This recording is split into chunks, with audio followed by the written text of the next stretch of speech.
makes you feel like you're 3 foot tall. When it's just you, well, times can be tough. When there's no one there to catch your fall. 3 foot tall. Like you're 3 foot tall. 3 foot tall.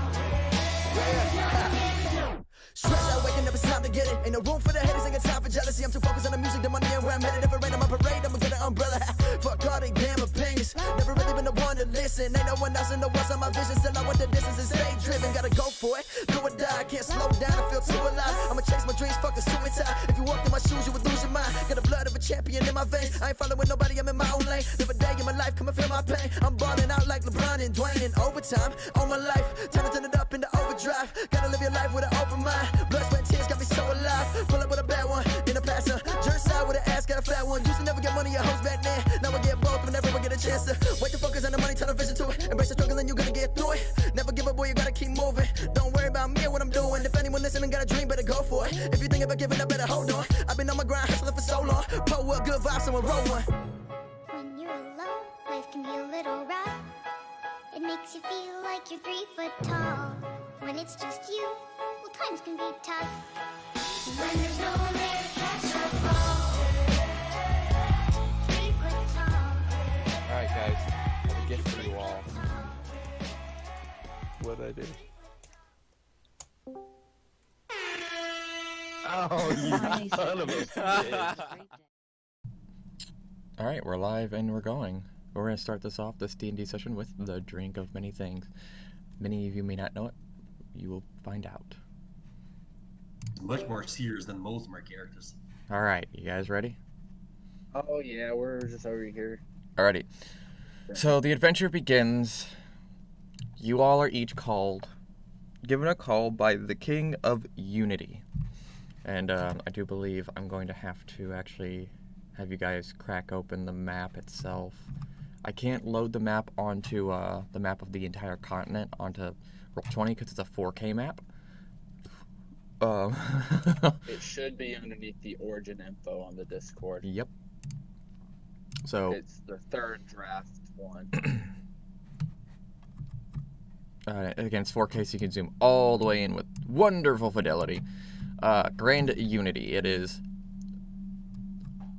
south of the Isles of Magic. No matter how far you guys came from, this is your end goal. As of recently, is to get to Grand Unity. It is a place of wonderful merging, a beginning merging of basic technologies and magic. It's improved the lives of many individuals, mostly the common people, and the overall well-being of their lives, which has been the main focus for a very, very long time, since apocalypse after apocalypse and world-ending event after world-ending event has occurred in the past 5,000 years over and over again. So they're all looking just to make life a little bit easier before getting a little more ambitious. And as each of you arrive at the city, let's say you all arrive at the same time. Just so happens. A wonderful coincidence. And you're at Grand Unity's gates. All three of you are standing at Grand Unity's gates. But none of you quite make eye contact quite yet. But the wonderful marble gates and the castle in the distance, which the castle looks more akin to what I have here in Roll20. It's nice and tall, and the city's nice and packed. And you all can't help but notice a strange object questionably flying. It looks as if an oval-like object is floating through the city. For more in real life reference, it looks like a train. So it looks like the monorail in Japan. except Makes for sense. there is no track on there.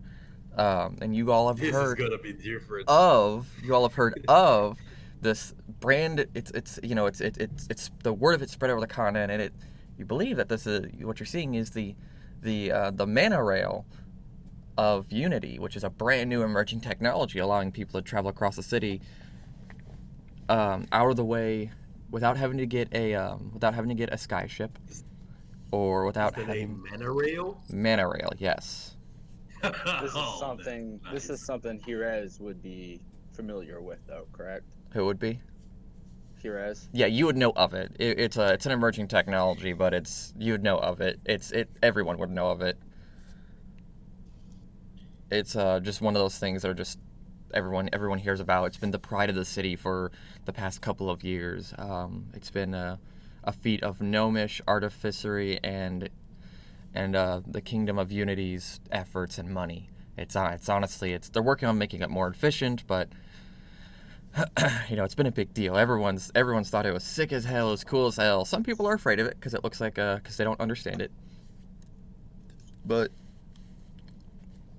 more than not, rumors have it that everyone is excited for it, and apparently, from what you hear from traveling merchants and all, it's really fun to ride. It's like flying. And you can see sky ships at the in the ports very far off, and you can see the sails of regular ships at the docks very far off, in between the buildings.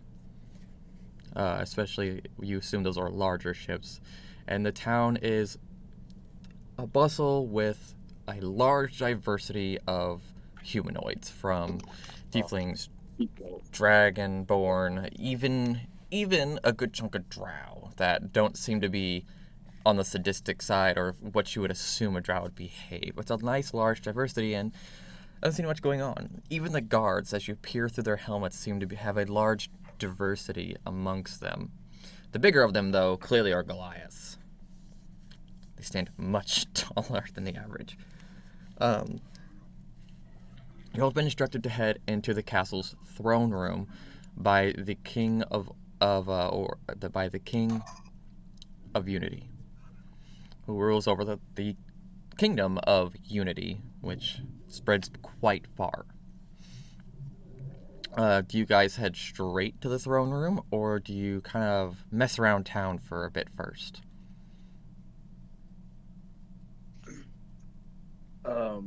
First thing I want to clarify is how much gold that we have. Oh, D10 times 25, I do believe. Yeah, plus 500. So 1d10 times 25 Plus 500. plus 500. Uh-huh. Okay, let me just roll that real quick and see what I get. I have a question. Yeah. Are we being... what's the term for it in English? When you are accompanied by security to a place? No, you are not being escorted. Escorted, yeah. But we are arriving together. We are like people walking the street in the same direction. Yeah, you guys, it's more like, because there's more than just you guys coming into the town at the same time, and there's more than just you guys, there's other people who are, like, kind of beefed up a little. It's like, it's basically the central hub. I'm just clarifying that all three of you arrive at the same time. So, whether or not you guys notice each other... I'm going to assume that the reason I was outside of New Unity was for some type of military reason. So the first thing that I would like to do is when I come into town is head to my church to at least go ahead and present myself to Are you shirtless? I am 100% shirtless. You guys will see. Okay, You guys will see. You guys will see my character. No armor, nothing. Has cloth pants on, long black hair in a ponytail, buffed out, hairy chest, and a tattoo on his back. And the tattoo is a scale, and on the left side of the scale is a sword, and then on the right side is a dove. But I'd like to head back to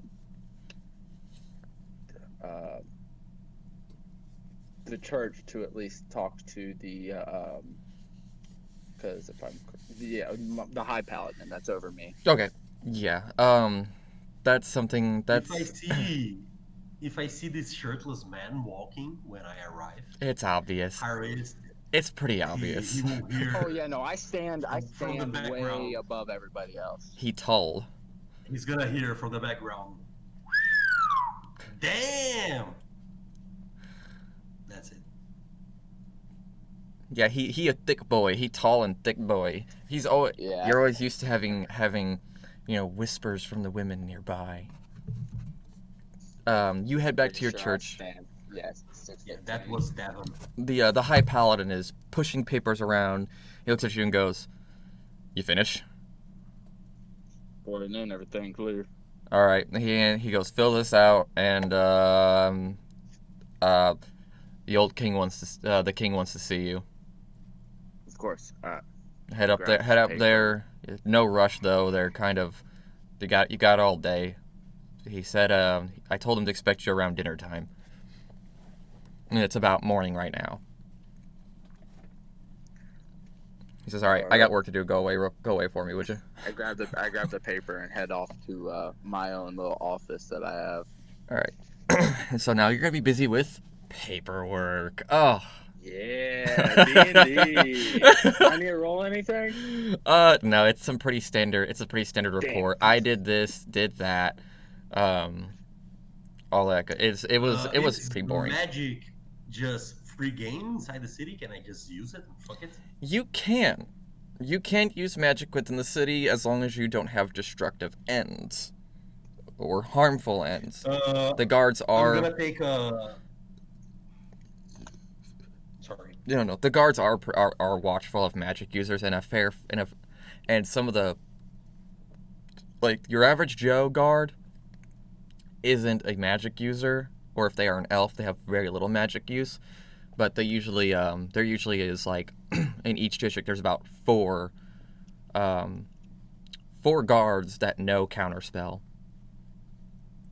Nah, Just in I'm case. gonna give myself fly for my class features, Go for because the city is fucking back and I'm not gonna walk. it. Well, the city's fucking huge. I'm just gonna fly on the pedestrians height. I imagine there's lanes in the city. That's Yeah. So As you're flying, a kid smacks your foot.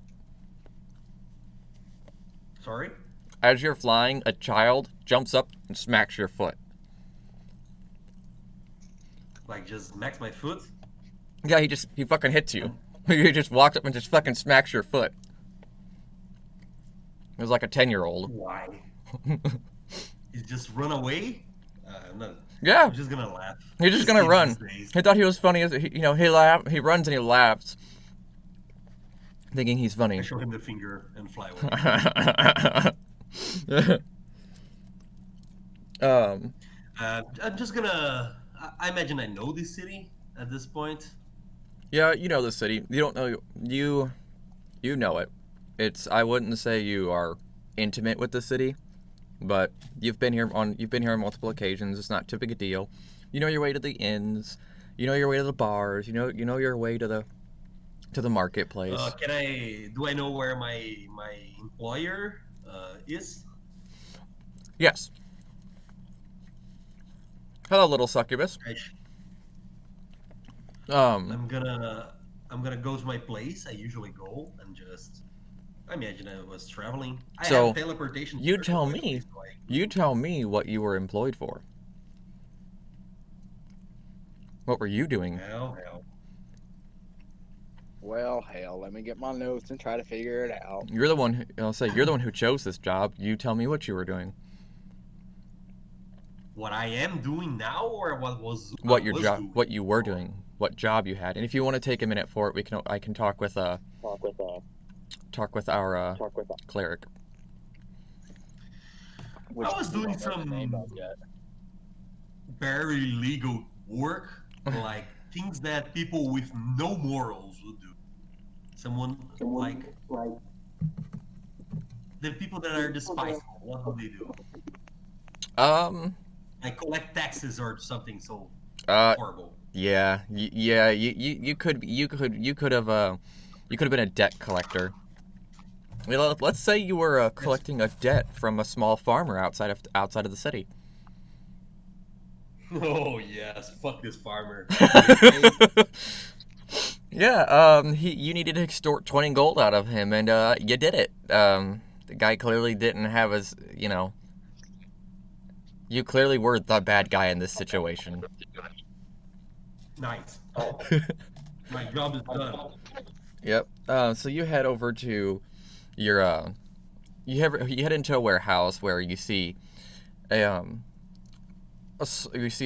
shrew dwarf, and he looks over and just goes, "So I'm assuming you collected the debt."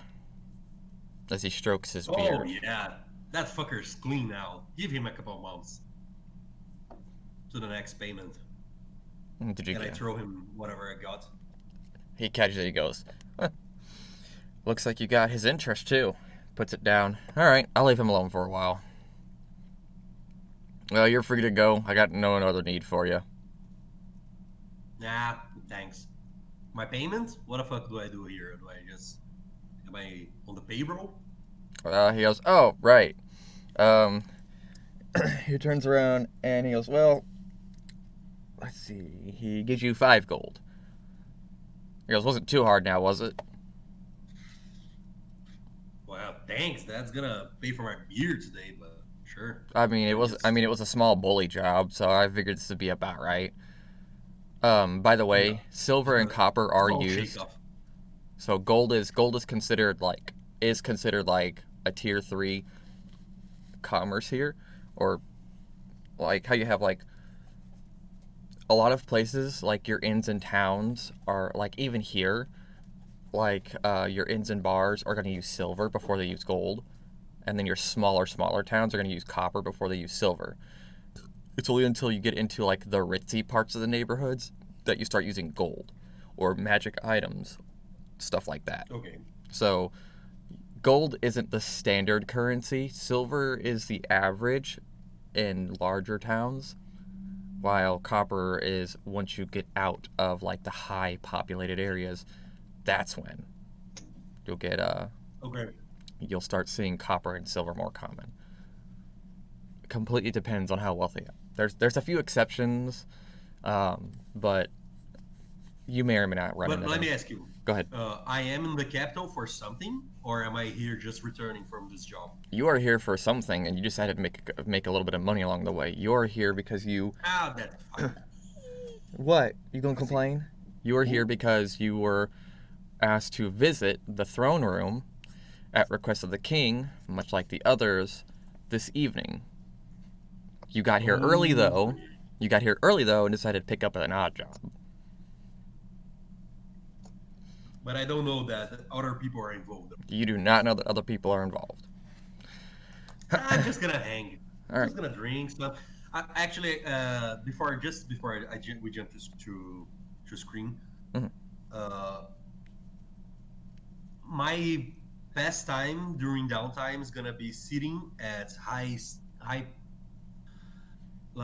class places, taverns, and watch people like a creep.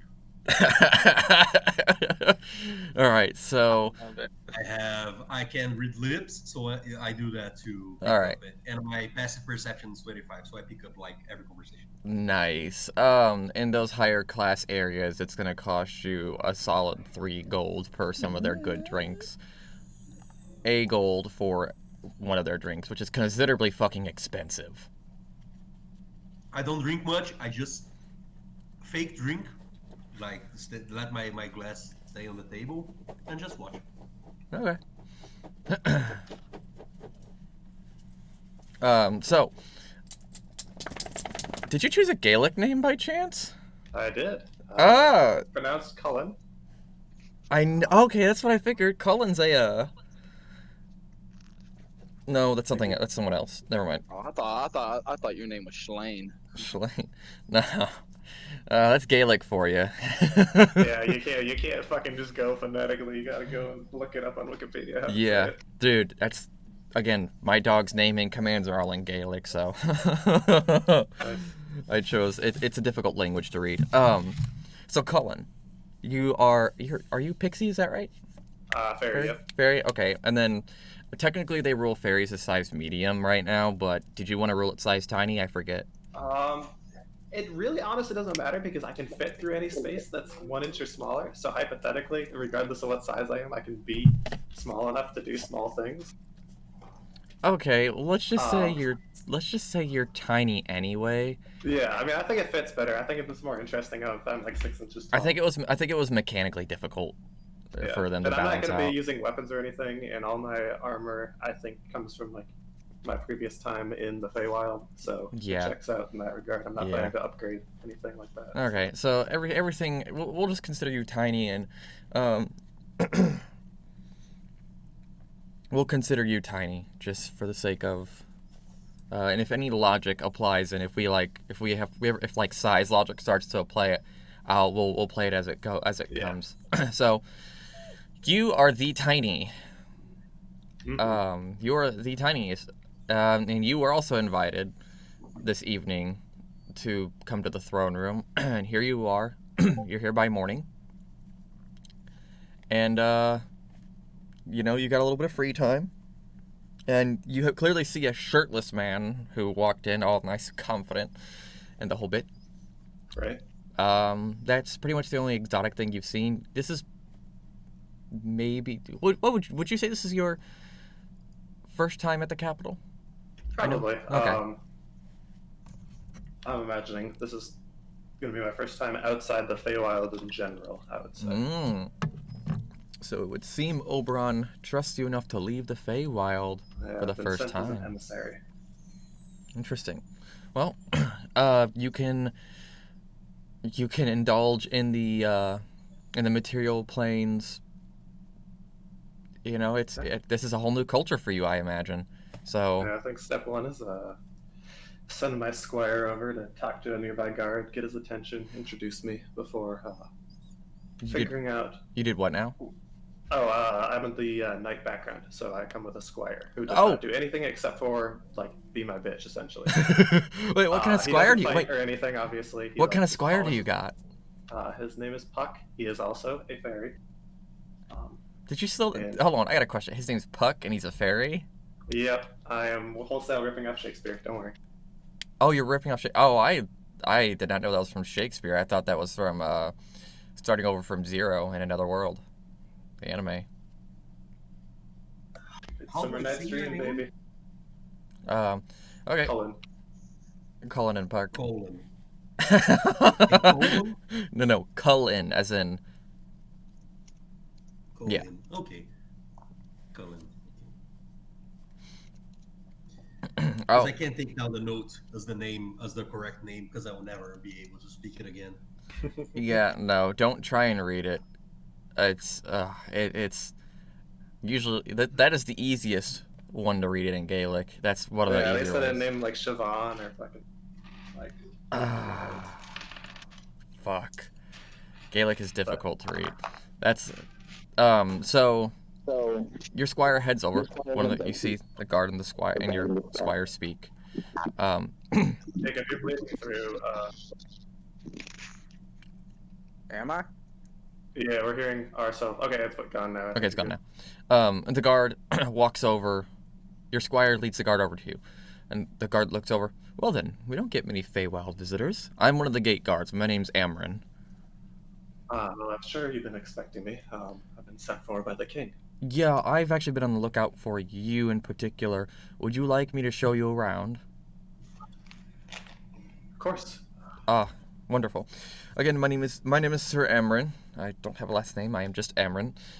I'm Cullen of the Summer Court, and this is my squire Puck. Wonderful. I'm also the captain of our gatekeeping guards. As you can see, they're more armed with pikes than they are with other things, because better to keep people who try to invade at a distance. But let me show you around. So he shows you around the city. He talks to you about the mana rail, about how it condenses magic that's already existing, and then uses it to propel itself around. And his explanation is just that it condenses magic to propel itself.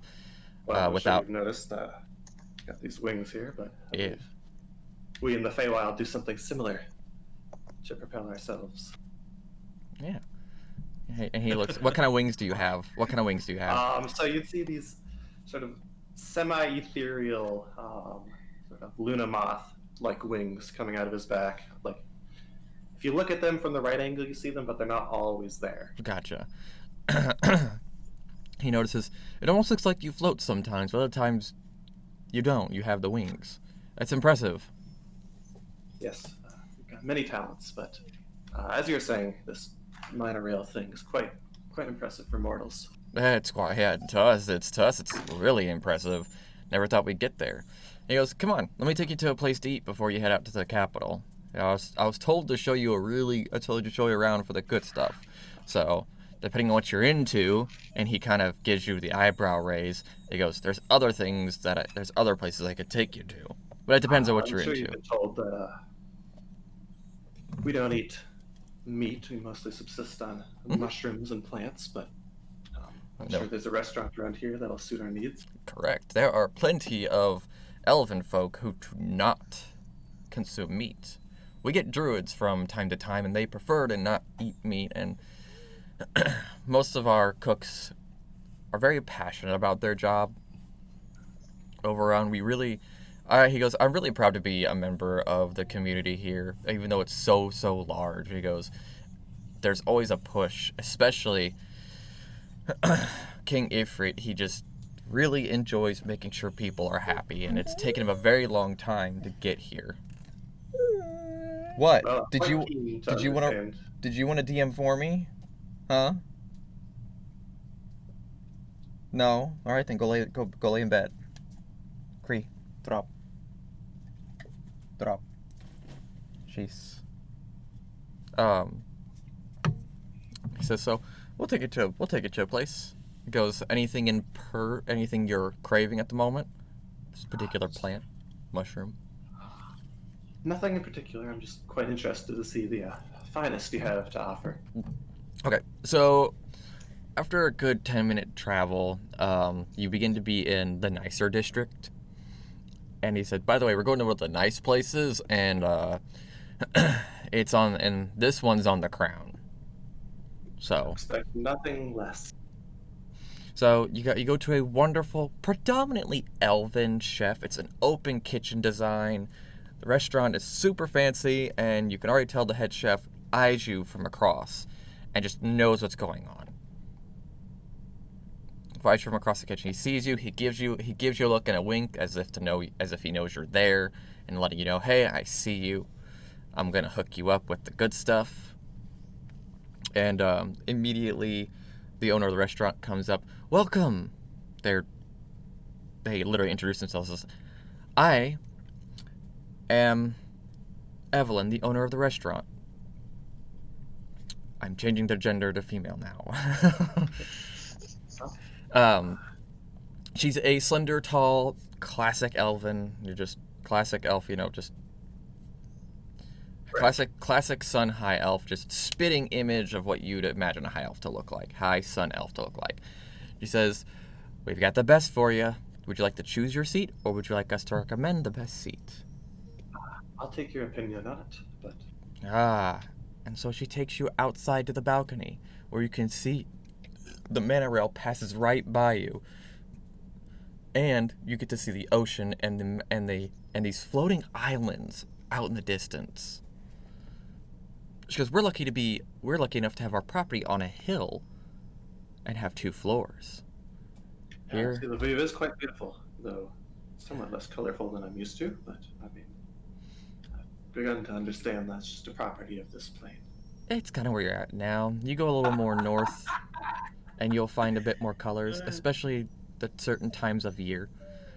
The autumn is vibrant with colors, and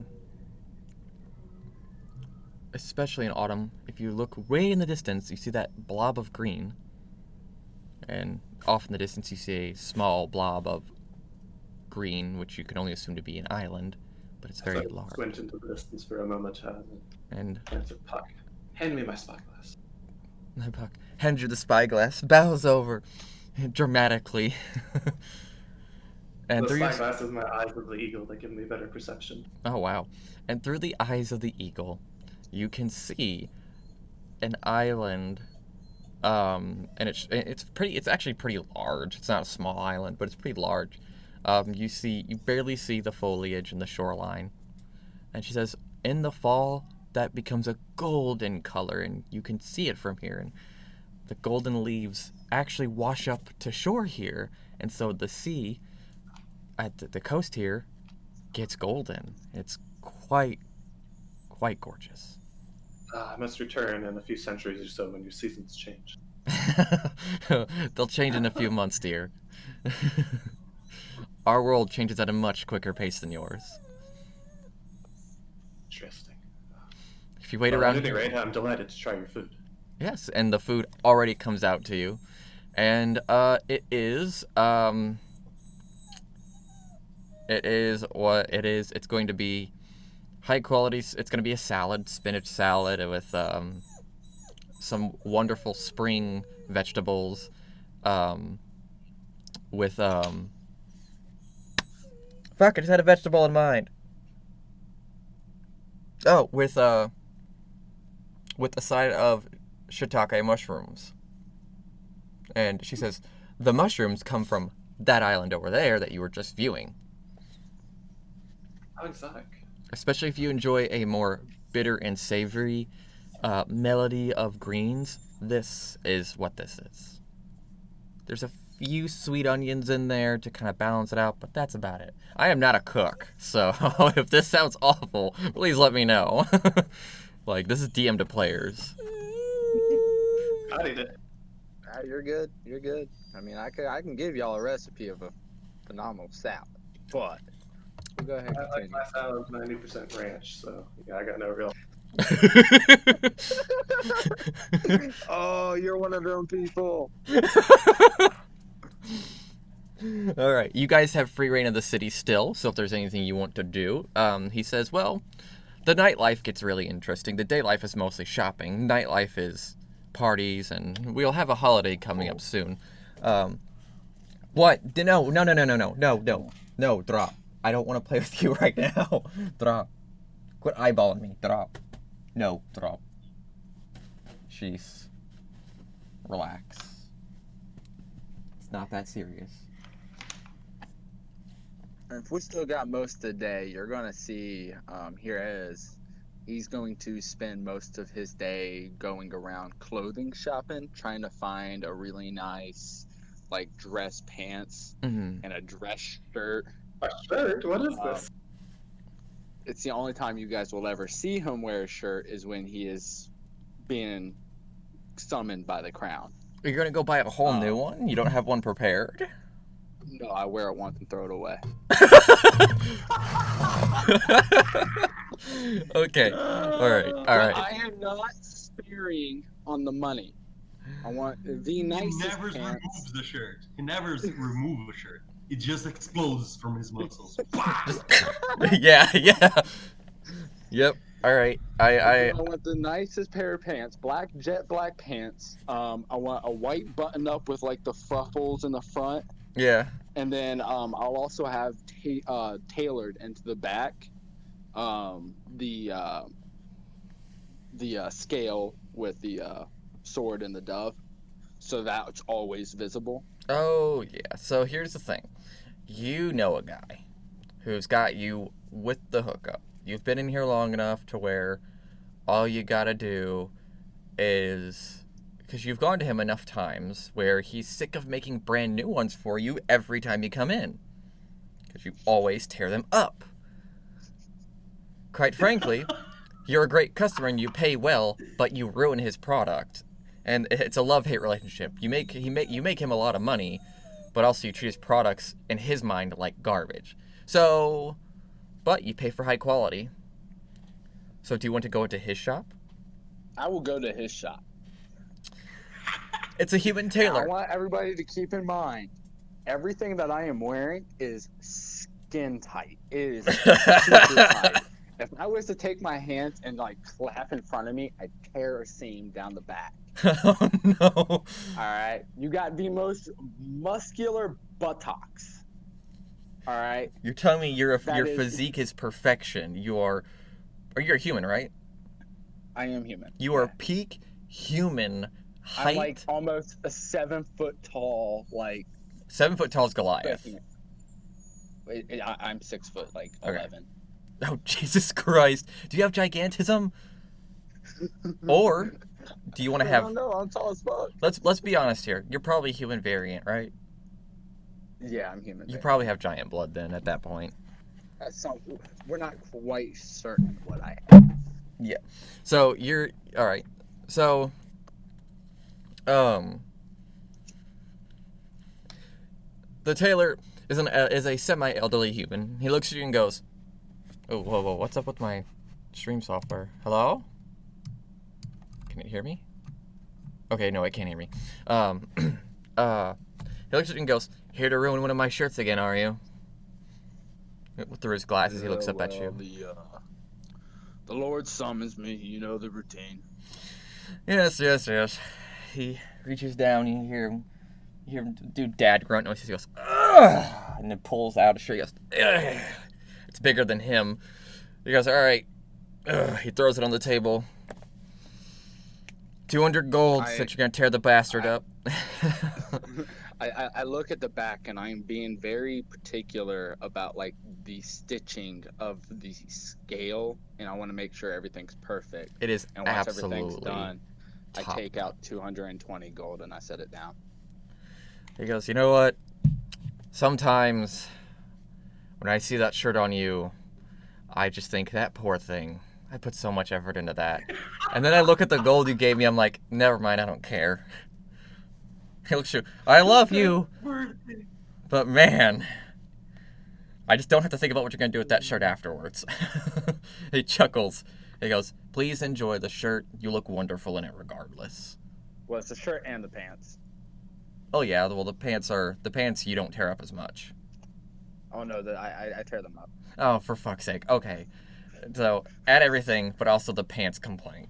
So, shirt and a pair of pants. He says, "Did you want a pair of shoes that you could tear up too along with it?" The smart-ass remark. I do have shoes, but I kind of look down at my shoes and they're torn up. Yeah, sure. Let's go ahead. Give me a pair of shoes. They're not going to be fancy tailor-made. They're going to be what I have in stock. As long as they can fit my size 13. Yeah, he goes into the back. And, make a dexterity saving throw. Oof. You mean my With a 20 dexterity? My dexterity with a +8? That's 24. a strength. Oh, that is a strength. Hold on. I got the wrong one. I'm sorry. It's the same thing. My You're strength good. is a +8. Just go with it. 16. Okay. You he yeets the fucking the shoe box at you and you catch it. He goes, "I'm gonna want 100 gold." He goes, "Because those aren't tailor made, they're just standard shoes that would fit your average Goliath, or a little bit shorter on the shorter side Goliath." He goes, "I'm gonna go ahead and want 50 gold for those shoes." I take out the 50 gold, set it down. God damn, I just went through a lot of money. That's what you get. That's what happens. Like, they're still good quality shoes, and any normal person would look at you like like you're an asshole for tearing them up. They're good shoes, and the thing is that they're tough shoes too. So these shoes are gonna be harder to ruin. You can wear these shoes. You could wear these shoes easily. They're meant for They're not Goliaths. dress shoes, though. They are like everyday shoes. They're closer to dress shoes, but. Okay, but they're not going to go give my feet blisters. Yeah, or to be anything honest, like that. because the thing is that they have to be like, oh hell no, everything you're wearing is comfortable, and like it goes through the stress of like being on the weight of a Goliath. So these are really tough shoes. They don't look as good as if the fine elven silk shoes or for someone of a smaller stature, but for the bulkier persons, those are what they have to wear as far as fashion goes. Yeah. It is what it is. But Well- I put all of that on. What I'll do is I have my green pants up underneath the dress pants, Okay. Me too. But I will walk. Oh, I'll go ahead and head towards the palace. Okay. You two still have some free time? Actually, no. Is there an orphanage nearby? There is an orphanage, and it is very well funded.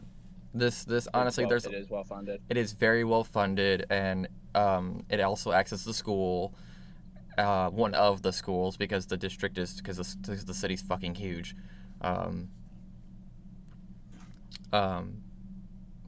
It's one of few orphanages. A lot of I'm trying to forget. The actually Church of Death actually runs the orphanage, due to the archpriest being a former orphan and having much sympathy for them. So a lot of his personal gold goes to keeping the orphanage funded and the kids educated and stuff like that. You said the Church of Death? Yes. Okay. Does the Church of Death and the Church of Callus, are they like on good terms? Yeah.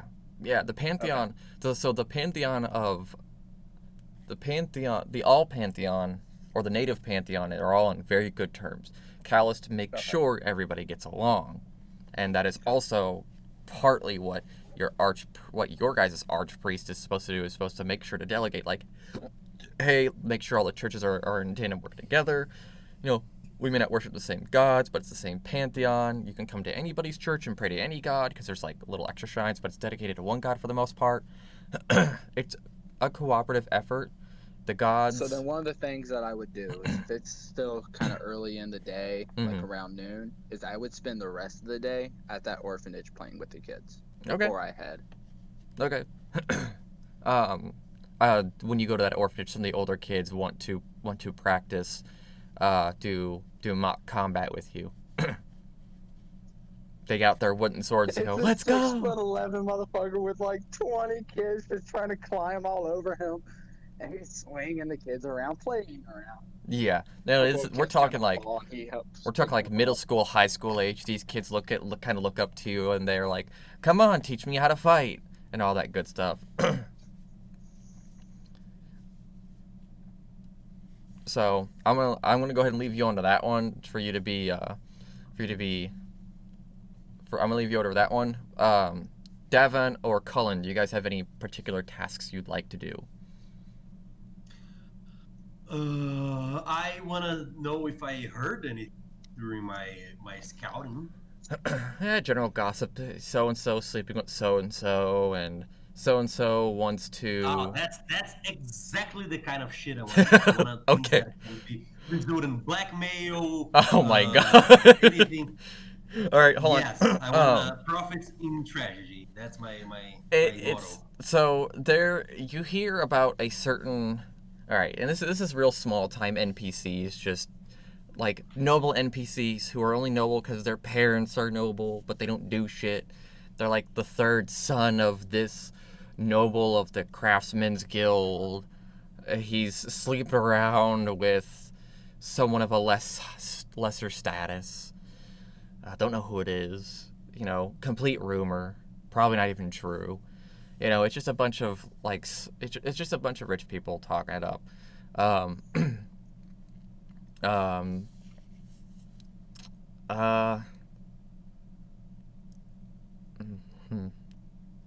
Let's see. What's the goosey? There's always juicy gossip in a place like this. Let me think. I don't know who's broke and faking it. Like. Well, that one's gonna be hard. That one's gonna be hard for you to crack. Yeah, anything that people may talk about, people that can be. Who's talking shit? Talking too much in private, while I can just listen and everything. It's pretty early in the day, and all like the shit talkers are at work still. So, the gossip hasn't spread yet. Gossip spreads best at dinner and over drinks. So. It's a little early, but that doesn't mean you can't catch a glimpse of something. Okay.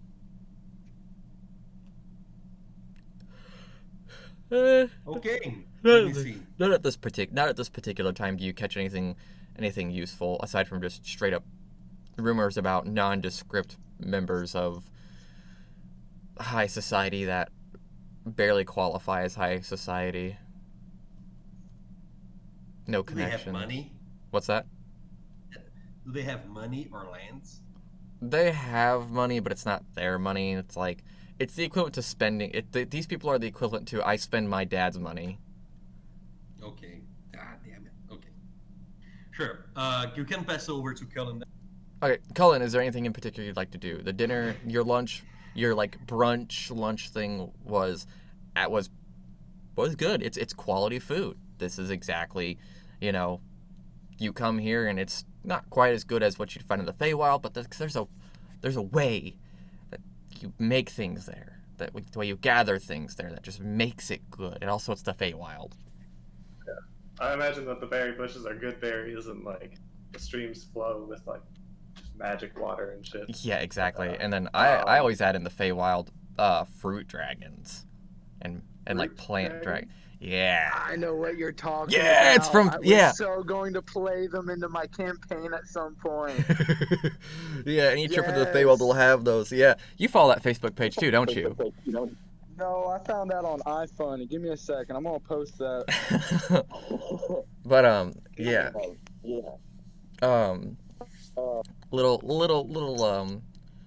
Little creatures that have little dragonoid creatures or lizards. What they really are is lizards that have in the Feywild have changed to be more like the planted fauna, not for the better sometimes. Oh, that's neat. Yeah, but it's not quite like the Feywild food. But what do you expect when you're not in the Feywild? Yeah, Slummet in the Mortal Plane. You know, pretty good still. So yeah, I'll just thank them for the food, show my appreciation, have the guard sort of continue his tour around the town. But during our sort of route, I would like to ask him how the king feels about goblinoids and just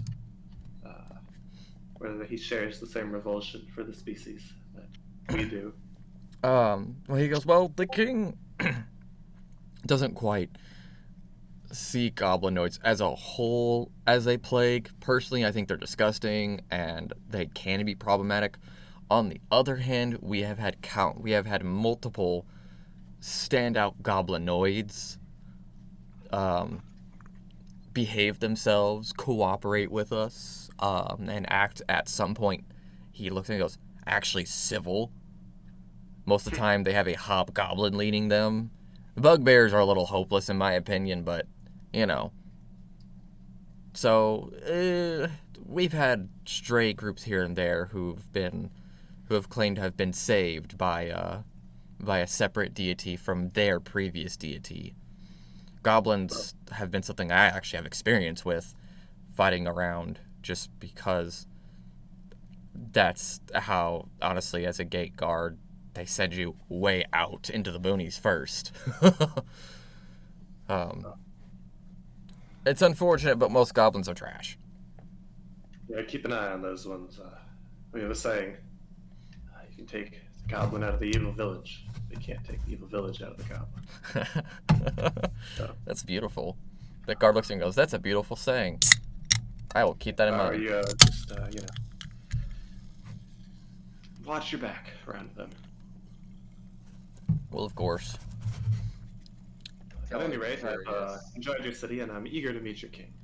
Well, you know what? You'll be there a little bit early, but if you want to head there now, it'll be almost that time. You might have to wait around the lobby for about 45, maybe an hour. But it'll give you a chance to meet the other guys that are being called there. Others? Yeah, there are 3 others total. I assume that they are else emissaries as well. Raven No. Queen or the He dragons. he said he notions you to come a little closer. He goes, technically, it's not the king who wanted your guys' attention. It was the princess. Princess. She is soon to be crowned queen, but she has to go through some milestones before she can take the crown. Normally, we vote in our ruler, and we're still going to do that.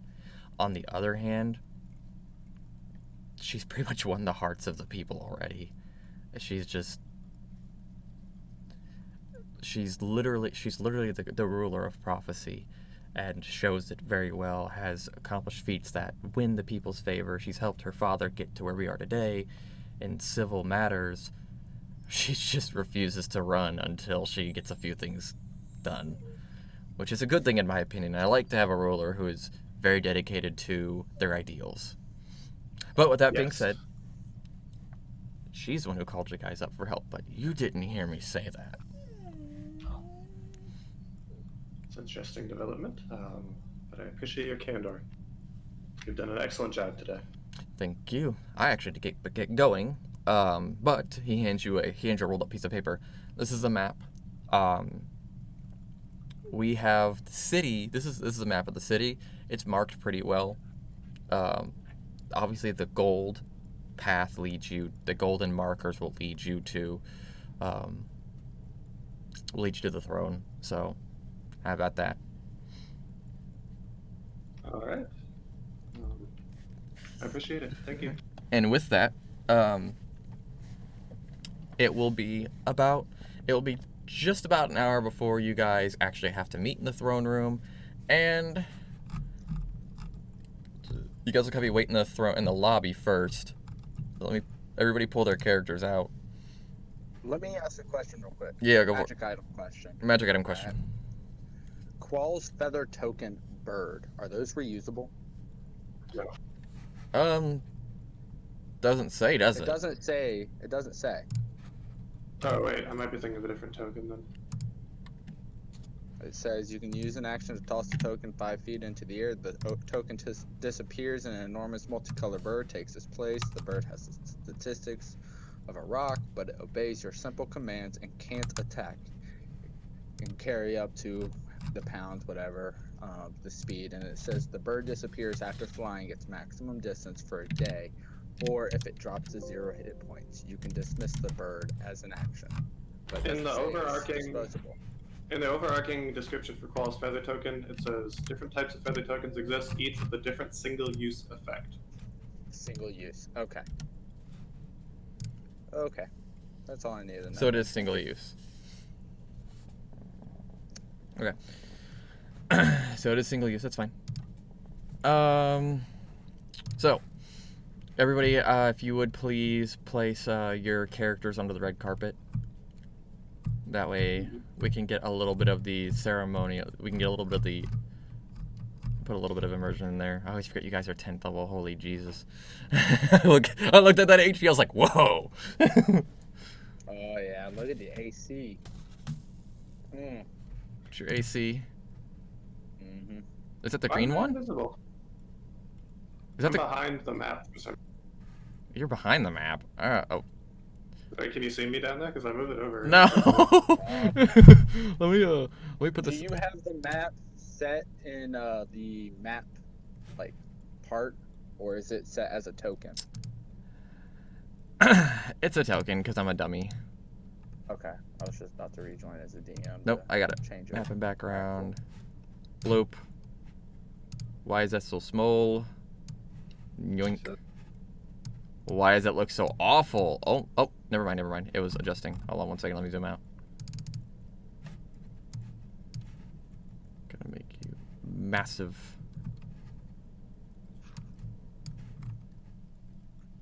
Put you back where you were.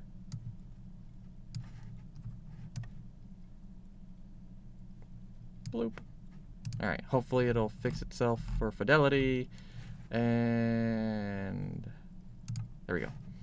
Alright. There you are. Pick your positions and such. I should probably widen this out too, shouldn't I? Yeah, just a little. I'm sorry, something came up here, and I just resolved that. Just solved that. No, you're good. It's okay. We also had an error. I am straight up, like, leading.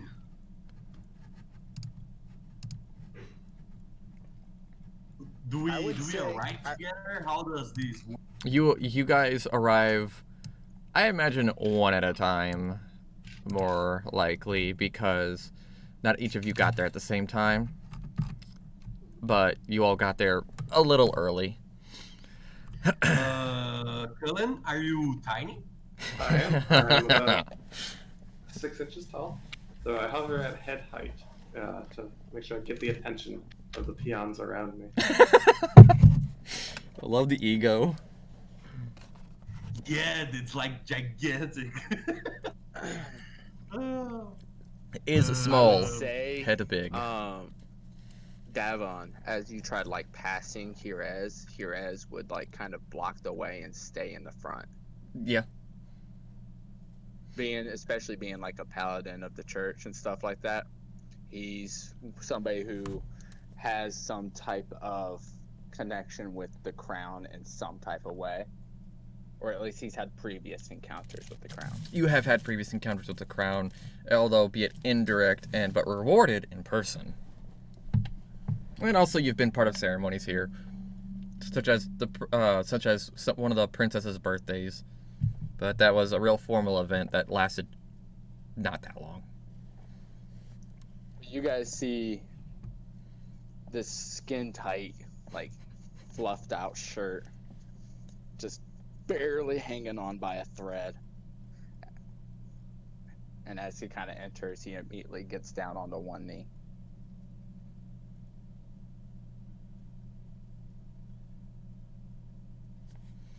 Okay. Actually, I'm going to move this token real quick, because technically she's not there yet.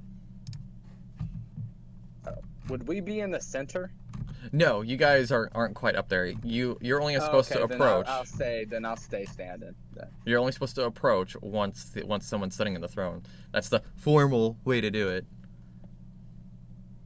Because technically, out here is the lobby. It's a real open concept. You hang out here, that way you can see, but then whoever's being spoken to gets surrounded by these things. Yeah. The whole time then I'm just kind of, I'm not really speaking, but I'm just kind of like eyeballing these two people. So really I have the intrigued biggest by shit-eating- the fairy. I'm sorry, say that again?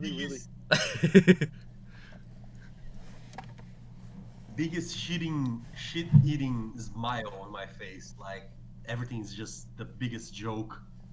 And I look to this buff man and I just, damn, you are a snack. I just...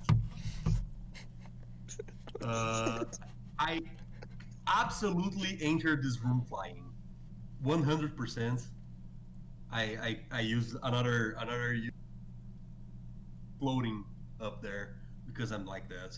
Wait, you say that one more time, you cut out. I'm absolutely flying inside the, like, floating. I can hover because of my feature. I'm gonna fly like as a power move constantly. Oh, you're just gonna fly over his head. Sure. Do I have to wait somewhere? I'm just like impatient. Like I know the courtesies, but I'm just. Yeah, you just wait around the lobby till Analyzing. somebody approaches. You wait The around. whole time Hirez is disgusted by your behavior. Visible disgust. I know. I'm gonna be float. So, In fact, this is how disgusted I'm gonna be. Did you cast a spell? No. Damn it! Never mind. But the class ability, right? It comes from Genie Lock. Yeah. is it levitate or is I it assume fly? that I'd enter just a few minutes later. Yeah, you see this. You see the shenanigan of this pale, dark-haired man and this clearly about to burst from the seams, muscle-bound, long-haired man. You see the visible disgust on his face and the prankster's grin on the other man's face. Sort of hover, fly gently up to Jerez, and Puck will sort of step forward next to me. This is Cullen, the Summer Court.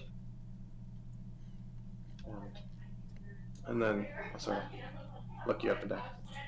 I presume you must be the representative of the Giants? No. Here is Hugo. I'm a paladin of the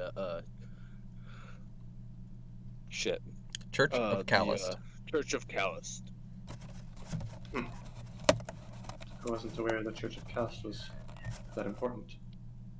That's a fair assumption because they are brand new D&D. They are essentially brand new deities. So, in the eyes of somebody from the Feywild, these brand new deities ain't shit. Yeah.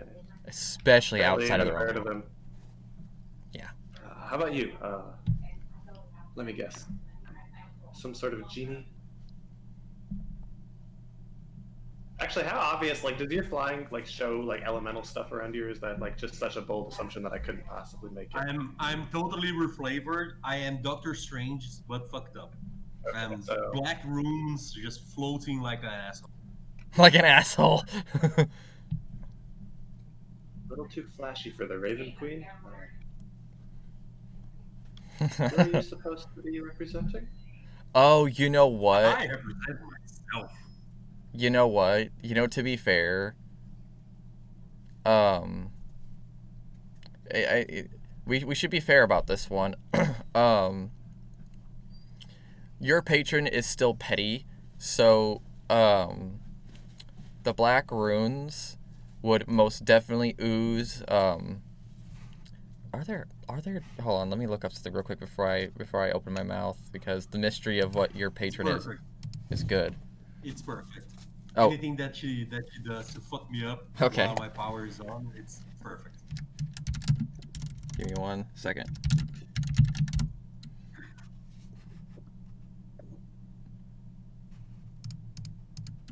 Give me 1 second. Making sure that these things do exist. Okay, they are they are, to those of you who understand, they are black inky runes that are elegant. They are almost elven, but very dark. It is drow runes, actually. Sorry. So they are still black inky runes, like you just said, but they look elven in nature, and to those who are perceptive, they are drow runes. Because they are like elven, but not quite. They're kind of off. And which is usually an assumption, but also black inky. But yeah, if your characters are familiar with the drow, they would somewhat recognize the style. But that's kind of iffy. That doesn't. But yeah.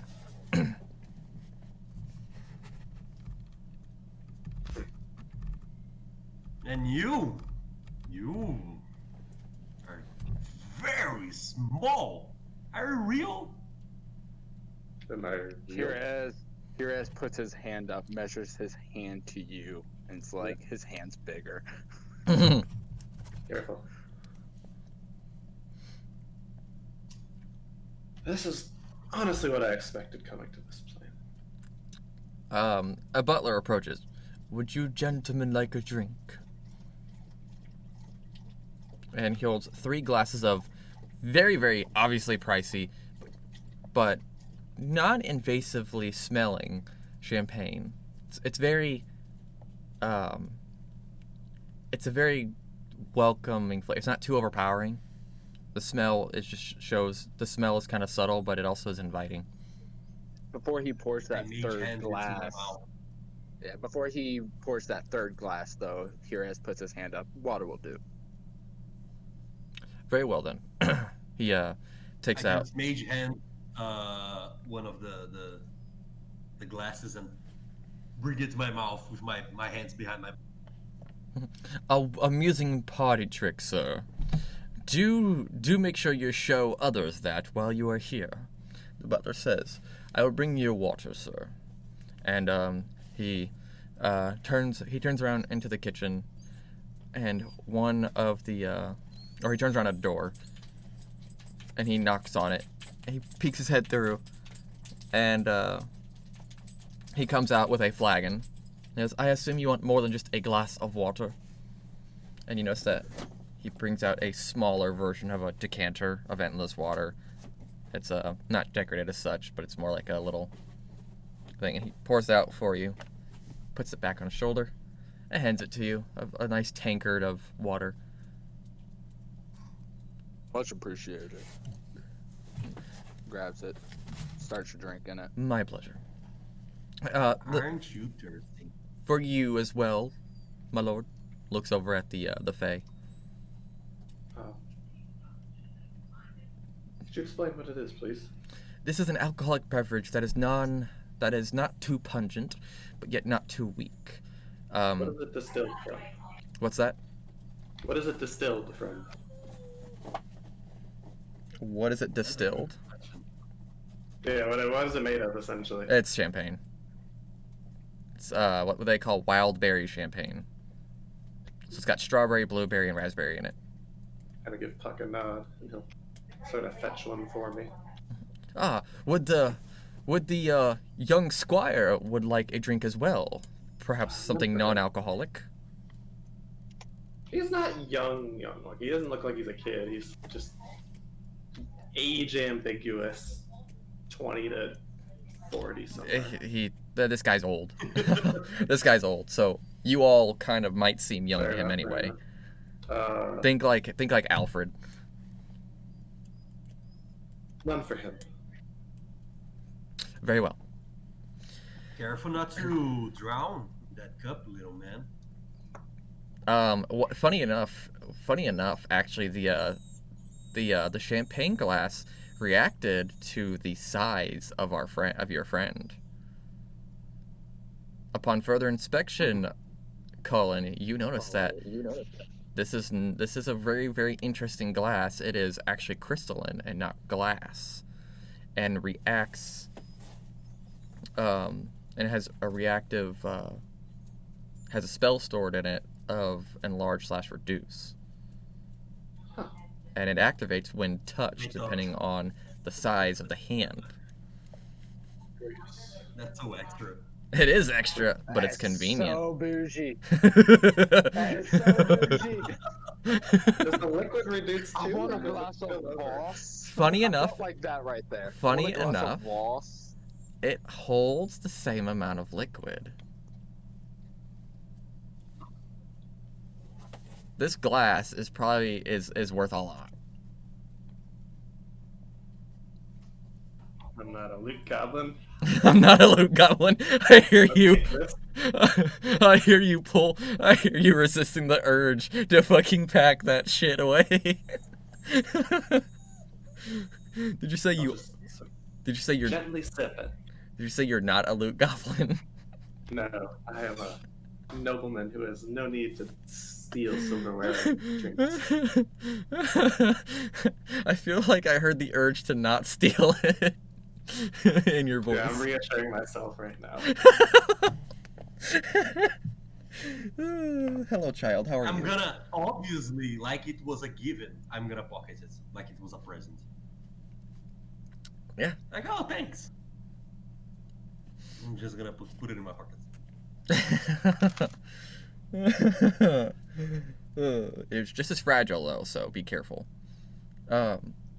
So after a little bit of after you guys kind of awkwardly stand around and like eyeball each other, a woman walks up to the throne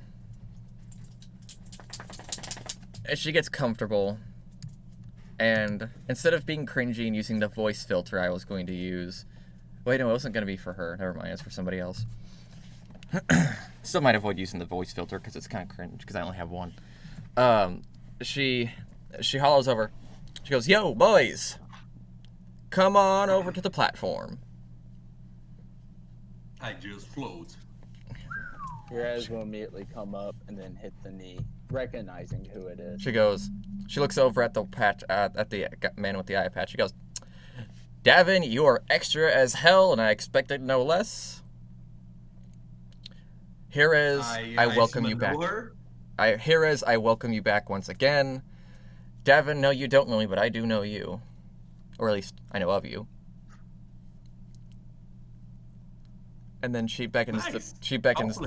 the pixie. She beckons the pixie, right? Fairy. I think Pixie Fairy. technically would give me some shenanigans I'm not supposed to have as a player. Gotcha. So fairy. Sorry, I'm trying to figure out which one. So she beckons the fairy over. She says, valuable cleric of the summer court, please come to the center platform so that way I may speak with you in a ceremoniously correct fashion. Oh, come on over. But I'm not gonna kneel. I will move to the front, but just stand. Oh, I'm not kneeling. I'm still floating. She gives the fairy. She does the little skirt bow thing. She says, "Welcome, representative of the summer court. It is my pleasure to have you here. Thank you for coming." Of course. King Oberon and Queen Titania send their regards. I really hope to go see them at one point. Like, she kind of breaks her formal character. I always thought it would be really cool to visit the Feywild. I really hope I get the chance. Please tell them that I want to visit. I'll inform them, though. I've never. Mortals traveling to the Feywild is much more difficult than the reverse. It'll be alright. I'm made of sterner stuff. She kind of giggles. She goes, "Well, boys, as much as I enjoy, like, having formalities, I need to be straightforward with you guys." And she kind of, the character of that royal formality is quickly even more so broken. I'm going to keep it straightforward. I need to accomplish 2 things before I'm able to actually run as the run for ruler. As you may know, some of you may know, we actually vote in our rulers here. We have we vote in our rulers, and the people vote for the ruler, the advising council, and a couple other positions. And before I can justifiably fill my role as what the people believe me to be, the profited eternal ruler. Granted that I am aware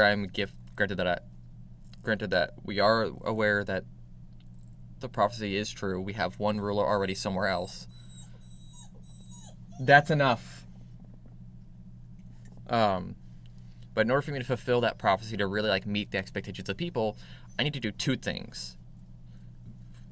I need to do 2 things. I need to make sure I am well armed to defeat our greatest enemies, and I need to, at the very least, defeat one of them and bring back a trophy.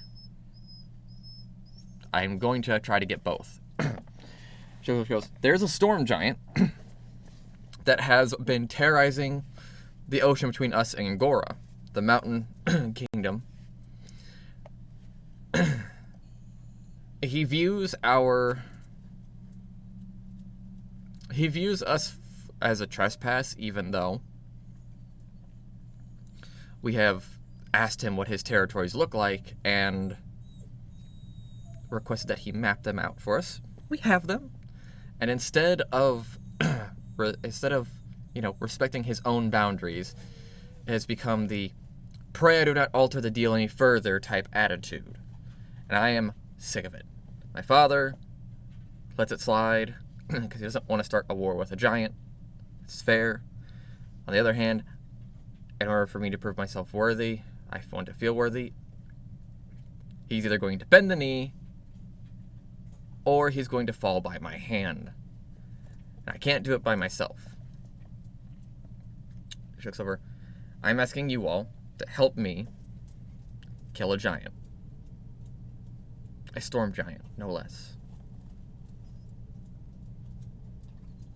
You 3 aren't the only 3. Your 3 aren't the only ones I'm going to ask. We have one more, but we're going to have to go get him.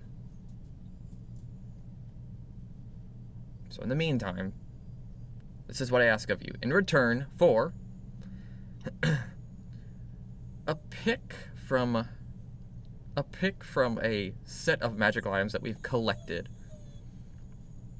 as well as property in the city, or property somewhere in the country, free of charge for you to claim. That someone else started already a claim. You're not going to take someone's house. Not going to have it. That is going to be what I ask for. And in addition, if you all find the adventure with the giant fruitful, I have one more task. Any questions so far? The whole time, like as you're explaining, you see Hirez start getting a grin, flexing his muscles, excited at the fact that he gets to brawl a storm giant. And he looks up, stands up, and he just bows his head real quick. And he's like, "As long as you demand it, you have me." Not demanding it, I'm asking you. For once, forget that you're a servant of someone else. This is you as an adventurer, I'm asking. You have that freedom.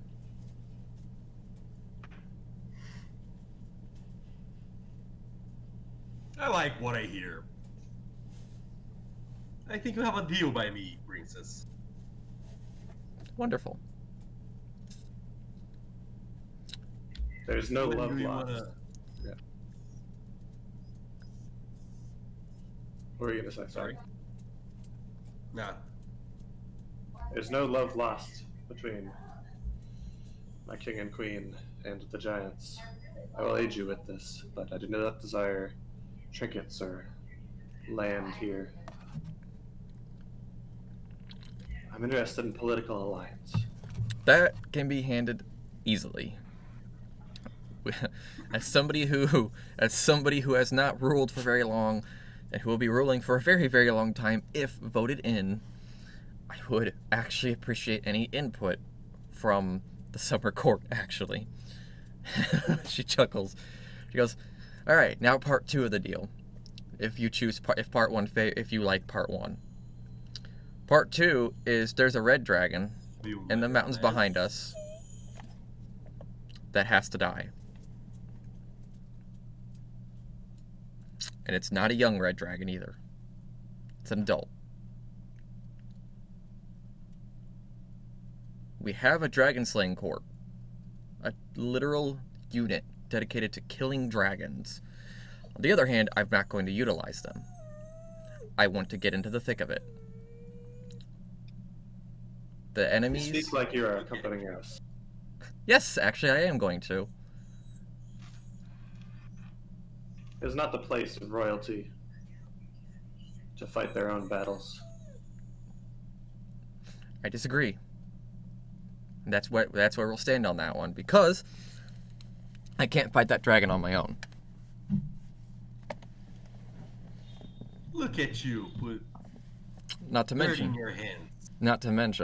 in order for myself to have a proper weapon, she goes behind the throne. She pulls out scale mail that isn't finished. It has blue, white, green, and black dragon scales on it. She goes, "There's a man," and she puts it down, "who wears scale mail just like this, and has taught me how to craft a very special item, which is the chromatic dragon scale mail. Chromatic dragons are one of the biggest threats to this kingdom, and always will be. Giants as well. On the other hand, I'm going to need the last bit of the scales. I'm not going to settle with just shaving off some scales from this dragon." She goes, I want help killing it and divvying its part out to the other kingdoms and researchers. To be honest, I just need the scales to finish this armor.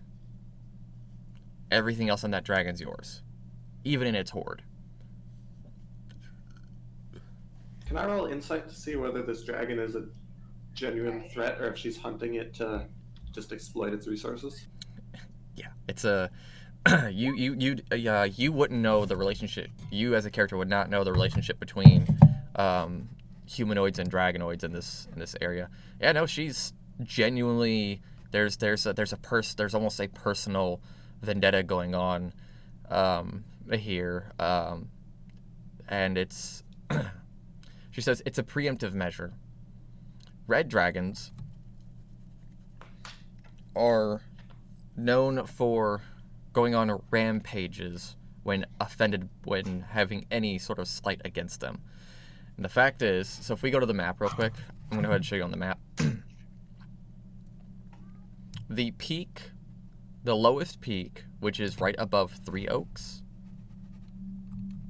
right now, this adult dragon has been bullied down to it and has been burning farms after it has been essentially bullied to the lowest peak, and its pride has been wounded, and it is causing chaos at the border of Marblestone and Three Oaks and all the small farms in between, and it has to go.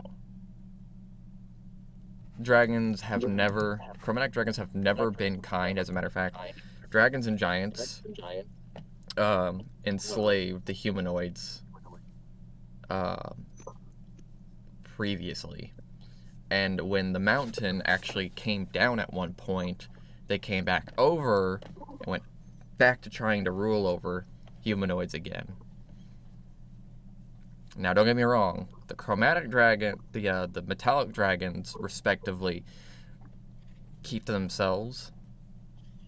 They don't really have this they still have their egos that they feel like they are better than humanoids. But, and this is the princess saying this, but on the other hand, chromatic dragons, especially the red dragons, feel they have to dominate the people of the land, and that's not happening on my watch. The green dragons were consistently corrupt elven royalty, and those two are the most that we interfere with, is the red and the greens, because the red dragons are constantly on the mountains fighting for the higher peaks, and then when one loses, they throw a fit. Normally, when we see a red dragon flying downwards, I send the Dragon Slaying Corps there. And we've done a decent job so far, because usually it's younger dragons. And they keep coming because their pride keeps getting wounded. So, it's an ongoing thing. You see Jerez once again kind of step up. Hey, forgive me, princess, for losing formal etiquette. I will be your shield. I just have one request. What's that? A lot like my fairy friend here, I'm not looking for material gain. I have no problem aiding and being your shield. I ask, though, that you help me at least get a party together to, at one point, liberate Westshire. Westshire? Yes, princess. For Westshire is my hometown, and it has been overrun for decades now by pirates. And I would like to liberate it and at least have some type of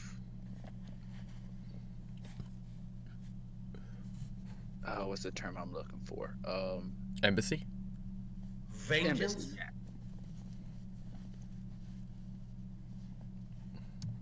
You wish to make it a safe place once again, correct? I do, princess. That is very... She goes... you notice that she waves her hand and the floor below you becomes the continent map. And she goes, that's pretty far out. She goes, on the other hand, I can do you that favor, and I can employ, if I can convince them, at the very least, Dragonheart, to at least the guild, to help you. Very familiar with them, yes. I'm not gonna say, I think you've worked with them before. That I have. Okay, so we can make an arrangements there if by chance, maybe these gentlemen maybe want to help you in the future. Who knows? Who knows, Great Paladin? Who knows? Any questions for me? When do we head out? Yes. when do we head out? We are going to first go and nab up one more person. Currently, they are on the way. They said they were going to be late, so I'd rather meet them in the middle, get going as soon as possible. With that being said, expect trouble, because we are going outside of the city walls and much more. But don't think I can't defend myself. If you don't mind me asking, Princess, how far west are we heading? Not too far west. I think the farthest west we're going to hit is Shepherd's Hill. Because they are coming from, or like, the crossroad at Shepherd's Hills. Yeah. Because they're coming from, I'm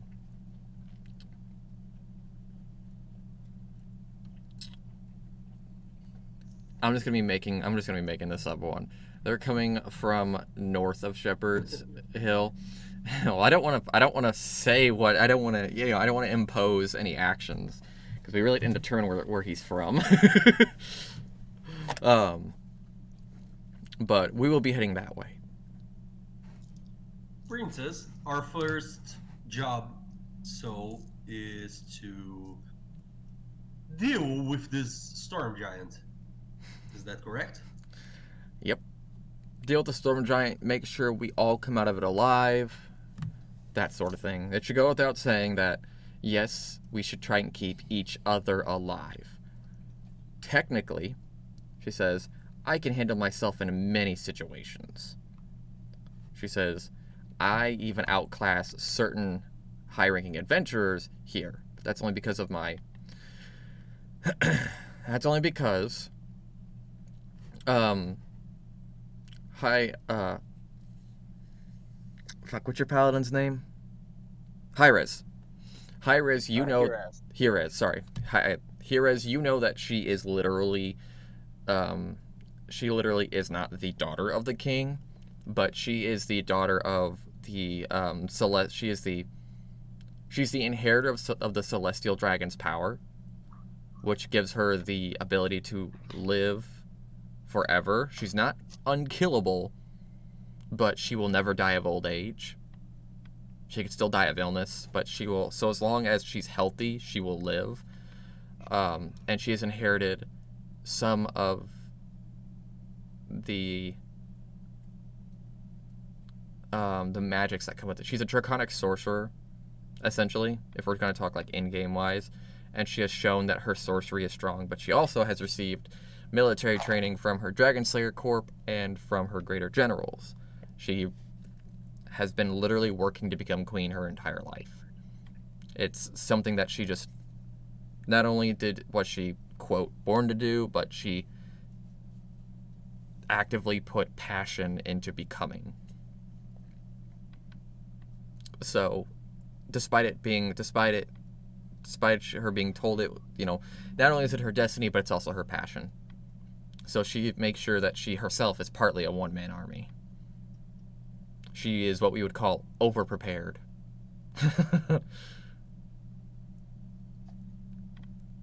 What an interesting group you got around you for this. Any particular reason for this? It's faster. First of all, it's faster to kill the giant if we need to, with a group of 5. Second of all, I cannot take on that adult dragon by myself by any means. You picked these two. I didn't mean the question like that. I mean, why us? I have heard because I plan on trying to be political with this dragon first. I need somebody with this giant first. I need somebody who's dealt with a little bit of the underbelly. I'm aware of your dealings with the nobles. After all, I've won the hearts of many, even the shadiest of individuals here. Don't get me wrong, they still got complaints. No, I'm flattered. But, you can't have, you do need, this city has a dark side, and I'm going to need somebody who understands that city's dark side. Right now, I don't have anybody, and I hate to tell you, but I don't expect to keep you long term. I do need you now, though. And I know how you talk. And she butts out a contract. She goes, here you go. It's as simple as it can be. Keep me alive. Kill the giant. And then when it comes to the dragon, we'll do a separate contract. All of the loot. I cannot deny you from looting any of the giant's stuff if we kill him. On the other hand, if we end up negotiating correctly, then I'm going to say no thieving allowed. Yeah, I was gonna ask that. Do you intend on making peace with the giants or just in killing him? I'm fine either way.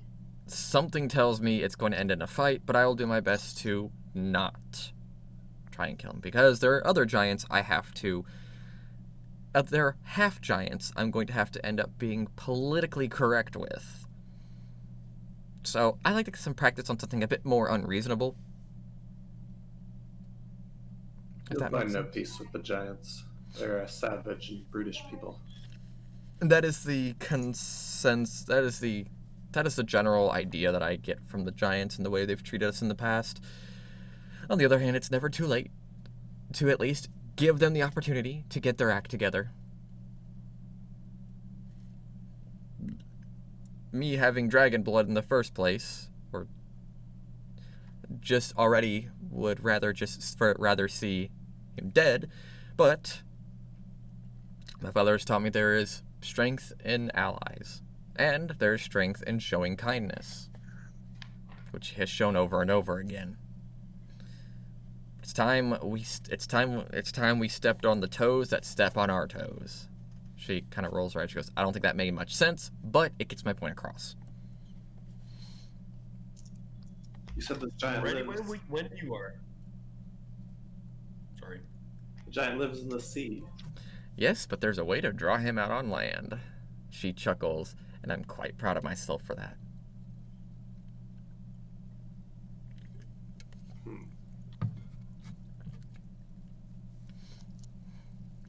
Let's keep the suspense. You can tell us later. Oh, we're gonna have to go By to now, it. We're gonna have to go to it. And it's not gonna be happy.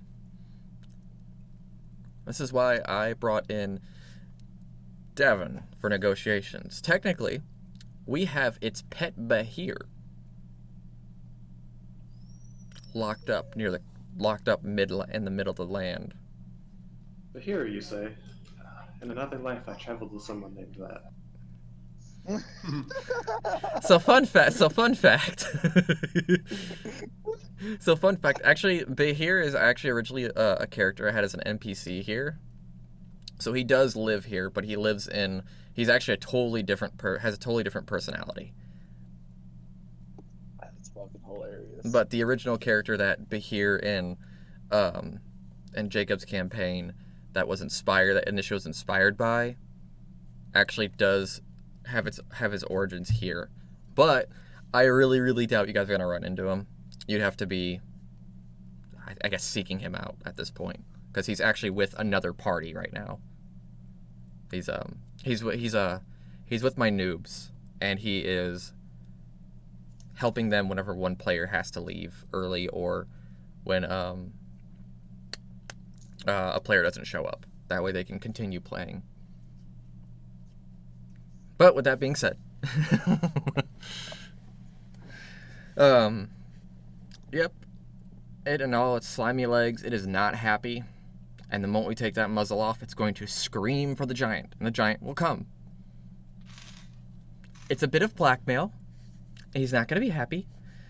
But Davon, I expect you to know exactly how to help me handle it this way. The giants don't play nice, neither do you. That's why I brought you. well, again, I'm flattered, and I'm gonna do my best, I guess. I think we might end up killing them. I'm aware. She walks up to each of you, and you guys are given... Let me move her. She walks up to each of you. I appreciate you all being straightforward with me and honest. We're gonna need that as a group. She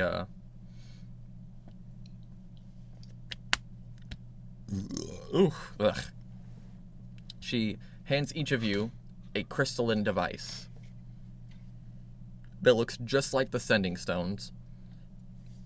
They're clear though, and they're easier to hold. She goes,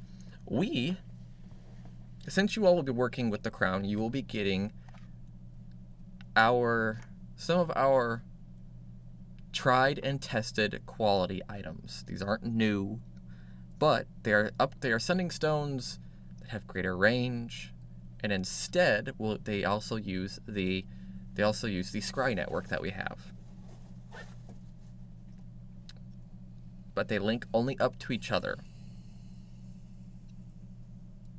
Because each of you has a special code. It's a cell phone without being a smartphone. That's fucking It's a dope. walkie-talkie.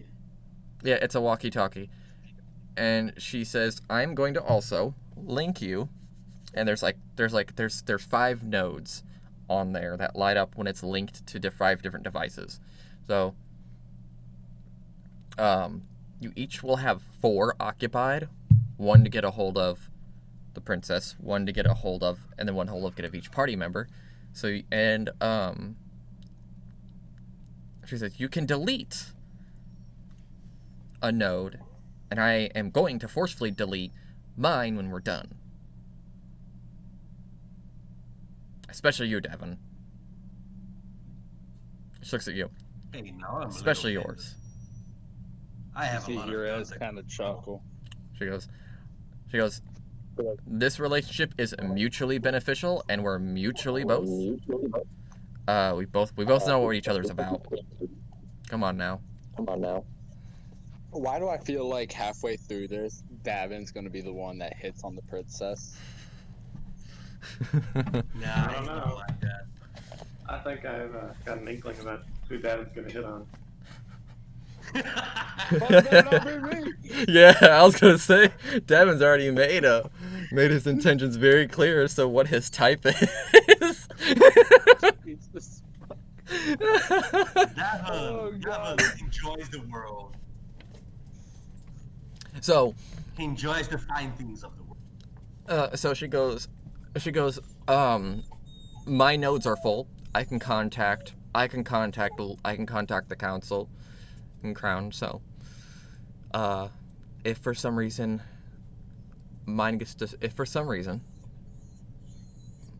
so keep this in mind. Not only could I probably take each one of you on by myself. Stop it. She goes, so before you get any funny ideas, I know you won't, Sir Paladin, and I know you won't, Cleric. But also, just in case you get any funny ideas, Hey! me and you are in the same. Keep going. She looks at you, Davin. Me and you are the same as that. When we see an opportunity that's a free win, we take it. I say this out of respect for knowing exactly what you're capable of. Because I, too... She goes, we're a little bit alike. She goes, don't try anything funny. Yeah. Don't try anything funny, because if one push of a button or this thing breaks and the entirety of the Royal Guard and the Dragon Slaying Corps is going to know exactly something's wrong. Don't worry. That's if you could even square up to me. She chuckles. She goes, but I do need your help. Because one person alone can't kill a giant and can't kill a dragon. One person only has ever killed multiple dragons by himself. And this myth everybody knows. This myth everybody knows about about Lincoln the Dragon Slayer. He literally... Lincoln the Dragon Slayer. No, sorry. His name was Lincoln. Abraham was a different character that a player played. And so I always get those two One of mixed. the prophecies? No, he is No, it's just a myth. he's Okay. an old legend, old fairy tale about the first dragon slayer ever, about how he wore the skin of every dragon he slayed, and he had a lance that could shoot out a grapple hook, and he'd grapple onto dragon wings, and he'd pull them down, like, total fucking crazy fantasy. She says that's the only person we've ever known. Fucking Scorpion, get over here. Yeah, except for pulling down a fucking ancient red dragon, dude. She goes, that's the only person we've known to ever, in the history of anybody, to take on multiple dragons by themselves. Man was said to literally have the ultimate dragon slaying weapon and be immune to all breath attacks. That's legend, though. Who knows? The guy's been dead since ancient times.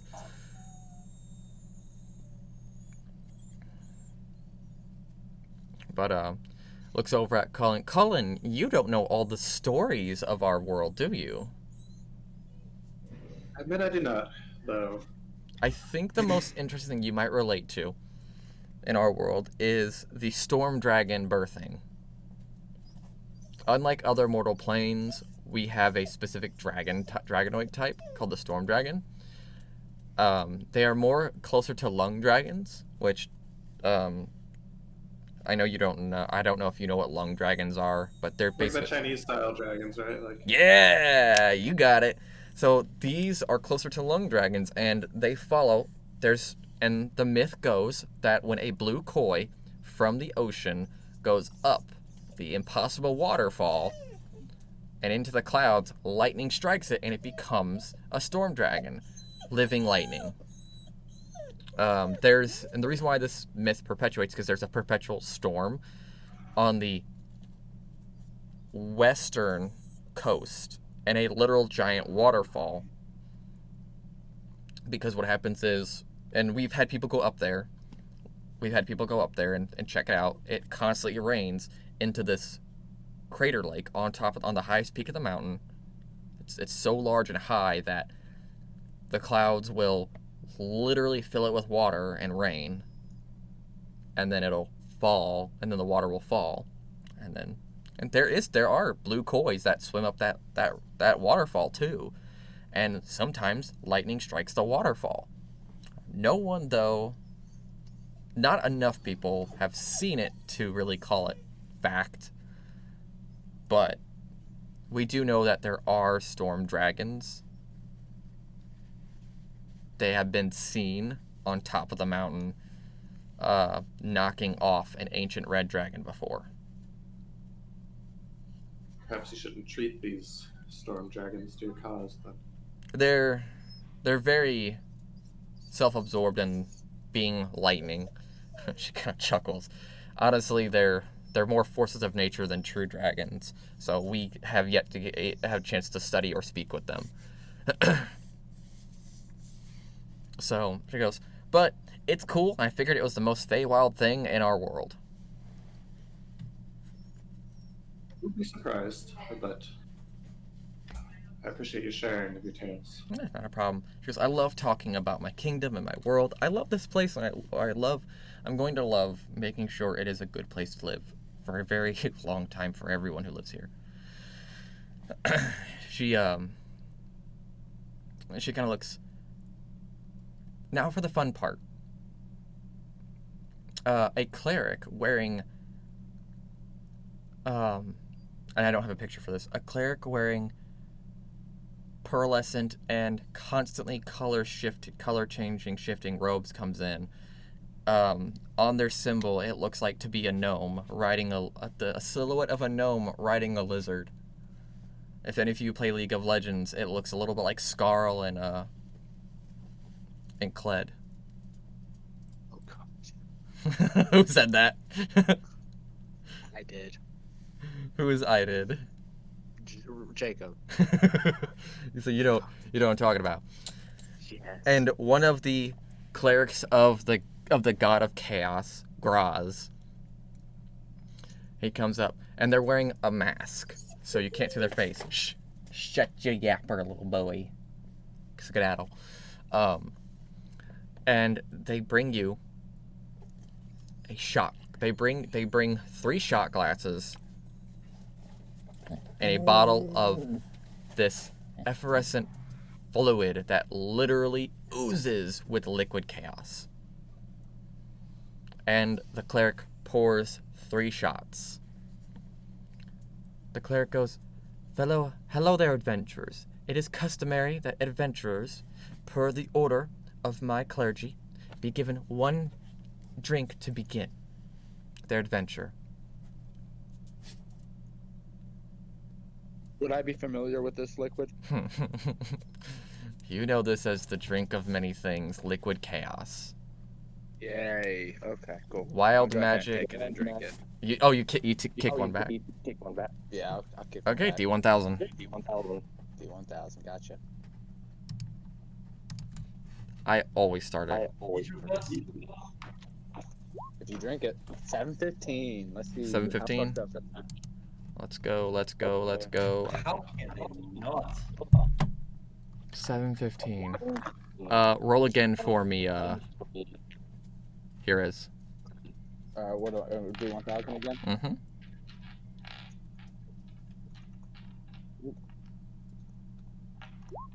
Uh, 417.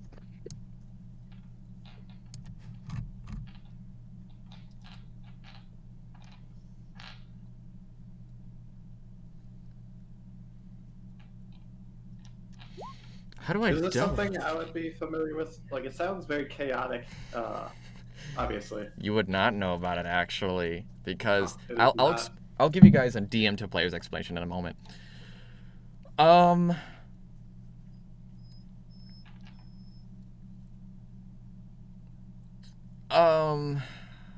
You can't double that effect, but all right.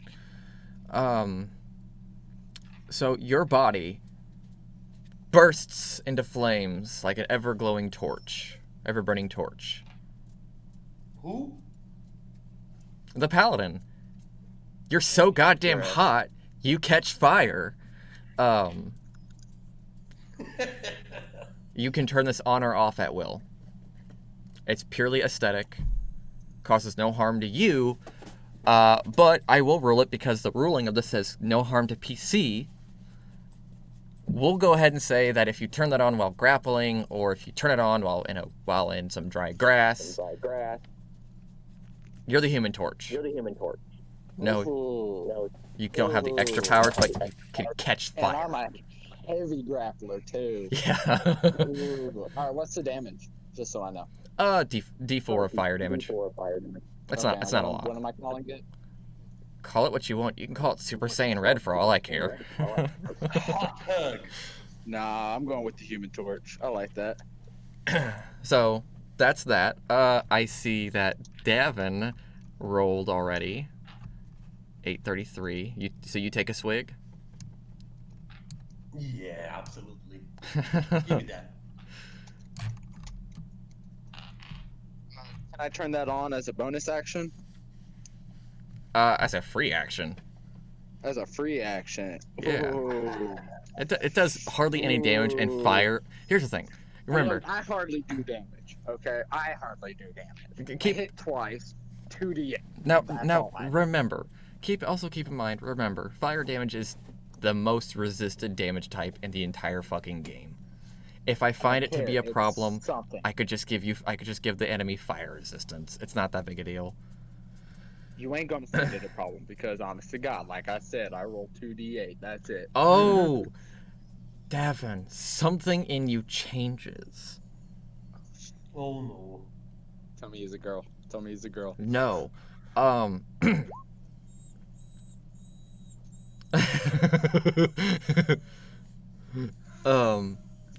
Well, besides Divine Smite, if I didn't have that, then I'd only roll 2d8. Okay. You have a Besides choice. sneak attack, roll Hold on. for Hey, damage.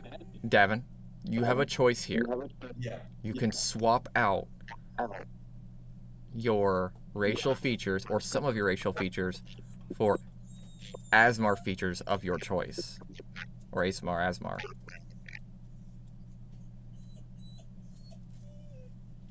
I can become any of the Azimar You at the can moment. you can either completely change your racial bonuses to Asmar minus stat changes.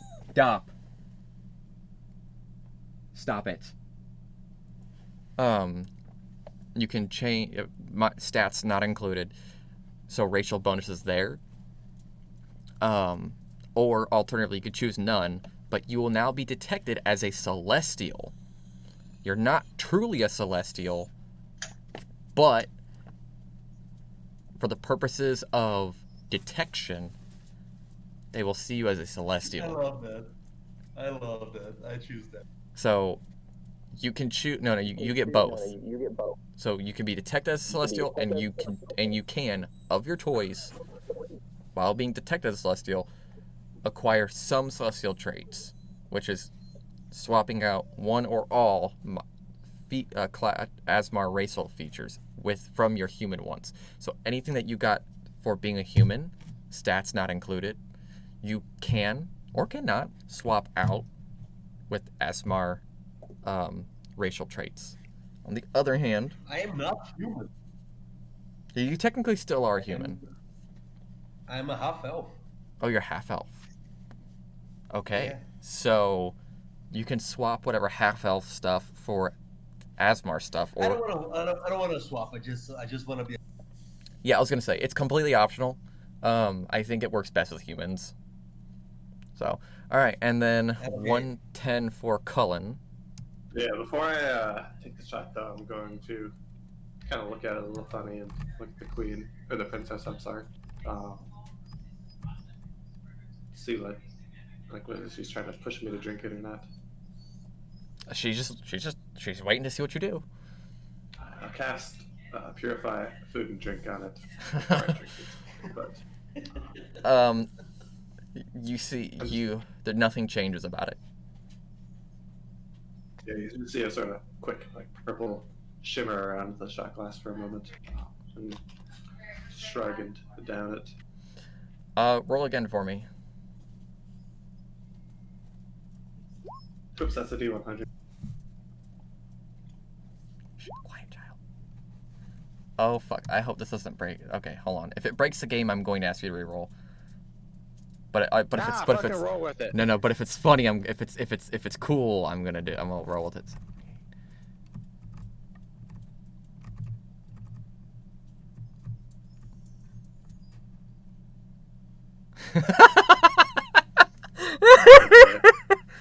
So with your blood, you can create a potion that with a DC 15 search check, anyone who drinks the potion can find a random dinosaur figures hidden in the environment. They're worthless, but they have strange sentimental value.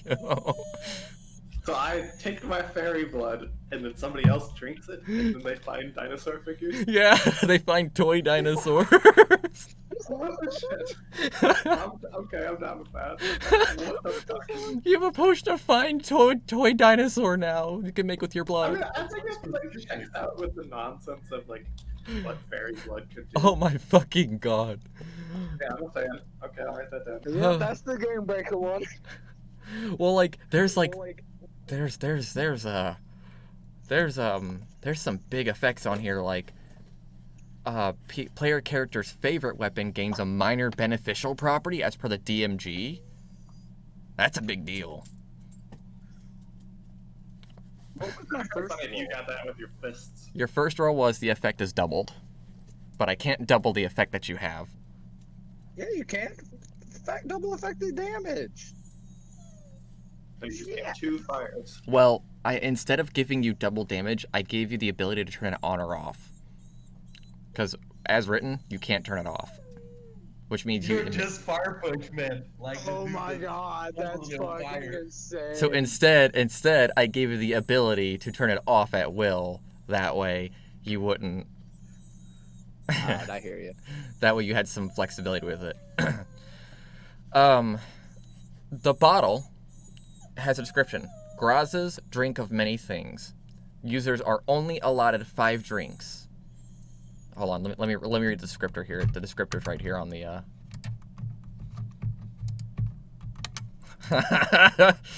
Oh, I fucking love this. This is the new and like in the descriptor. This is the new release since we ran out of ingredients for the original. Turns out this stuff sells like hotcakes. Yes, at one point it was sold.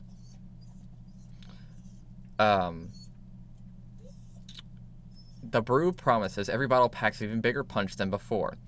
A maximum of 5 doses per person, magically limited. We don't want to say what happens when you take a 6th. Wait, can we take another one? Yeah, Look at the you could take princess. up to 5 drinks, the princess says. I take another one. I'll fucking rock with another one. Okay, hold on. We need to keep, okay, so we need to Oh keep. my god, the same. How the fuck do you do that on a D1000? I had a player roll a 1 and a 1000. And 1 in 1000. No, like how the fuck is that possible? Hold on, 4. So let's do Devon first. You got 417 if I remember. Do we know that we gained these powers? Yes. Does this happen? No, And, you, like, you are informed. Okay, I was gonna say because there's no way I'm ever gonna figure out the potion thing otherwise. Okay, reroll. You're not gonna get the same tired. power as a buddy. You're not gonna. We're gonna make it. You know. We're gonna make it. You know, special. Keep it unique. There's a double super celestial. Double super celestial. Okay, here is 581. No fear. Where'd it go? Where'd it go?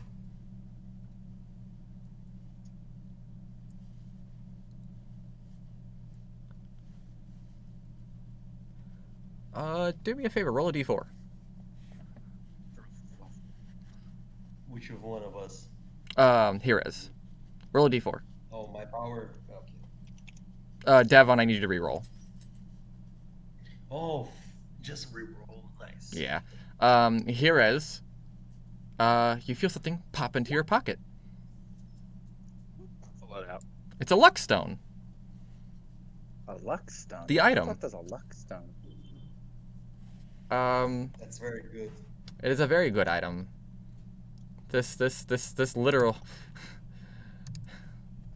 This drink is anything can happen with this drink.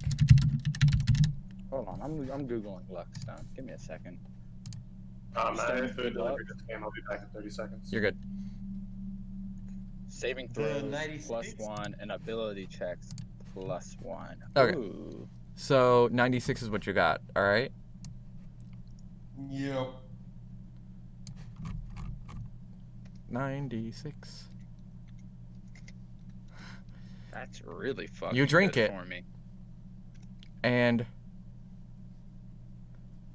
all potions now have a random potion effect on you, excluding poisons. Poisons will still poison you. Every single potion I drink is random? Yes, not including Oh my fucking god. the drink. And the drink of many things does not count as a potion. So a healing potion isn't guaranteed to heal you. Oh my god, that's a nightmare. I need healing. Giant strength. Fuck. I got 3 potions of greater healing because of this. And completely Because fucked. self-preservation is very important for that. And well, you know this now. And now you know these potions Fuck. are essentially just toss-ups is what they are. Okay. And you know what? They also could be, you know, superior potions of healing now. You never know. Yeah. Look on the bright side. All right. Here is. Would you like to go again? I will. Give me 1 second though. There's a way of adding a modifier, like whenever you go to roll, like to add +1. You guys know how like kill does it, right? Oh, I don't remember. I'll just wait till There he is a gets on. way. I've already written it down. So, Yeah. I'll do it one more time. See Okay. what I get. Test my luck. So that'll be. If it's bad, three then for- I'll stop. If there's it's good, no- then I'll go again. There's really no bad luck. You really have to like have some serious. 659. 659. Like all these are just straight up chaotic. They're supposed to be chaotic, not fuck up your character.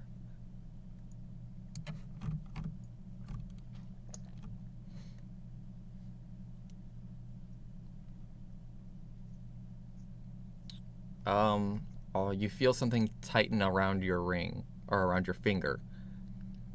It is a golden ring. It has a cryptic engraving on the inside in Elvish that glows. Do you know Elvish? I believe I do, actually. I do. Okay. Ooh, I'm losing connection on my stream.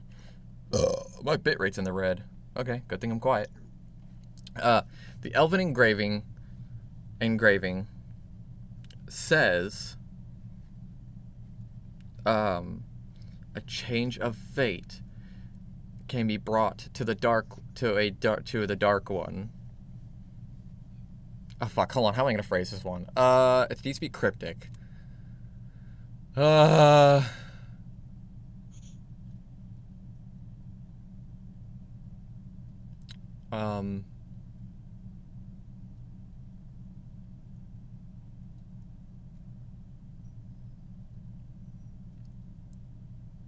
like do I do a fortune cookie thing? Here, let's just do cryptic. Let's just Google cryptic message here. Fuck it. Cryptic messages generator. No way. All right. Yeah. Oh, dude, they got fucking generators for everything. Let me type this, because this is probably gonna mean absolutely fucking jack all, but, you know, I'll still type it.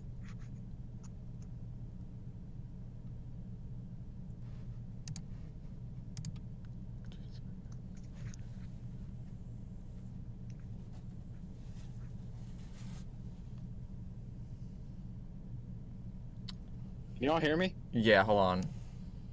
Okay. Yeah. Well, everybody was quiet. I thought I So accidentally hung up or some shit. this might be doable. Let me go ahead and DM this to you. It's supposed to be cryptic.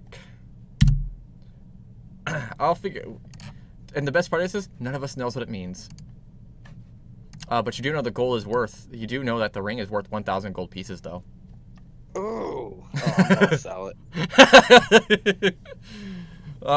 This shit doesn't mean anything to me. Okay, so that is 3 for Jerez, 1 for Cullen, 2 for Devin, right?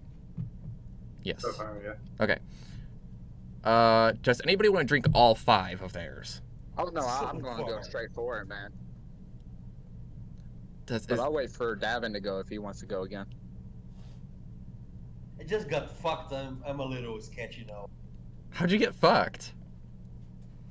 Random potion forever. I will take one more. All right, that is 1 more. This is your 3rd. Go ahead and roll. 78. Okay.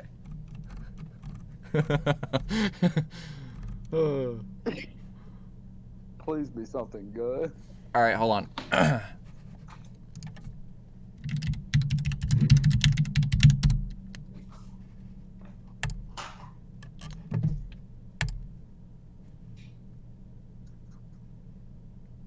You can now cast Chill Touch at will.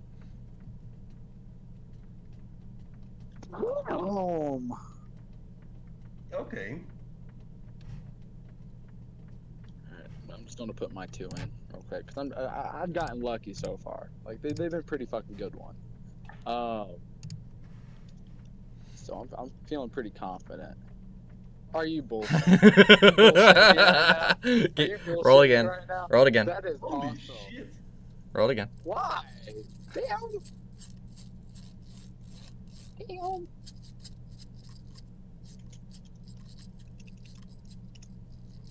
Nine. 99. All right. Oh wait. Tell me it's the potion one and I quit. Tell you it's what? Tell me it's the potion one. Nah, probably not. There's a better version of what he drank, but you know. I wish 69 was just its text was nice.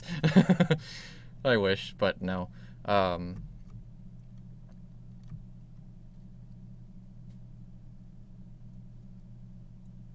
69. You just get better at sex.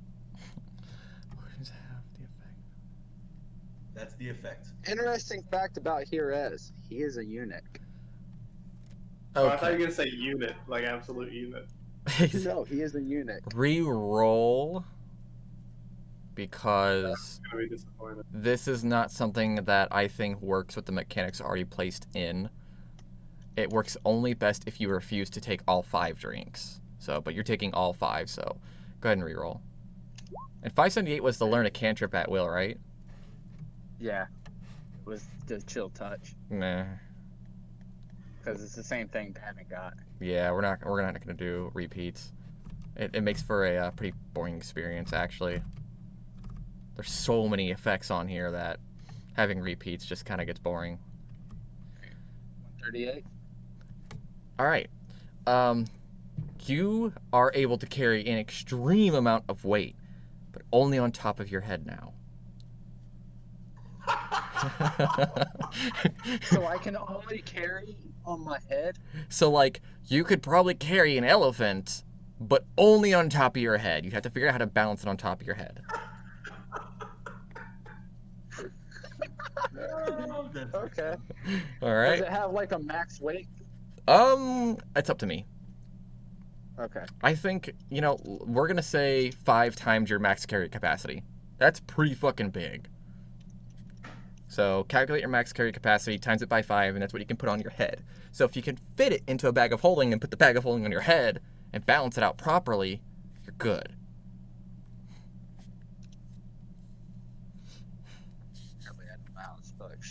Shit. You could let a giant sit on your face and live. Damn. Okay. Maybe that's how we get the giant to stop.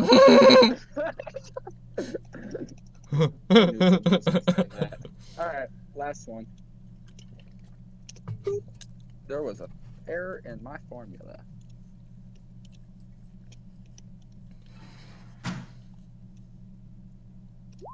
Boop. 310. Okay.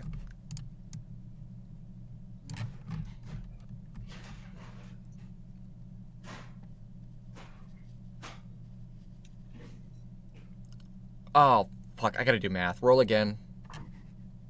I'm gonna... You just roll again. Hopefully it doesn't make me do math. This is a weird way to do it, but alright. 21. 21? 21. Which would be... Give me a second. I gotta go back all the way to Well, double since digits. we are already here, might as well, right? 1 second.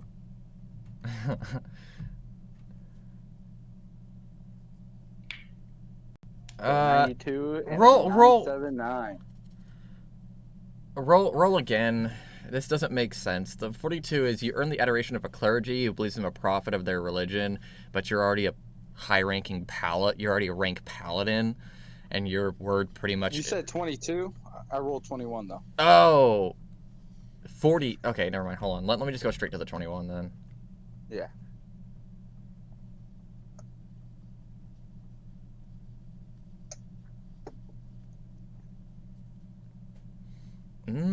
Interesting. All right.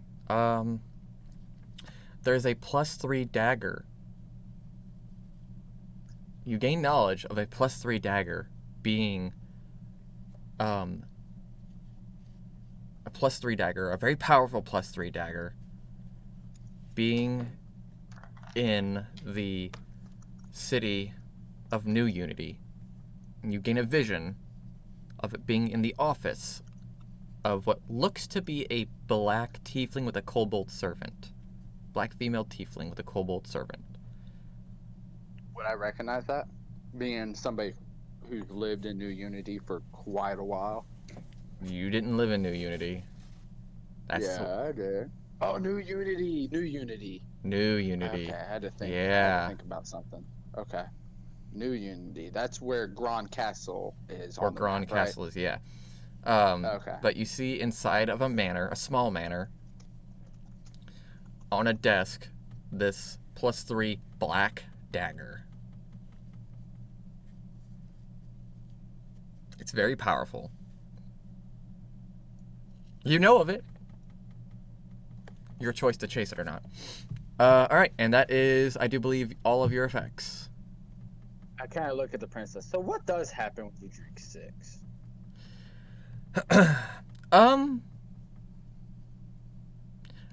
The cleric goes, good member of the church, of our pantheon. You do not want to become what happens after the 6th drink. Oh fuck. A vessel for an entity not from this world. Say less. Say less. DM, Yes.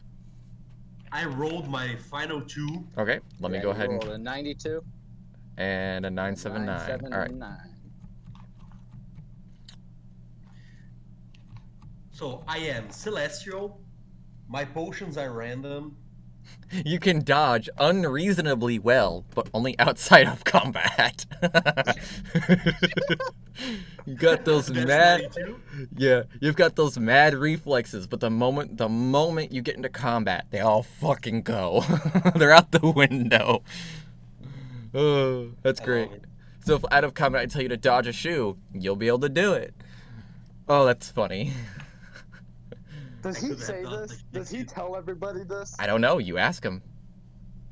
What you drink it? No, you say drink? What happened? And 979. Let's go to 979. Yeah, when he drinks that first one, I kind of look at Dad and be like, so what did that one do? No, now I'm more godly than you. With the first one. Now I'm fucked. All my potions are just randomized. My body was chained forever. Now throw me a punch. Throw me a Take, punch. Is that- I'll take is that combat? That's combat. Nah, no, don't bite me.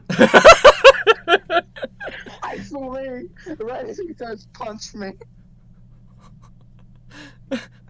Do you actually swing I'm to hit doing it, him? man. Okay. I'm actually doing it. Roll to attack. 14. What's your AC, buddy? 14 to hit. Yeah. I'm at 17 with the magic items I got. Okay, you evade it. So Not bad, not at bad. 979, you are granted with the knowledge that when you critically strike with any ranged weapon, a ding noise can be heard. That's Dude, not these are so fucking Eldritch Blast. chaotic as shit. Eldritch Blast does not count it, right? It's a ranged weapon. I don't. Yeah, no, it's not a ranged weapon. So if you like throw a dagger or crossbow or bow, and you get a ding sound, but you know, it'd be like that. Sometimes it is like that. I'm satisfied. You know what? I would rule it because rule of this entire drink is more about rule of cool than it is about like rules as written. I would count Eldritch Blast because it's literally your go-to. So every time I crit now, I heard a ding. Hear a ding. Yeah, it's like a you know, like a bing ding ding ding, like the Hey. hotel bells. Ding ding ding ding. That was my last one. That was your last Super one. Reflex and Celestial, Random Potions. I'm missing one. Are you? I don't remember. Celestial, So you Random did Potions. 92, 971. I think it's 92. You might have forgotten to write down. Hold on, let me go to 92. Well, no, 92 was the The Super Reflexes. the super reflexes. The Chill 578. Touch. It's the Chill Touch. Chill touch, yeah, chill touch. Chill touch, right. yeah. At It's will. here. The one Chill that I touch. wasn't able to get. Damn it. That would have been pretty cool. Because I Yeah. constantly touch people. I didn't sound good. You already Chill have Touch is not Bammy touch. Cinder as a fucking passive. Chill. All right. Cullen, would you like to I take would a like drink? to spend a moment to cast Divination Ah, and ask my Queen Titania whether, or what will happen when I take the next shot.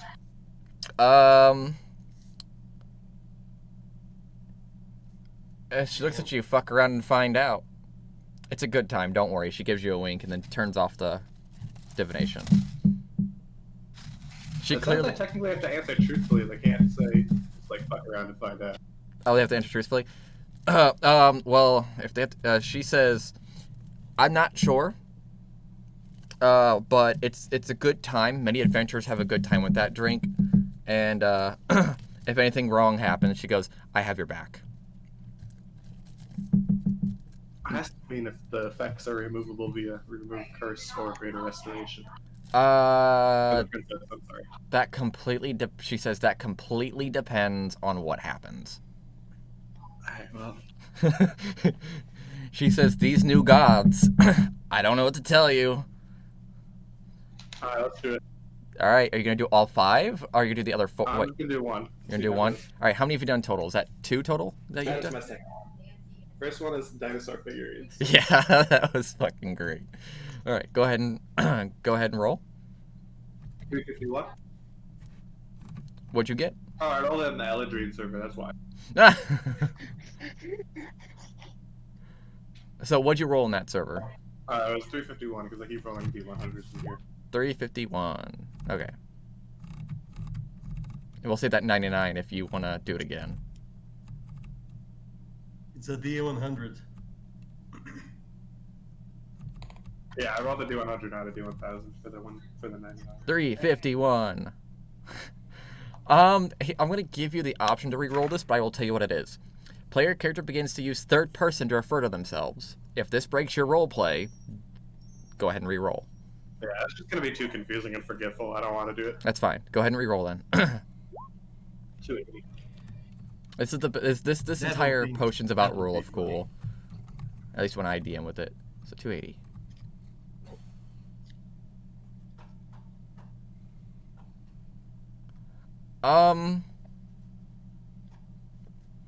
A horse breaks out from the stables.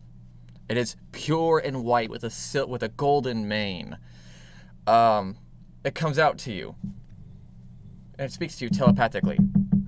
I am at Wait, your horse service. just literally ran into the throne room. Yeah. It comes in and goes, "I beseech you, my lord," telepathically.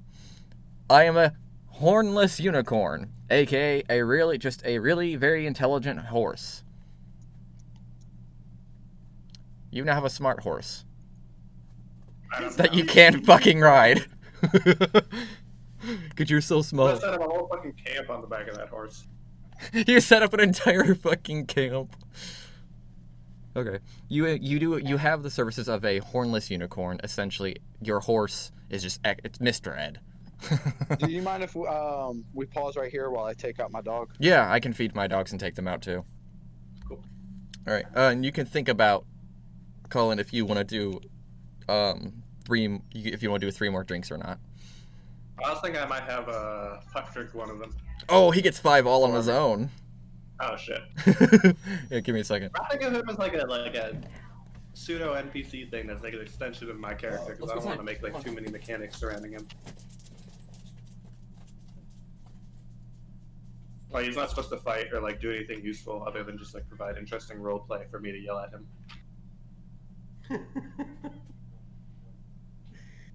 Oh, this part is gonna be a thing.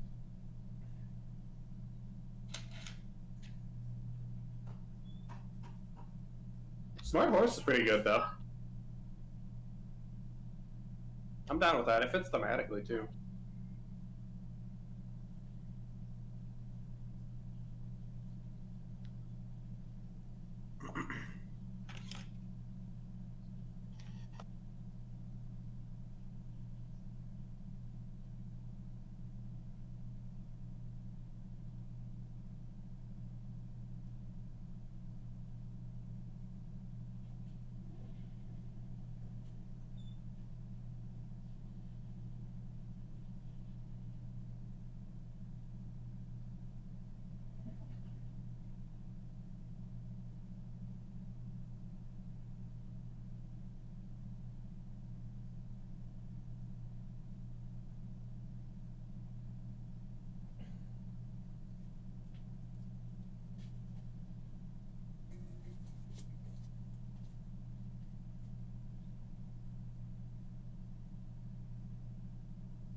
My bad.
Dinner for you, buddy.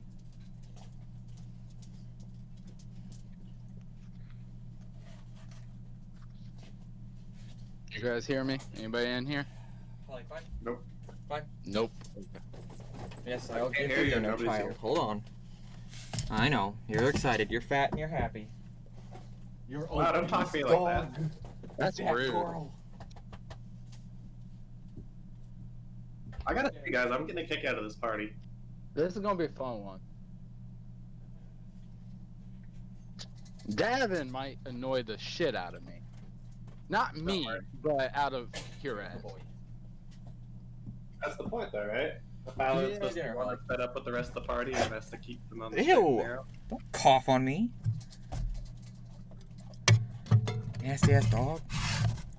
There's Alright. a D&D webcomic that I like, where it's like a paladin, and then he's got a party that's like a necromancer, a barbarian, and like What a crit. D&D webcomic is that? Because I love. Oh, weekly roll. Yeah, it's the one with like it's called Bucket, right? Yeah, he's called Bucket. Yeah, weekly roll. That's it. My favorite one, and I saved it, is when he goes up to the counter. He goes, "Do you have anything silver?" No. Do you have any silver coins?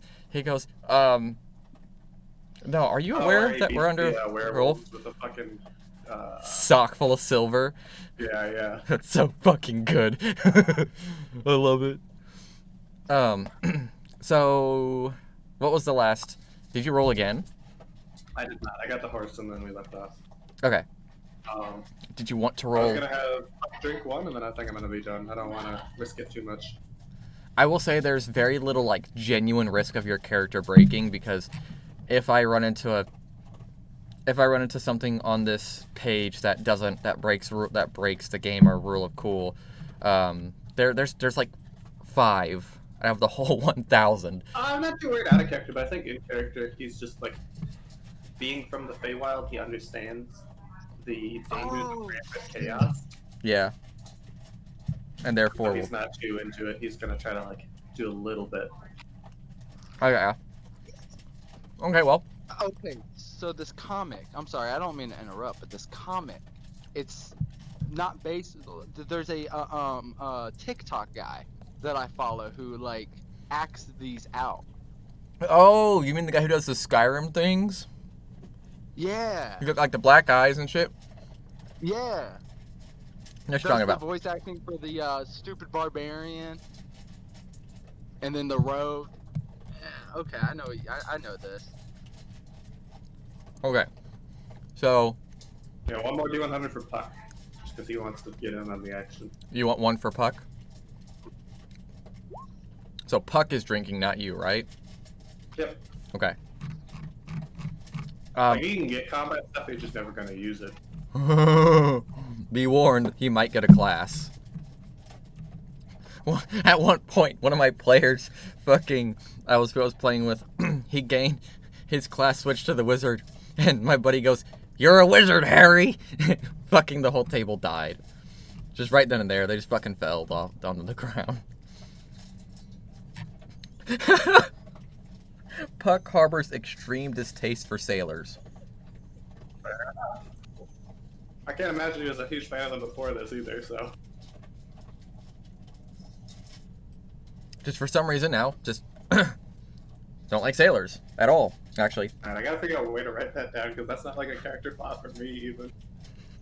But I gotta keep it somewhere. Just write down Puck does not like sailors at all. I wonder if that extends to seamen in general. Get your dirty nut away from me. Cool. Yeah, we will ask the princess for a rain check on the rest of the shots. She takes the bottle, and she says, pocket it. There's literally enough. She goes, we need to pocket it anyway because our fourth party member needs to take his shots. She chuckles. I think we have muscles in the card body over here carry it because the other guy's gonna try for a 6. If you want to try for if you try for number 6, I will let you. I will let you know it just won't end well. Okay, so on a scale of 1 to 10, how bad? You forfeit your character. Damn! No, I can't do that. Like, so technically, as from DM to players, just for full transparency. Cree, stop. If you guys are free to ask me for this and use it in your campaigns, like in the future, understand that when someone takes the 6th drink, they become a vessel for an alien species that roams around the sphere.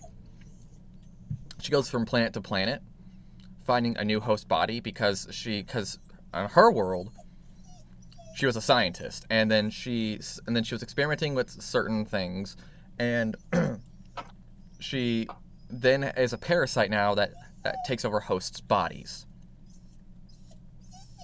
So, and the 6th drink, this is the second version of it. The first version was basically way more chaotic, if you can believe that.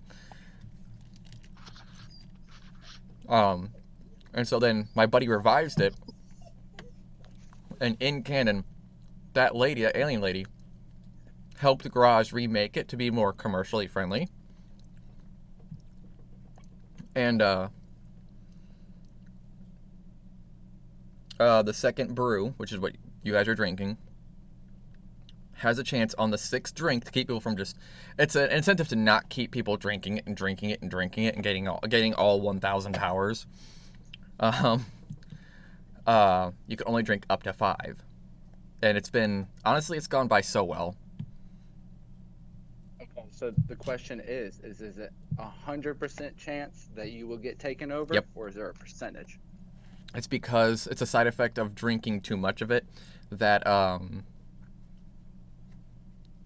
you become empty and a vessel. As a matter of fact, she implemented that in there on purpose to gain more vessels, because then she can take advantage of the greedy people and have more vessels later for when each time one dies. She literally abducts you and stores you in cryo, and like a pseudo cryostasis. Okay. DM who wrote this, that was his canon and his way of balancing it, and I'm respecting what he wrote. Yeah. Oh, you're good. And in the I'm end, just curious. your if that's game, foolproof. your table. You can make the consequence whatever you want. So long. Back yet? What's that? Yeah, I was does looking at Fame my on you back? That's a negative. Negative, Ghost Rider. The mod's not back yet. How I'm late back, are we I'm playing? back. Sorry. Okay. Oh, you're good. Don't worry. How late are we playing? My girlfriend's out playing volleyball, so I guess until she gets back. What, you didn't want to go watch that? Yes, I do, but also I get to stare at that whenever I want, though. Fair enough. Trust and believe. I know, but she doesn't get to go out and hang out with people very often. So it's her time to spend time with people that aren't just me. Yeah, I'm that's fair. respecting her. I'm respecting her time, her personal time to go play volleyball with friends. My girlfriend's like an art girl, not a theater girl, so any opportunity for her to do like athletic stuff, I'd be very. Thing is, my girlfriend's also an art girl. It's just she does like everything. She likes to hike. She skis. I learned how to snowboard with her. She can draw. She can do photography. She was a dog groomer when I worked with her. She in the room with the gun you had right now? What's that? Huh? Never mind. Making stupid jokes. No, she's not. In in case the you room. guys can't tell, I've started drinking since we started playing. No, so. it's fine. No, I'm an absolute fucking gushy mess for her. And I'm fully willing to admit that to anybody. I'm an absolute mess and I love her dearly. We've been together for 3 years. I'll stop myself before I start ranting. The question. Technically we've already talked about it. And we're gonna do courtroom, then a party. That's nice. But first And then the courtroom after the party.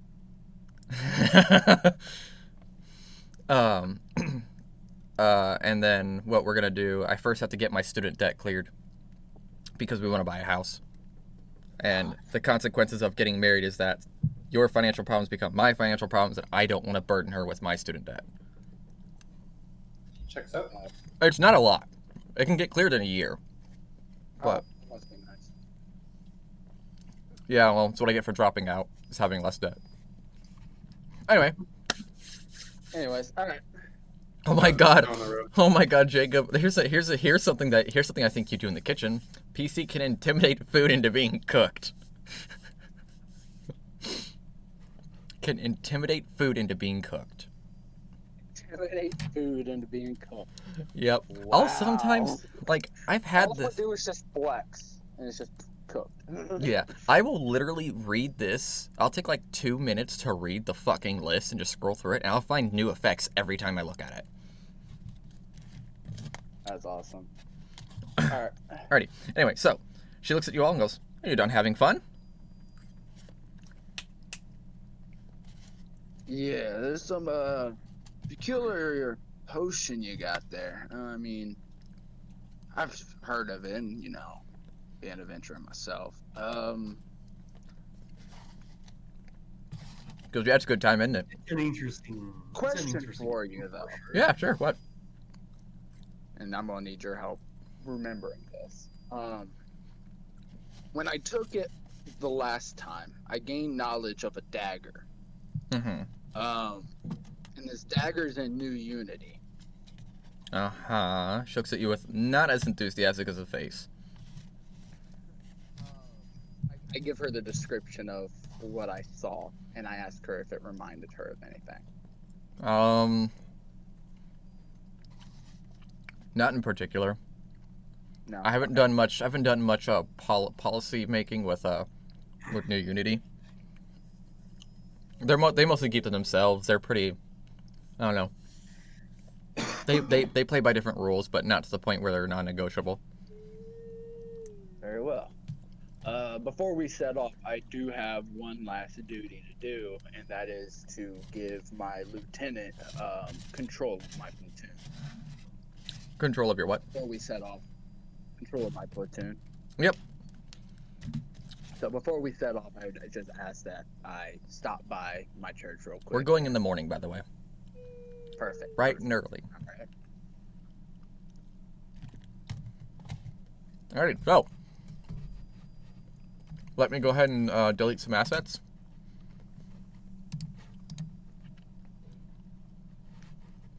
Get down.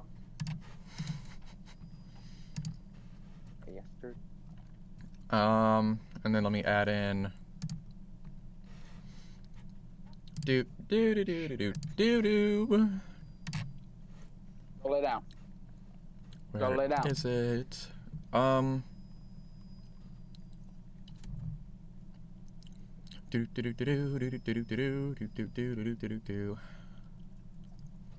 lay down before I put you in your kennel. Lay.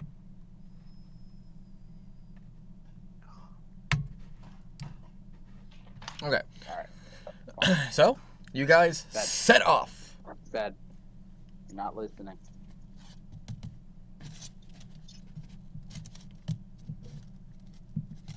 All right. Sorry. You're good. You guys set off. The next morning. The adventure, or like from the castle? For adventure. Okay. So I want to fill that For ring. adventure. Oh, you're gonna celebrate? I'm gonna sell the ring. Oh, you're gonna sell the The ring? golden Yep. ring. That's Yeah. easy. 1K gold right in your pocket. Enjoy. Cool. So yeah, I'll do that, and then go ahead and hand off to my lieutenant. Okay, and that is easily accomplished. There's nothing terribly difficult. Go ahead and make a party formation for me. What is that? Make a party formation. A travel formation. Okay. I kind of look at everybody, but like I'll go ahead and take the lead, and I'll stand Which up in the direction front. are we going? This is me preemptively giving you guys the battlefield for what's coming up. The encounter for this session is about to occur. I'm Right, just prepping. But which direction are we walking? You'll be going.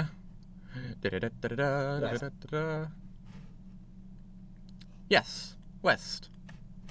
So yeah. You guys go have to ahead. cut through these bushes. Leading from like right here. Yeah. I'll go ahead and stand in the front.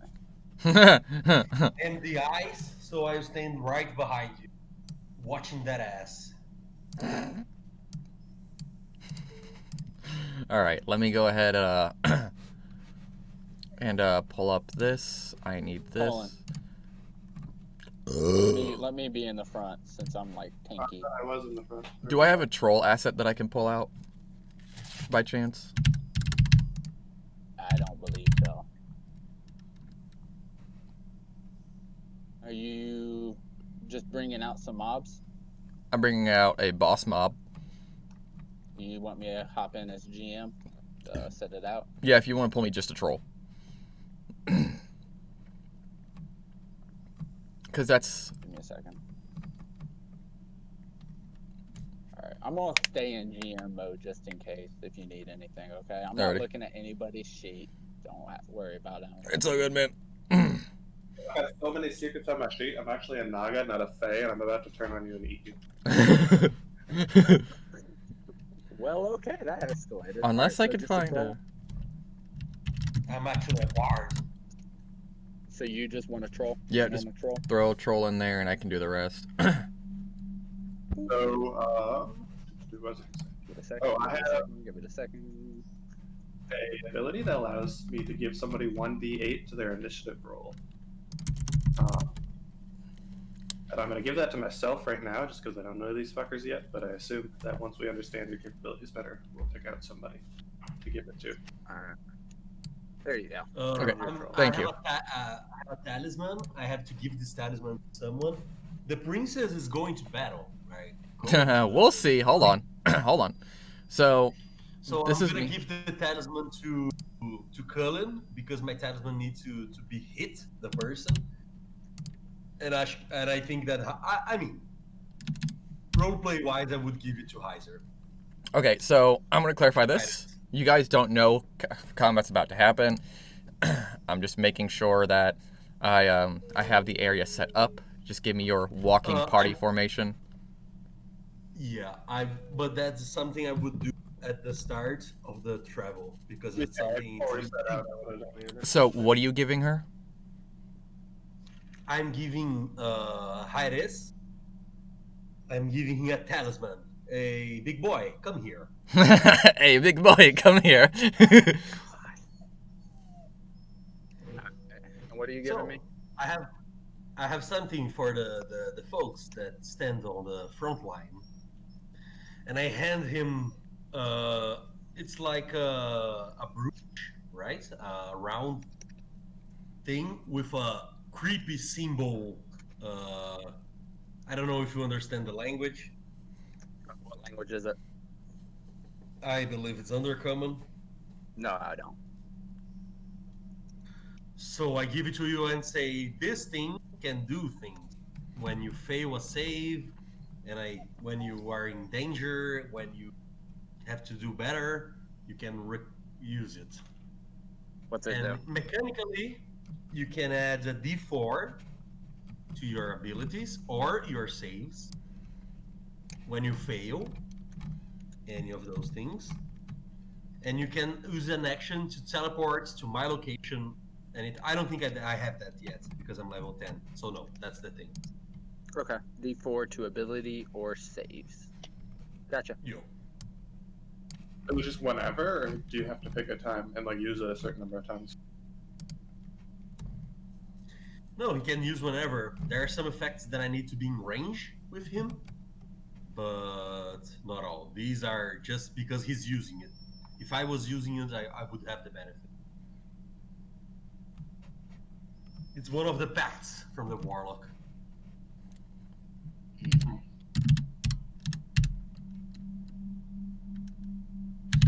Wear it. Well, I don't think you have a shirt to put this brooch on, so just put it wherever you would put it. Do I have to wear it? Can I just put it in my pocket? No, you know can't what? put it Fuck in. it. There's a pin. There's a pin on it. I'm just gonna stab that in my chest. Fuck. Wow. Aren't you wild? Devin, I can't handle it, man. Oh Lord. It's my way of arming your paladin against aggression. Oh my god. Wow, this is interesting. Quiet. He's smart, man. Davin's not a. He knows how to handle this kind of guys. All right. Alright. All right. So, she looks at you and goes, "Well, we're just gonna take the most direct route," and just points right off into the horizon. She goes, "It should be quiet for the most part, up until nighttime rolls around, but you know how it is. Yeah, just be on the lookout for stuff anyway. So this is your party formation, right?" Okay. Yep. Okay. I feel like the princess is off to the side of Davin, so Davin like can't do anything to her. She's off to the side because she saw that look that Davin gave your boy. So she knows what's going on. She looks at Davin and goes. She looks at Davin. This is completely oblivious. Yeah, she looks at Davin and gives him a bit of a knowing nod. Yeah. You know the thing. She goes. You got decent taste. I'll give you that. I mean, look at that. Look at that. The dude looks like he was sculpted from stone. Oh my god! Who's making the fucking slurping noises? Who's doing the slurping noises? I swear to God. I'm gonna have to put you in horny jail, aren't I? I'll make one. Read. Okay. Okay.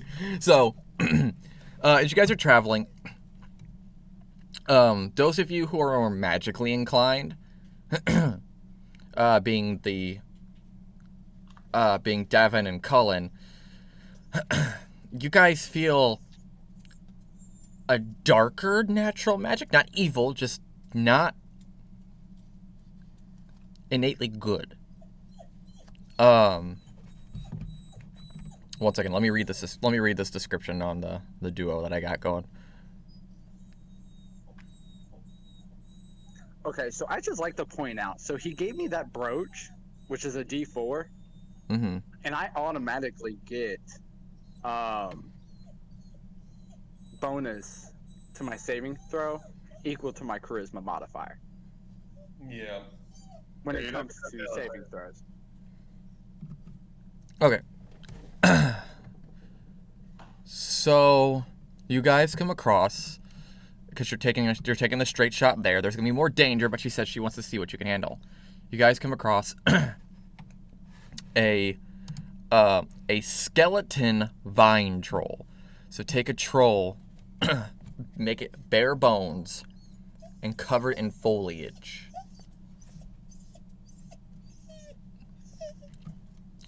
It's very clear as you see it walk that the vines are controlling the skeleton of this dead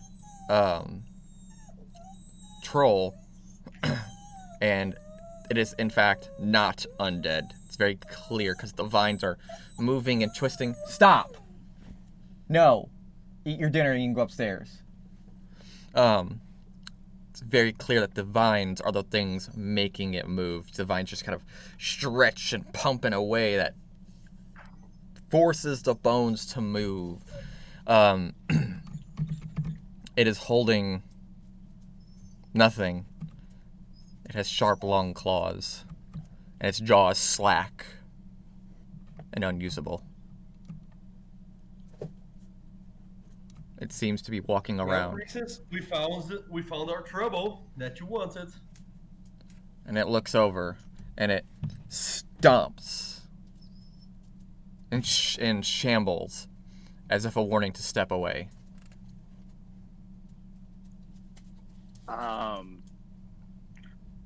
As we kind of get closer to it and we see it, I kind of look over at the princesses. We battling? Honestly, yeah, I need you to... She says, I don't know much about these things. I'm going to immediately cast Compel Duel. Okay. Are you within range to cast it? 30 feet. Is it 30 feet from you? Yep. Nice. It's 35. No, 35. So I'll just move here. There we go. Okay. I can start rolling initiative. I assume this thing is like immediately hostile. No, but with Compelled Duel it is. So. They need to make a wisdom saving throw. Okay. Give me a second. Let me get my DC 18. DC 18 wisdom saving throw. Okay. Give me 1 second. Clear off my table here. Bloop. Oh, that's right. That's right. We're going into battle. Let me get my dice. Dude, you guys can use physical die. Apologies to the Twitch viewers who are about to hear my metal die fucking max out my microphone. I wonder if I can... Nope, I can't fix it in any way. Okay. Damn.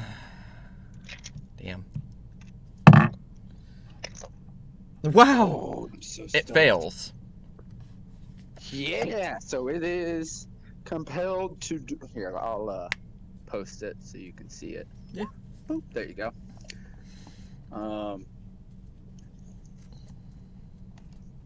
Every single time it moves 30 feet away from me, it has to make another wisdom saving throw.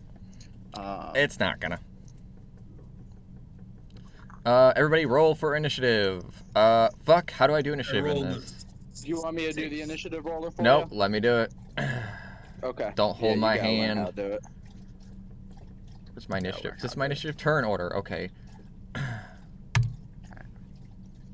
This is the only time I'll probably use the actual roll 20 initiative roller. Okay. How do I make this fucker use initiative? So click his token. And then go to the page, journal. Yeah.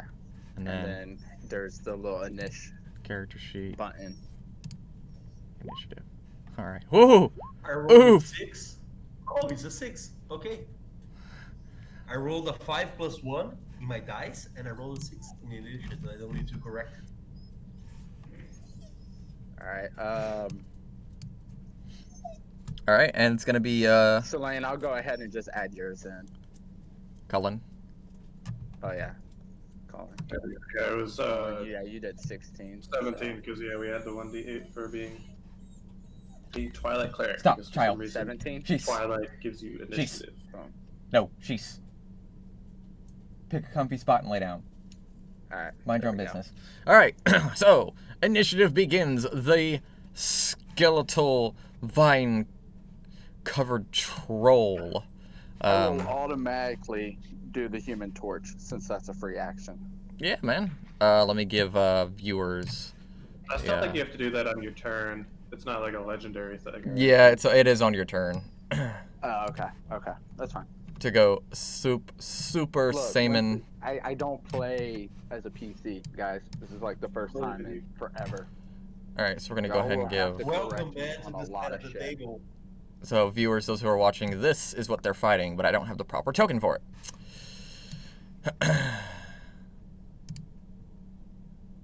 Hey, send us as well. So. It will walk up. What does walk speed 30 feet? Alright. It will walk. Where's my ruler? Polygon line text. Where is the ruler? Well, it's 30 feet away from you, but it'll get into melee range. And it will attempt to... It will... Let's go ahead first. Let's go ahead and do this.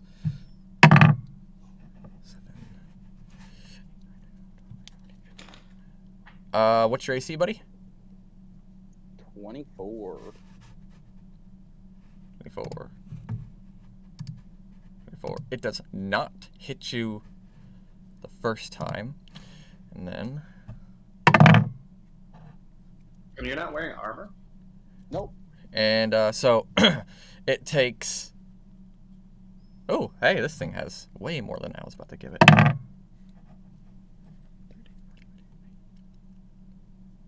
Damn. All right. So this thing, it takes 2 swings at you and attempts to munch you with its broken jaw. But they all kind of miss the mark, and in one particular, you kind of see it coming, and you kind of just like roll, and you kind of literally just like Dragon Ball Z deflect it.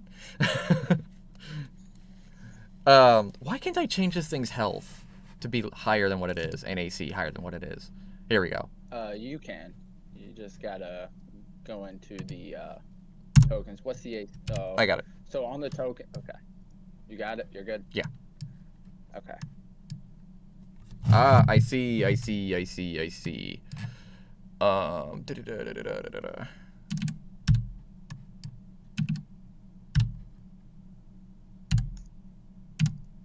God damn it. Save. Okay, there we go.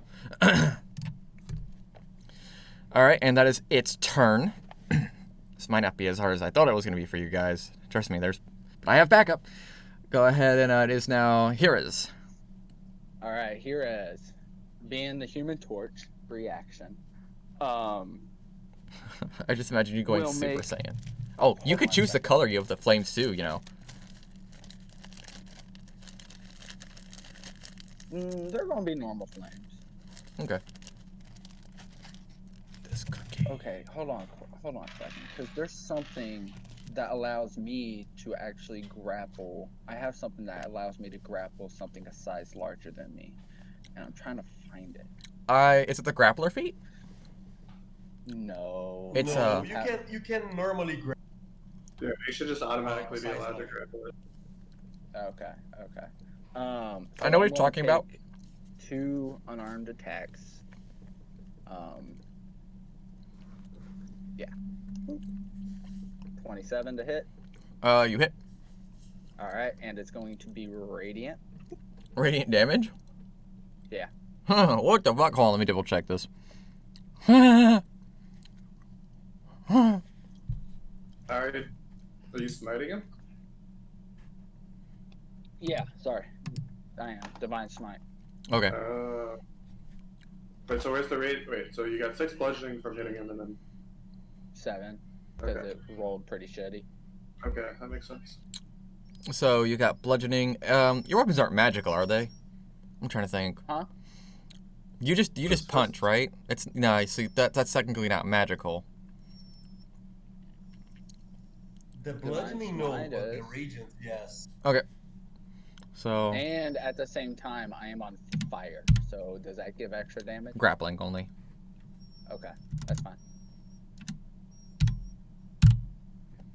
So yep, 6 bludgeoning and then 7 radiant. And then I'll do another unarmed strike. For 13. God damn. 13 does not hit. Okay. Bonus action, I am going to try to grapple it. So is that 2 strength saving throws to contest each other? It's a strength check contested by the target's athletics or dexterity acrobatics check. Yeah. It's So athletics for the attacker and acro or athletics for the. What's your grapple, buddy? 8. It shrugs. You go to give it a good old grapple, and it's weird. It's slippery. It's plant material, something you're not used to like manhandling. You know, if it were an actual monster, I think you would have been a little more intuitive. But it's just so skinny and planty, and I don't know, like the brush of the leaf made you kind of like a little unnerved, and it just kind of shrugged you off. Okay. It was a total fluke. You know that, and you could easily grapple this thing if you wanted to, but it is big. It is strong. Okay. That my turn. All right, Cullen. By the way, I love the choice of name. Good. So I'm just going to sort of stare at it curiously for a moment before you see sort of ethereal leaves that begin to form in the air around him.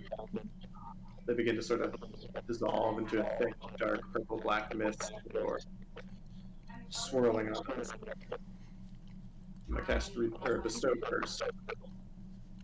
So he has to succeed on a DC 20 Wisdom save. Ah.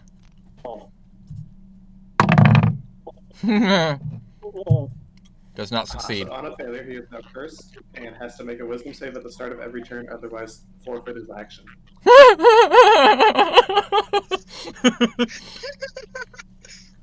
Shit. What is this? Bro, this poor thing did not know it was coming. Okay, that's fine. What is this spell? Bestow Curse? Yeah, Bestow Curse is good, dude.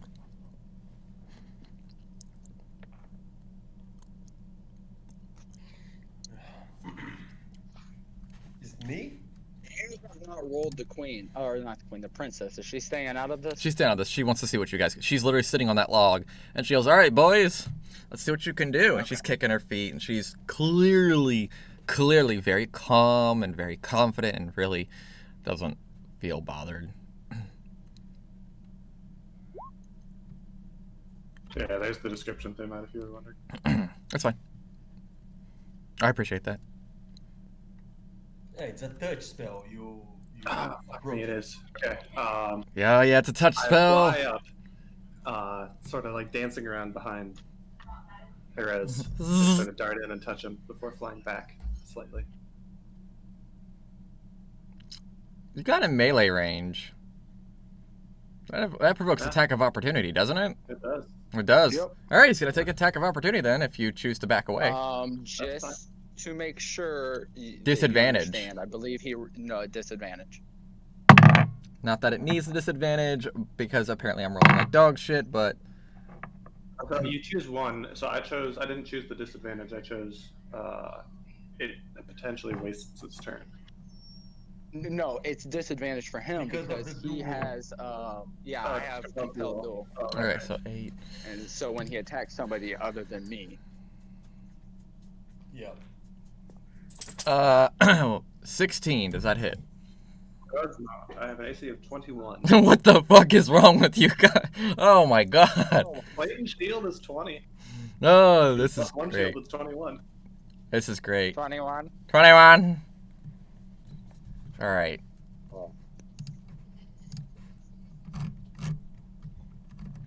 Give me a second.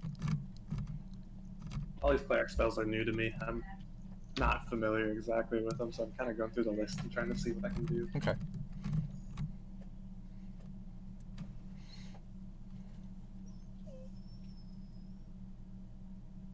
Give me 1 second. Ooh. Ooh. Oh, hold on a second. Yeah, go for it. Okay, so I didn't read this part. It says if you cast a spell that targets a hostile creature other than the target, or if a creature friendly to you damages the target, or casts harmful spell on it, or if you end your turn more than 30 feet away from the target, it ends the spell. There is this creature took no harm from wasting its turn, right? You gave it damage, which is fine, but Bestow Curse and the way he used it. Cast the spell. What the hell did you do with my dice, asshole? So would Bestow Curse count as to breaking the compelled duel? It says if you cast a harmful spell. I I rule wouldn't. harmful as damage spells. Harmful, like I would to be poisoned, because being poisoned doesn't always damage. I don't think the initial curse is harmful. I think this slips by barely. Okay, so the second he takes damage, though, that will... The second he takes damage from the other two. Yep. Okay. I'm going to hurt my cat. Not really. Yeah. He keeps taking my dice and thinking that they're toys and It's a running goblin. off with them. Dice goblin. You're not the only one. All right. Devin. Like I just had one and he just lost it. It is your Adam turn. is going to turn back to the princess, give her a smiley wink of confidence, and say, "Well, want a show? Give you a show." And I move up ahead, keep myself 30 feet from my talisman user, and I'm gonna cast Hex on that motherfucker. With my Fate Touch spell, feat, so I don't spend spell slots. And I'm gonna give him disadvantage at strength checks. Gives And I'm him. gonna use my... Sorry? So you said you're gonna use your give him disadvantage on strength checks. Yeah, because of the hex. Okay. And then I'm going to use my... on him, which is basically Eldritch Blast with another name, because I don't want to call it Eldritch Blast. Oh, what is it? Bear with me here. What is it you're using I on him? call it Power Hex. It's Eldritch Blast, Okay. but with a new name. Okay, that's fine. You see, instead of a blast of an actual shot, you Mhm. see these runes forming around the creature, Mhm. and it's kind of defending against that, the completion of the runes. Hmm. So that's the flavor. Gotcha. Level 10, I have 3 shots of the Eldritch Blast. I believe so. I think 11 is when it ticks up.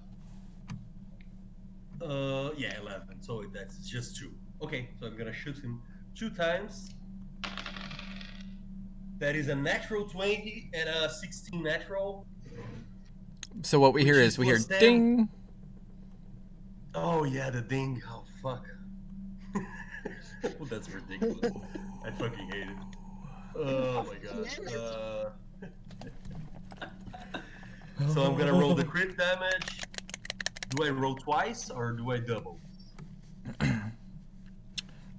You roll die. Since you guys are more advanced players, double die.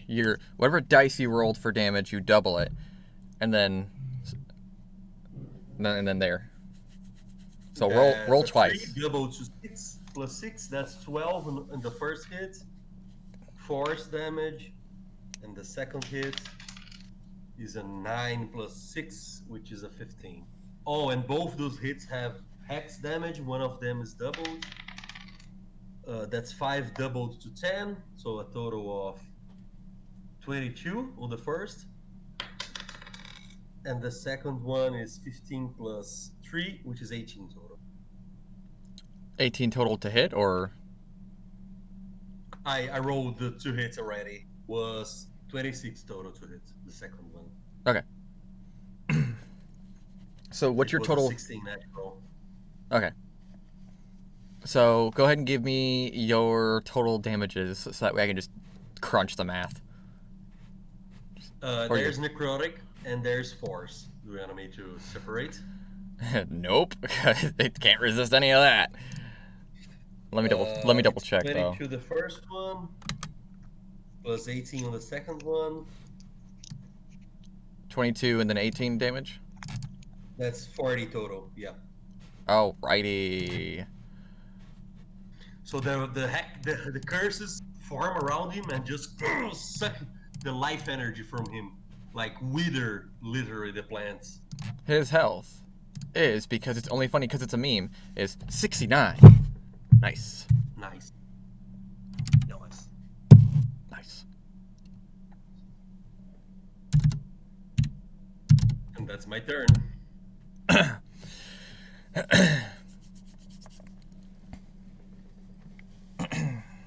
All right. It is now the troll's turn, and the troll will make its wisdom save. Or sorry, the shambling vine troll skeleton. What's the DC save, friendo, for 20. All right. It does not, and it just stands there, slack-jawed. Nice. It also, huh,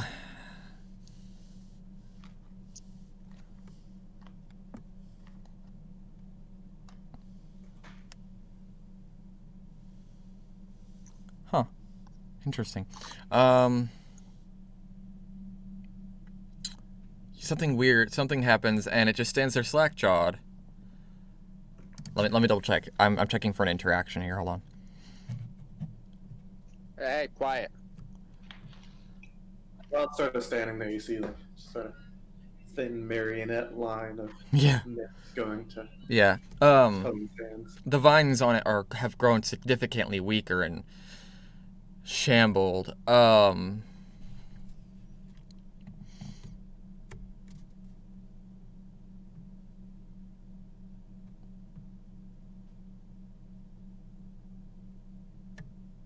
far can this go?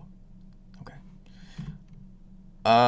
And you hear a cry from far behind, and the skeleton crumbles.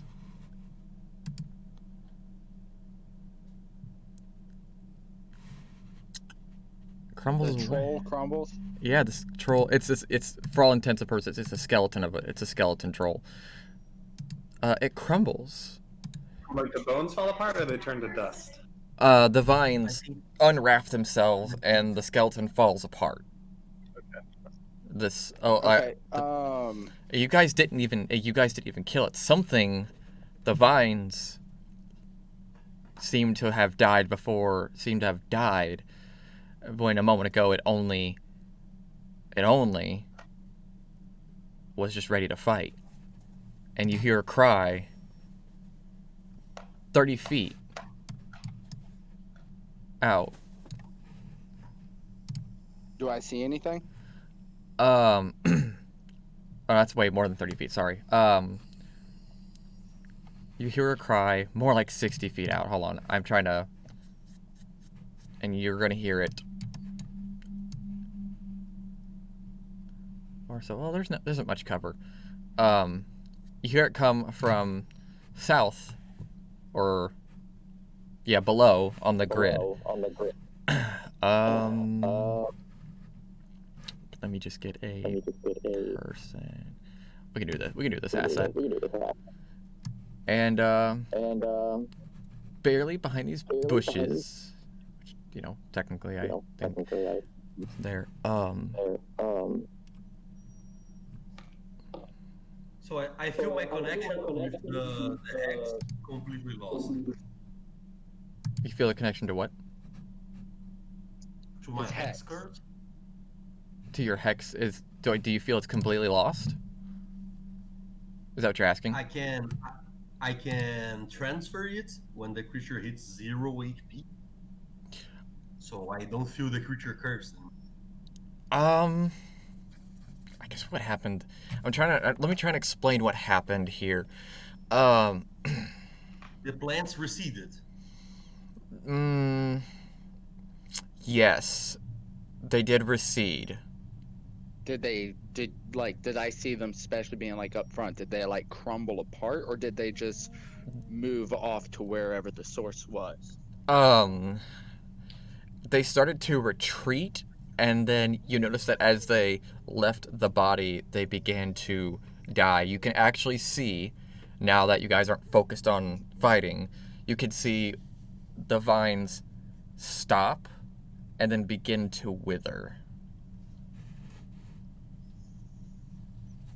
Wow, my attack was better than I expected.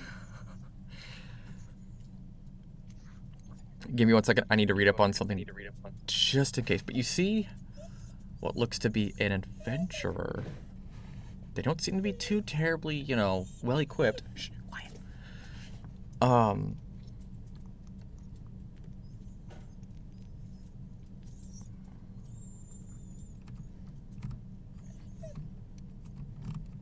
Oh, this thing's sick as fuck.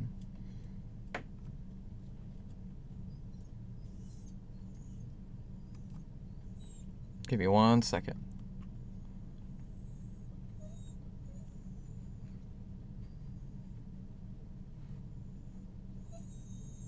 Can we play for 20 minutes more? So we're closing 4 hours? We can play for a little bit longer if you want. I don't know. Than that, if you guys want to keep going. I don't care. Yeah, I'm doing all right. I'm done to keep going. Because you guys should be the closest encounter out pretty quick. If you handled that troll the way you just did, then this next thing is just gonna be more fun. And I'm just making sure I'm getting the encounter correct. You guys ended up handling that troll really well to the point where I wanted to throw something a little bit harder at you guys to get you a little more, gauge a little bit more what you guys can handle without having a single player. Plus, I really wanted to use this monster before, like, really bad. So, now's my chance. And at the end of it, it's up to you. Alright, so, yeah, well... Do you have to go, Davin? Yeah, I can play. I'm just a little tired. That's alright. You guys should be able to wrap it up in 20 minutes if, so long as things figure out quickly. But once you guys figure it out, it'll probably be dead in a matter of a few turns, which is fine. Alright. So,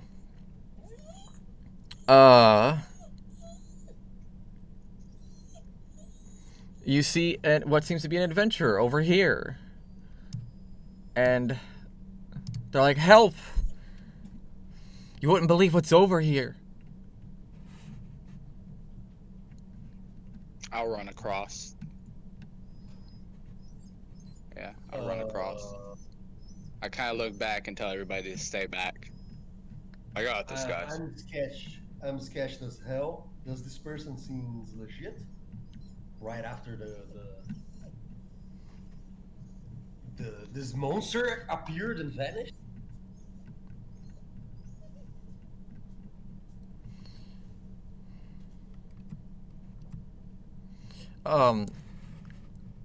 So, are you wanting to make a perception or investigation check by chance on this person? Oh, I would like to do a perception check, yes. Go for it. Do the same That's a thing. natural 20. Okay, never mind. Doesn't matter. Oh, fuck. Beautifully enough,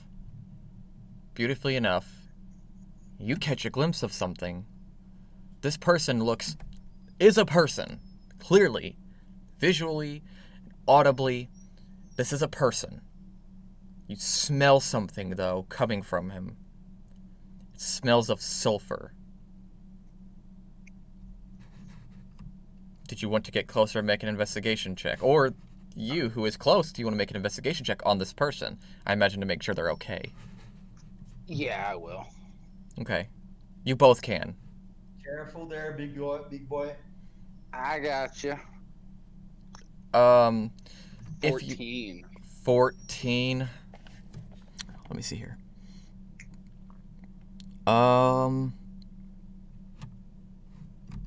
Does it say?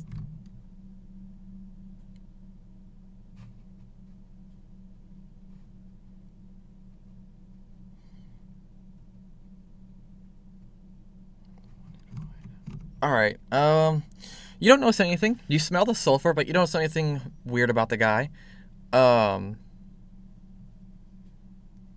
yeah, no, that'd be he says, "You wouldn't believe what's over here. She came at us with vines and a skeleton and these soldiers of plants." Big. Go ahead and do me a favor. Here is. Roll me a... Should have this, honestly, rolled up already. Give me a second.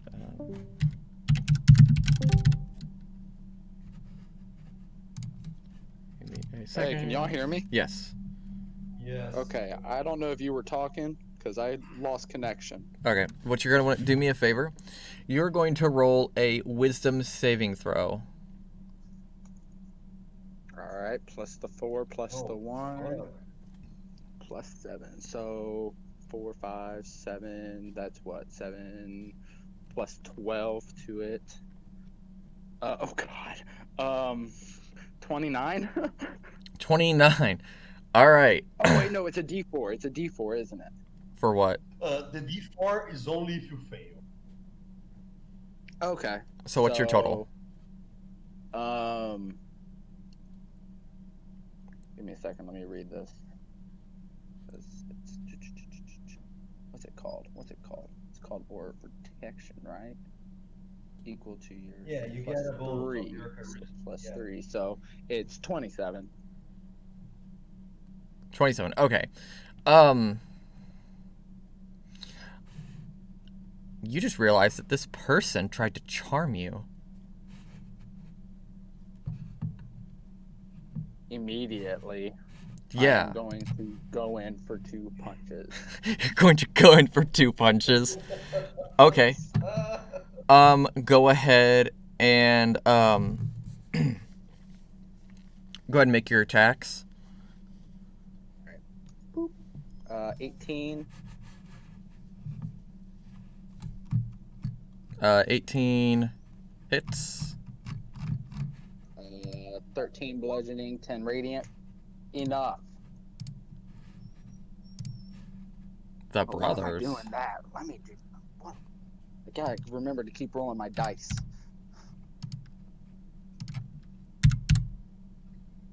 Enough. Rolling bludgeoning jet damage with Dex? You're running bludgeoning damage with Dex? Wait, you have a Yeah. plus 5 to dex and strength? So I have. What is it called?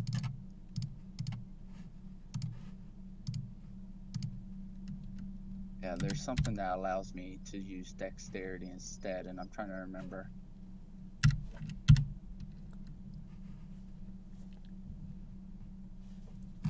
The unarmed fighting style? Does that not do that? No. But it does give the D8. Okay, I'm just gonna use an asset I'm just gonna use a basic asset here.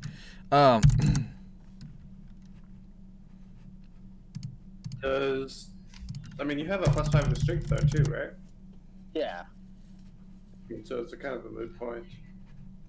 I'm kind of curious at what's allowing me to do You that. have 5/5. Holy shit. Okay, you must have rolled well. I did. How did you not go barbarian then with that stats? What the hell does make me do that? What the hell makes you what? Allows me to use my That's a monk thing. dexterity. I know, but I'm curious though. It allows me to use my dexterity for attacks with unarmed. Is it any tattoo from Tasha? No, unarmed attacks are supposed to be strength only. There's Yeah, unless you're like a monk. Do you have monk levels? no. I don't know Was it where. one of my UA things? No, I don't recall using UA for swapping decks because you're supposed to be a strength character. Yeah, you're buff, man. That's your thing. Okay. I mean, it Maybe. does the same thing. It does the same thing. It's a +5. So I'll just change it to strength. How'd you import the unarmed strikes? Like, it could just be a relic of, like, if you, like, used a rapier or something to put them in and just change the name. Yeah, I think that one was just must have been some type of goof up. Doesn't matter too much though. If it's the same number, it's the same number. Yeah. +5 for both. Are you on fire by chance still? Yes. Oh I yeah. did not drop that. This guy, the guy screams like a little girl because you're on fire and punching him. Alright, so that's And, that damage, and then one more. Yep. How much damage did you do? So let me do the other strike. 14. Probably gonna miss. Yep, it does miss. Okay, and then I'm gonna grapple him. Da, da, da, da, da. 16. Give me 1 second here. Why do I keep doing that? I got fucking dice. Golly. Minus. Roll 20 has spoiled me.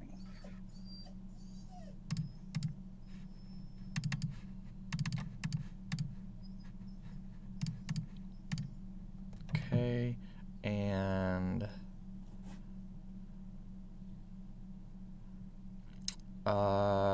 you are gonna grapple. It's gonna make a strength.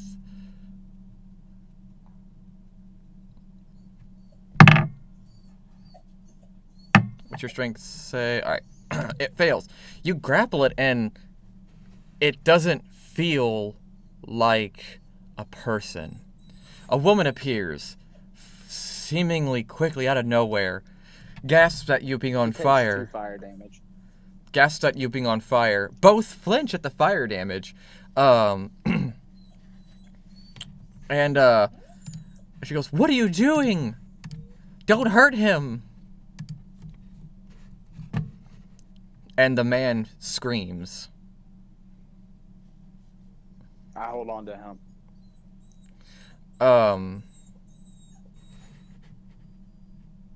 Let us do. Are we still in like combat rounds? Yeah, actually, and it was. We're gonna have this. I'm gonna have. Give me a second. I'm going to. This is a bit weird to DM for because it is a very. We're gonna do his initiative. Oh, let me bring a monster out for initiative. Put the. Davon, while all this is happening, hands in his pockets, whistling, walking like he's like casually walking around. Like fuck this shit. No. All right. It's now what appears to be a person ? Turn, and the woman will. Okay, so what'll actually happen is the man will escape your grapple, but he'll turn into a red goo and just retract back beyond the bushes. And the woman will go, "What is wrong with you?" And plead. She says, "Please don't hurt us." Can I insight check that to see whether it's like actual fear or trying to manipulate us into being off our guard? You can, yes. Cool. Insight checks are like my one good skill.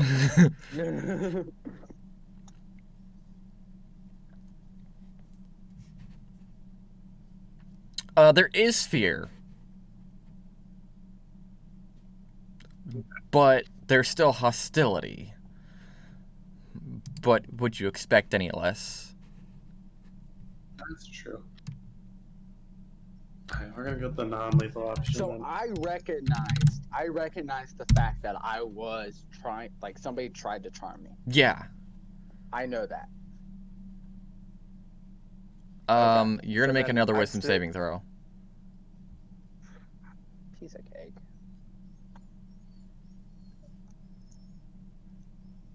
So if we're in initiative tunes, whose turn is it? Right now, sorry, I'm not able. Oh, Jesus fucking Christ! All right, you realize. 22. Okay. Wow.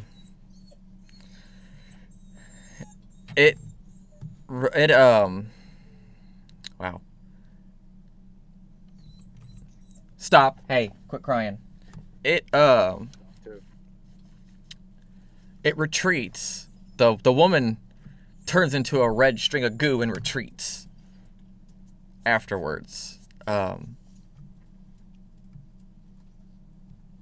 smell of sulfur can still be smelled nearby. Alright. We are doing turn order, right? So we'll just say they're at the top of the turn order. They're after I you. just So wanna- now it's You just went. Okay. So I actually rolled them. They got an 18, but they have a lower dexterity than you. So they go. I just need. I would like an initiative token, but I don't really want to. I got you. No. I got you. Don't worry about it too much. Don't worry about What'd it. they roll? What'd they roll?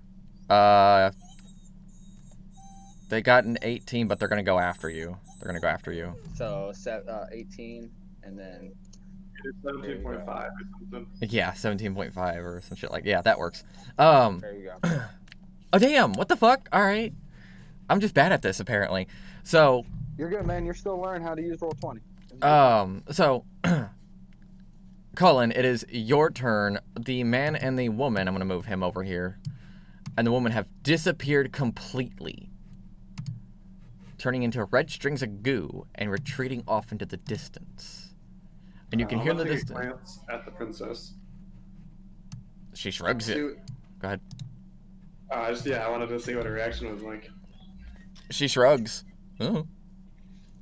Do I know of anybody turning into red goo before? Like what kind of monster this is at all? You have no idea. I don't think any of you, unless one of you spent a lot of time in the under. Davin, you know what?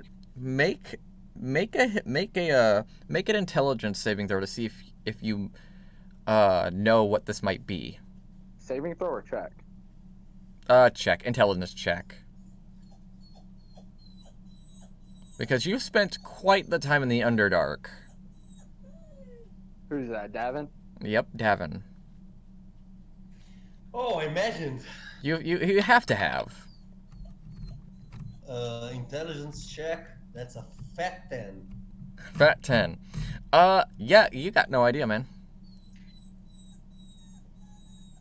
Well, if everybody's confused, I It's perfect. just sort of land gently on Hirez's shoulder, and sort of let a little bit of this purple mist seep from my fingers into him. And your hands sort of begin to glow with the same purple light, but a little more like radiant and holy, you could say. And I have now cast Holy Weapon on you.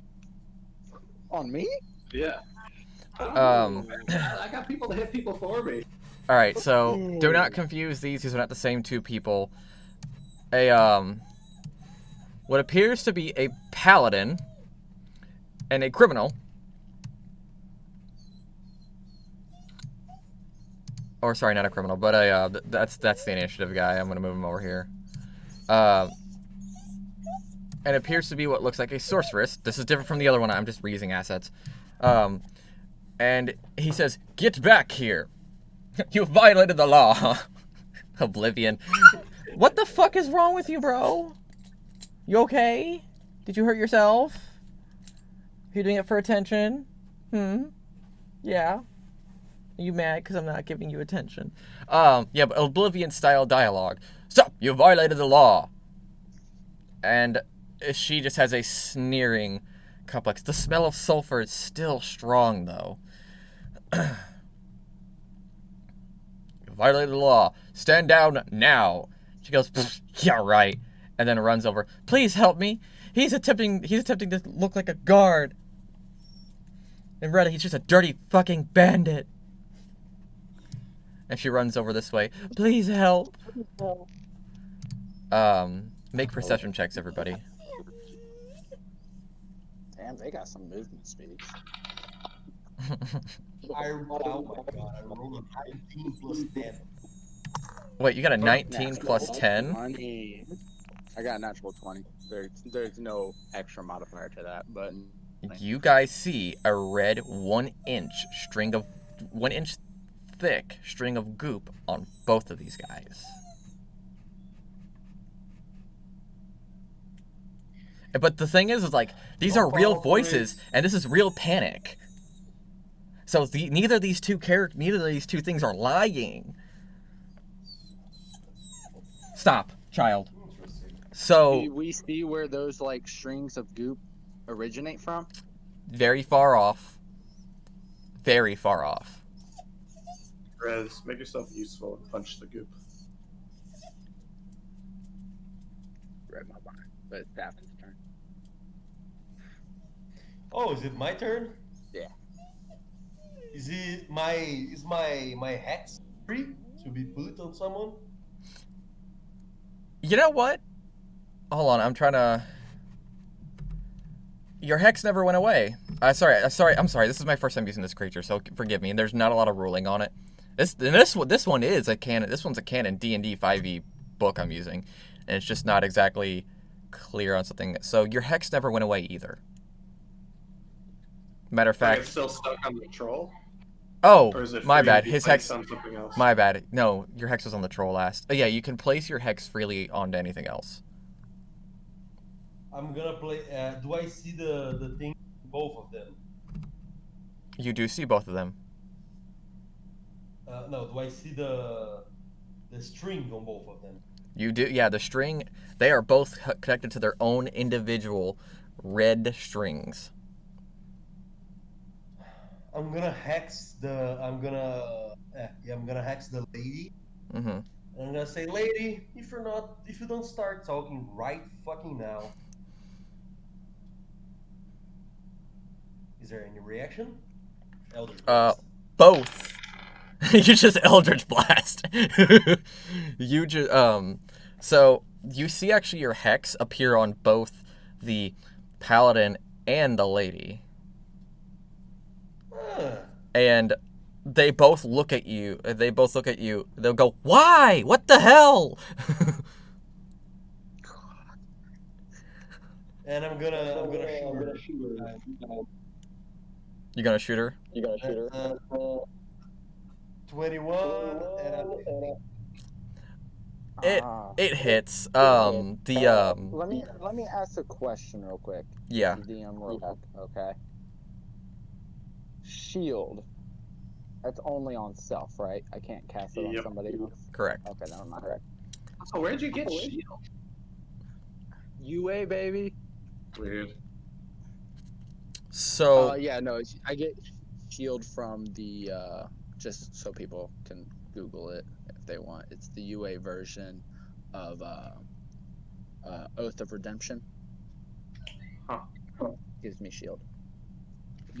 So the thing about this, let me do a little bit of. Let me see what the.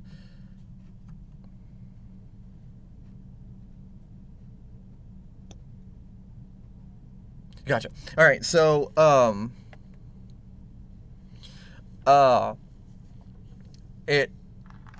when you make the hit, she turns red, and like a red gelatinous, and then just back hundreds of feet, like over 100 feet away, just retracts, and the paladin goes, "Great, now she's gotten away. Congratulations. Now I have to go find her again." Meanwhile, he is also attached by that same string of red that the lady was as well. Can I? I don't need to call all the Eldritch Blast shots beforehand, right? I can shoot one at a time. So I'm gonna shoot the second one at the guard. Okay. Your mark hits. Your mark hits cleanly. And what's the range of your hex, by the way? Like, how far can a target be before? 90 feet. 90 feet? Oh, forever. Oh, you could still sense your hex. It's on something. When you marked those two people, it marked both of them Something and else was something marked. and something else. Well, there's something that was those people. My magic's still connected. Those things were not real. I use my bonus action to fly. Are we on turns yet? We're off turns now at this point. Okay. Because I kind So I of take intercept flight. and be like, Gavin, do you know which direction that you felt that presence from? I can't do that with hex, but I'm gonna fly up and try to see with my eyes. let me go ahead and load. So you can see with. Can you track with your hex? With that particular hex? No. Only Hunter's Lure. Do you? Hold on. Here's the thing. Because hex is concentration, right? Yeah. So something I'm going to let you guys in on now. If someone has detected magic, you can actually, if you spend 10 minutes, in it, you're actually able to, using Detect Magic, you can actually get a better sense of what's going on, because the way magic works in this world is magic echoes reality. So when you cast Hex on something, and you take your time to look for that specific, like we have a specific target. Hey, my Hex is that way, can you find negative magic that way? And you can actually fly him up, let him use Detect Magic, and be able to pinpoint, in general, not pinpoint quite, like pinpoint, like on a, you'll get a generalized radiation of the magic. Instead of getting like the information that, oh, it's an abjuration spell, or oh, it's that you get a better generalized direction, because you can view into the echoes and the shadows that magic casts. Okay. Yeah. Does that make sense? But I don't have that, so I'm gonna just. Can I make a perception check or something? Insight. We'll have your intuition try and guide you, because you can tell it's still being hexed. I'm rolling so well. I'm afraid you're gonna. That's a 21 total. Your instincts guide you over. Hold on. Over this way. If you could see me pinging. Yeah. So let me load up the area. Hey, guy. Let me load up the area. There. Go there. While he was doing that, flying around and searching for it, I would like to go back over to the troll corpse, which I assume is now just a pile of loose bones. Yep. How many normal-sized humanoids would those loose bones be equivalent to? 4. What are you trying to I would do? like to cast Animate Dead at 5th level. What the fuck? What? Are you also a necromancer just for the sake of like? Clerics get Animate Dead. I know. What is with this map? So the bones are gonna kind of like start weaving themselves back together and become intertwined with vines again, except these vines are much more kind of fresh and like blooming, and you see little flowers begin to sprout from them. So 4 skeletons intertwined with like bright flowers and leaves and little crowns on their heads. Nice. All right, so I'm gonna go ahead and remove this background and take you to where the action's happening. And then we are able to. This encounter is not combatively complicated. It's just figuring out what the fuck is going on.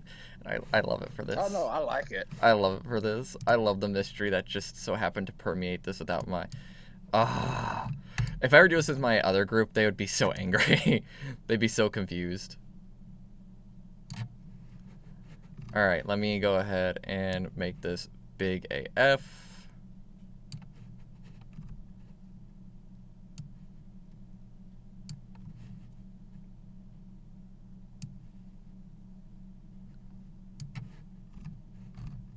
That will suffice, I guess. And where are we coming in from? Give me 1 second. Can I make it bigger? I think I can. You can. There we go. Alright, that's about as big as I can make it right now, I think. You can make more squares. Oh, on the map. beautiful.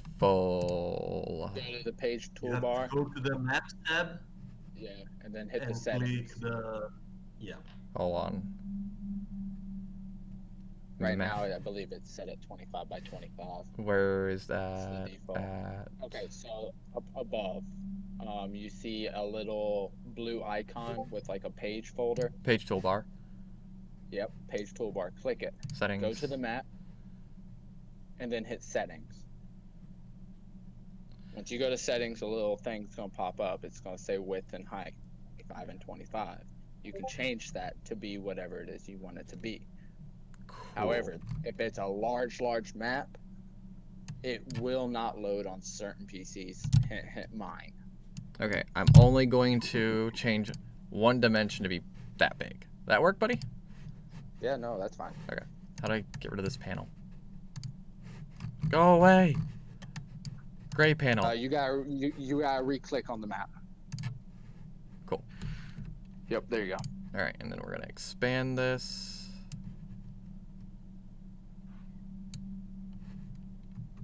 There we go. That's a little more like it. All right, so you're gonna take your icons. We're gonna go ahead and move. Where are we coming in from? You'll be coming in from over here. The top? Yep. Okay. And then if you guys want to move yourselves, go for it. You're in a looks to be an abandoned river, small like river.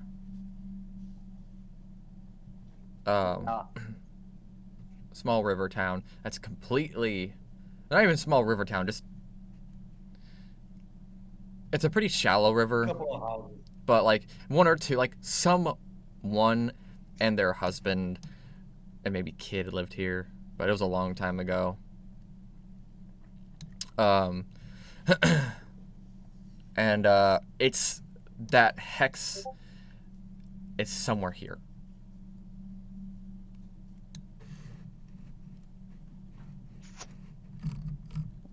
All right. I'm going to do something. I'm going to take a Quall's Feather token and throw it up in the air. Mm-hmm. And a large rock is going to appear from that token and land in front of me. I'm going to get onto its back. Is a rock with a C or a CK? What? Rock with a ROC or ROCK? ROC. Oh fuck, dude! You guys are fucking pimping. It can't attack. It's just strictly for riding. I'm just saying, you guys are pimping. Yeah, but I'm going to go 60 feet up above the air into the center, and I'm going to scan the area. Okay. With your scan, go ahead and make a perception check. I love how the other two of us have flight speeds, and you're the one going up into the air to do the scanning. Right. Natural 20. Usually are. Natural 20. Yep. You see more than a red string. You see a fair amount of red goop slither into a crack over here. Over there? Uh-huh. Alright, I'd immediately scream out to everybody and fly over there. Right as I get above it, though, I'm gonna like Superman jump about 20 feet off the ground and just land. I'm just exchanging looks with the bring. All right, let's get over there. She heads over there. Takes her time walking over there. In the meantime, you can see this ooze, this slime. It's red, and you can see. Hold on a second. Scream's not in here. Yeah, I'm here. I had to refresh the page because there's Big Funky. It's a big fucky. You can see in that crack. What is that? I can see a what? You can see in that crack. This crack is about as wide as your foot, so it's pretty. It's for a crack. It's kind of wide, and it's kind of deep. And you can see inside of it is, kind of like a little bit bulging out. You could see a red slime-like texture, and it looks. You know how in Fullmetal how like the souls would reach out of greed. Yeah. That is what's happening. So the souls of people inside of this red goo stuff reaching out and says, "Don't hurt us. We didn't do anything. We only want their memories." Different voices calling out. And a woman, the same woman that was being chased. Pull that out.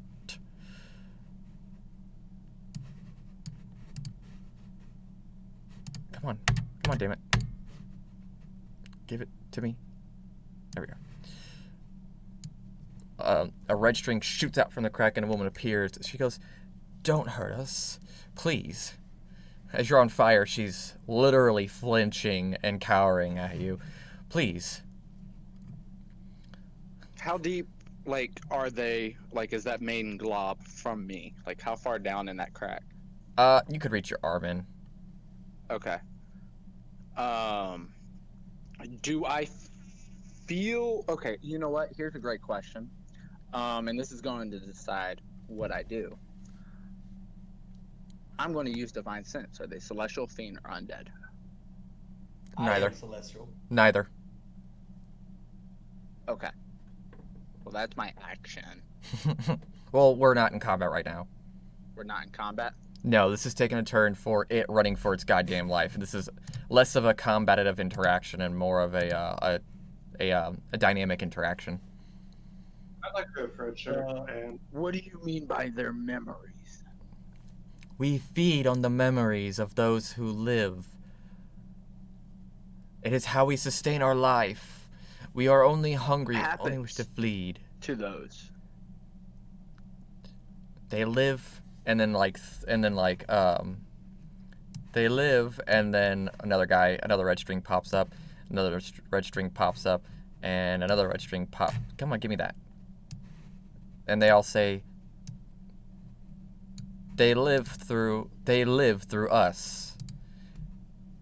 They are us now.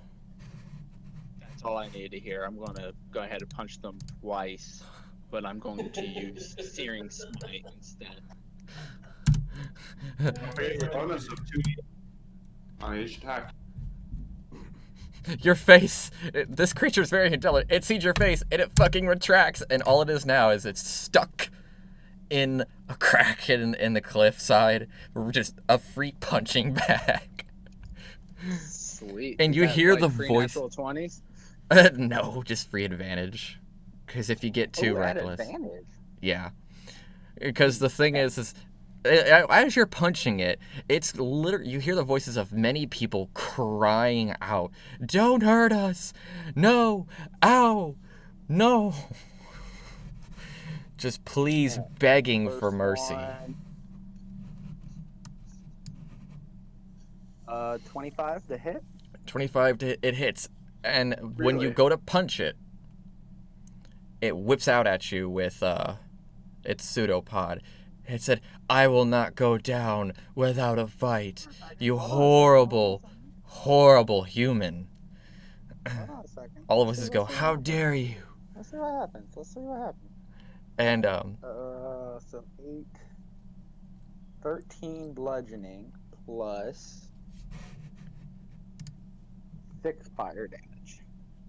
2d8 radiant, don't forget. I'm using searing. Oh yeah, and I gave you 2d8. blue That's right. That's right. 2d8. so what's your total that's- damage? So 7. What did I say? 7 plus 5, 12 plus 6 fire plus 2d8 radiant. Everybody's keeping track of that?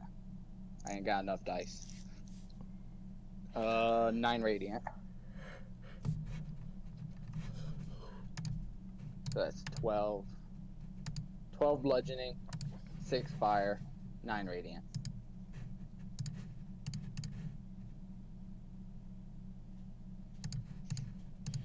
Can y'all hear me? Yeah. Okay. Well, I wanted to make sure I separated it in case they were not. They were vulnerable to one of them. Which Right. makes me think that they might be vulnerable to fire. They out of sheer fear, they're like, "No! How dare you! We've done nothing wrong!" And then an old lady comes out. We've given them permission to consume us on our deathbeds before our taking. Another old man comes out. "We can at least live on to see our grandchildren in memory." I want to insight check that. Yeah, I'm nonsense. gonna insight that. Go for it. Meanwhile, I'm just chit-chatting with the princess. See, I'm not even the violent. They are quite violent, yeah. Both insight checks, let me know. 16. 16. You can definitely tell that they're not lying, but that's not the whole truth.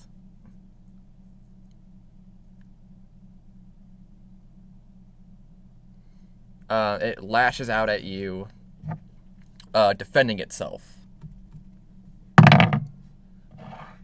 What's your AC? 24. I'm throwing a fucking CR-15 at you guys next session. It lashes out and just like just like slaps of it's like literally jello or like rubber smacking you. It's just not It hitting goes you. hit Or, my chest and it's like hitting steel. yeah. I hear Gavin in the back on. Ooh. It's just they're not. It's not making good hits. It's just so desperate and swinging wildly, that they don't make the hits, and you're just sitting here just punching a fucking what feels like it's a gelatin. It's an ooze. Grade is gonna go in and start to try to yoink this thing out if possible. You're going to? Skeletons are that I animated. What's that? The skeletons that I animated. Oh, they're gonna try to yoink it out. Yeah, they reach in there, grab it, and pull it out. This thing is huge. This thing is size huge. I don't have a token for it. It is size huge. These skeletons. It's not very heavy, funny enough, because it's filled mostly with souls. Thank you.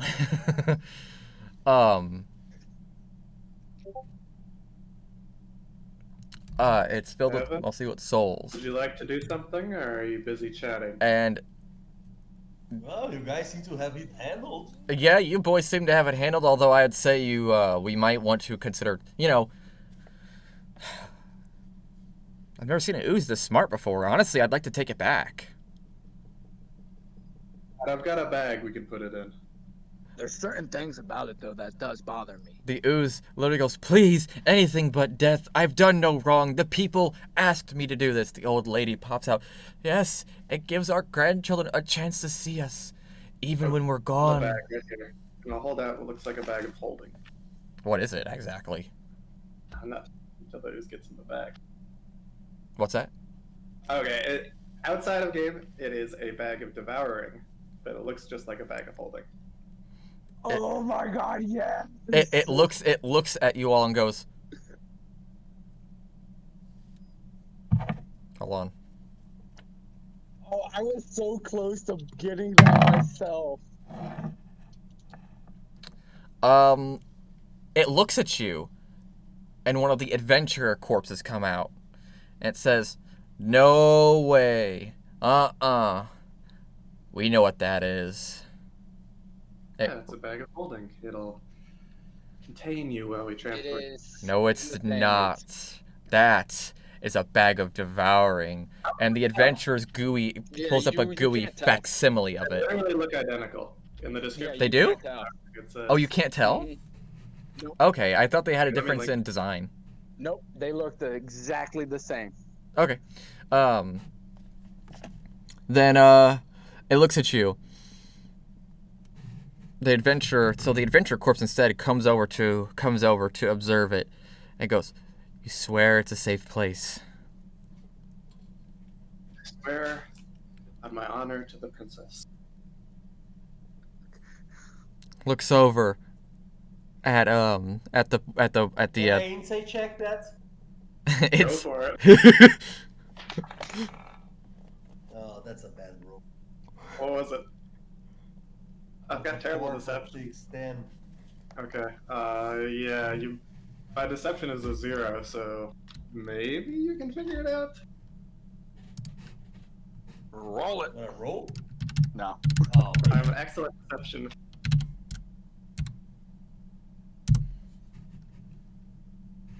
Give me 1 second. Can't figure out how to link an item in chat.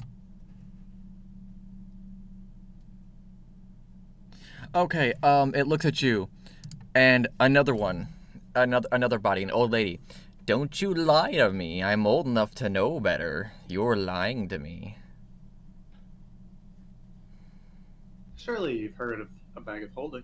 It's an extra dimensional space which we can transport you. I assume you don't need to breathe or eat or anything, other than souls, of course. I already know that you don't like me.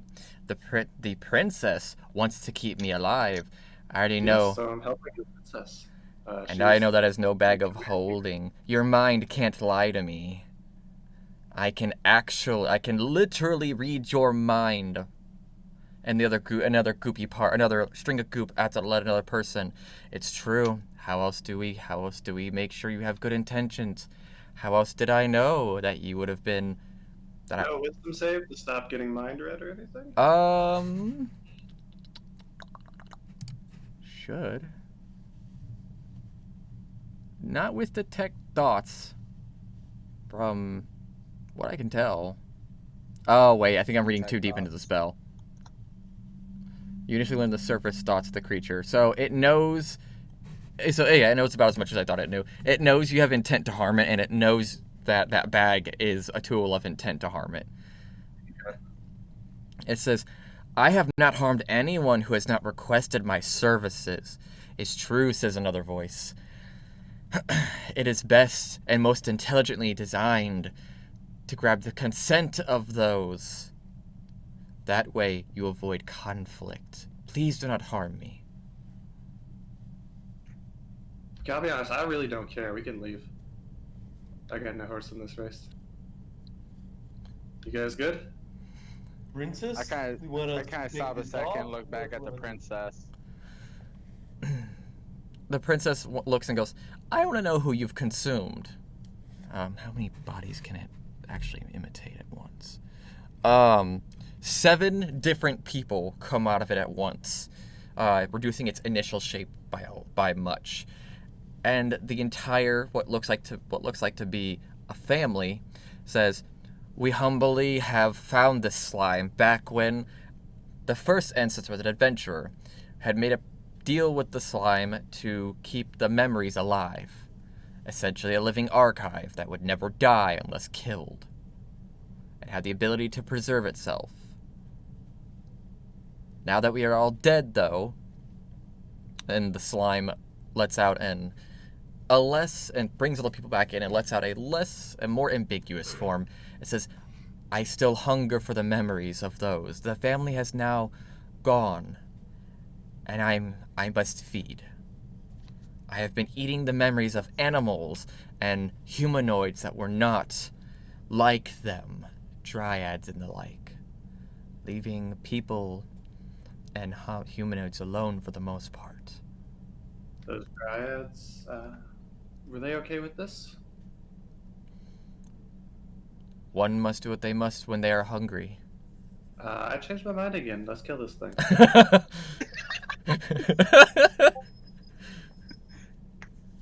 Oh my god, you really...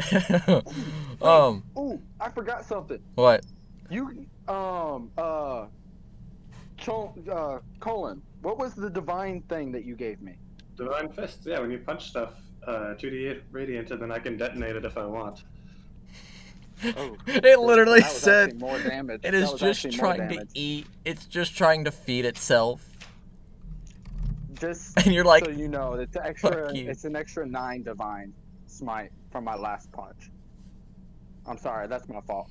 Because I forgot I had the glowy fist. Didn't I put that like 4 times and you're like, okay, sounds good? Oh no, I did my divine smite. Oh. Yeah. Okay, well. This thing is looking somewhat like wounded as much as the slime can, right? Yeah, this thing is an Elder Oblex. I would like it to succeed on a wisdom save of DC 20, please. Fuck. Well, good thing, Oh, man. Enough. Oh, no! This poor creature! You guys are awful! It takes 2d12. 2d12? 13. I believe it's necrotic damage. It's Toll of the Dead. I'm just sort of siphoning a bit of life essence from this and back into my hand.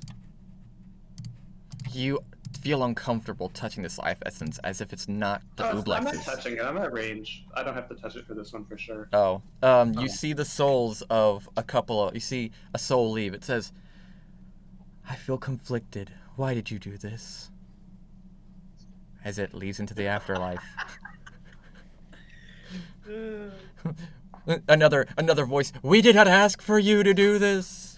We caused no one any harm. As they reach out, one of them gives you the fucking bird. I'm gonna go ahead and punch it. It's not even fighting back.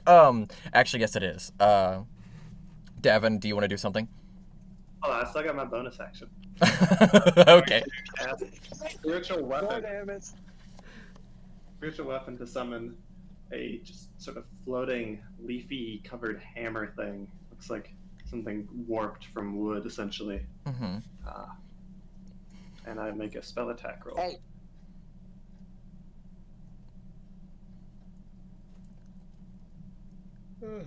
Money?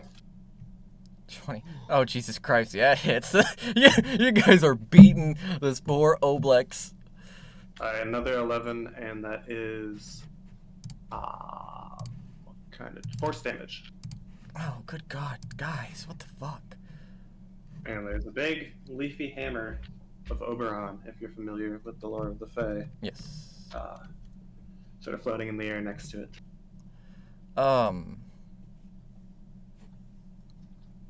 Stop. Down. I'm just looking at the princess like, oh, you want me to do something? What to? No, this is a let good the chance guys to... destroy it. If it's an ooze and it's this smart, then it could present problems later. Now that all of its hosts are dead, I see.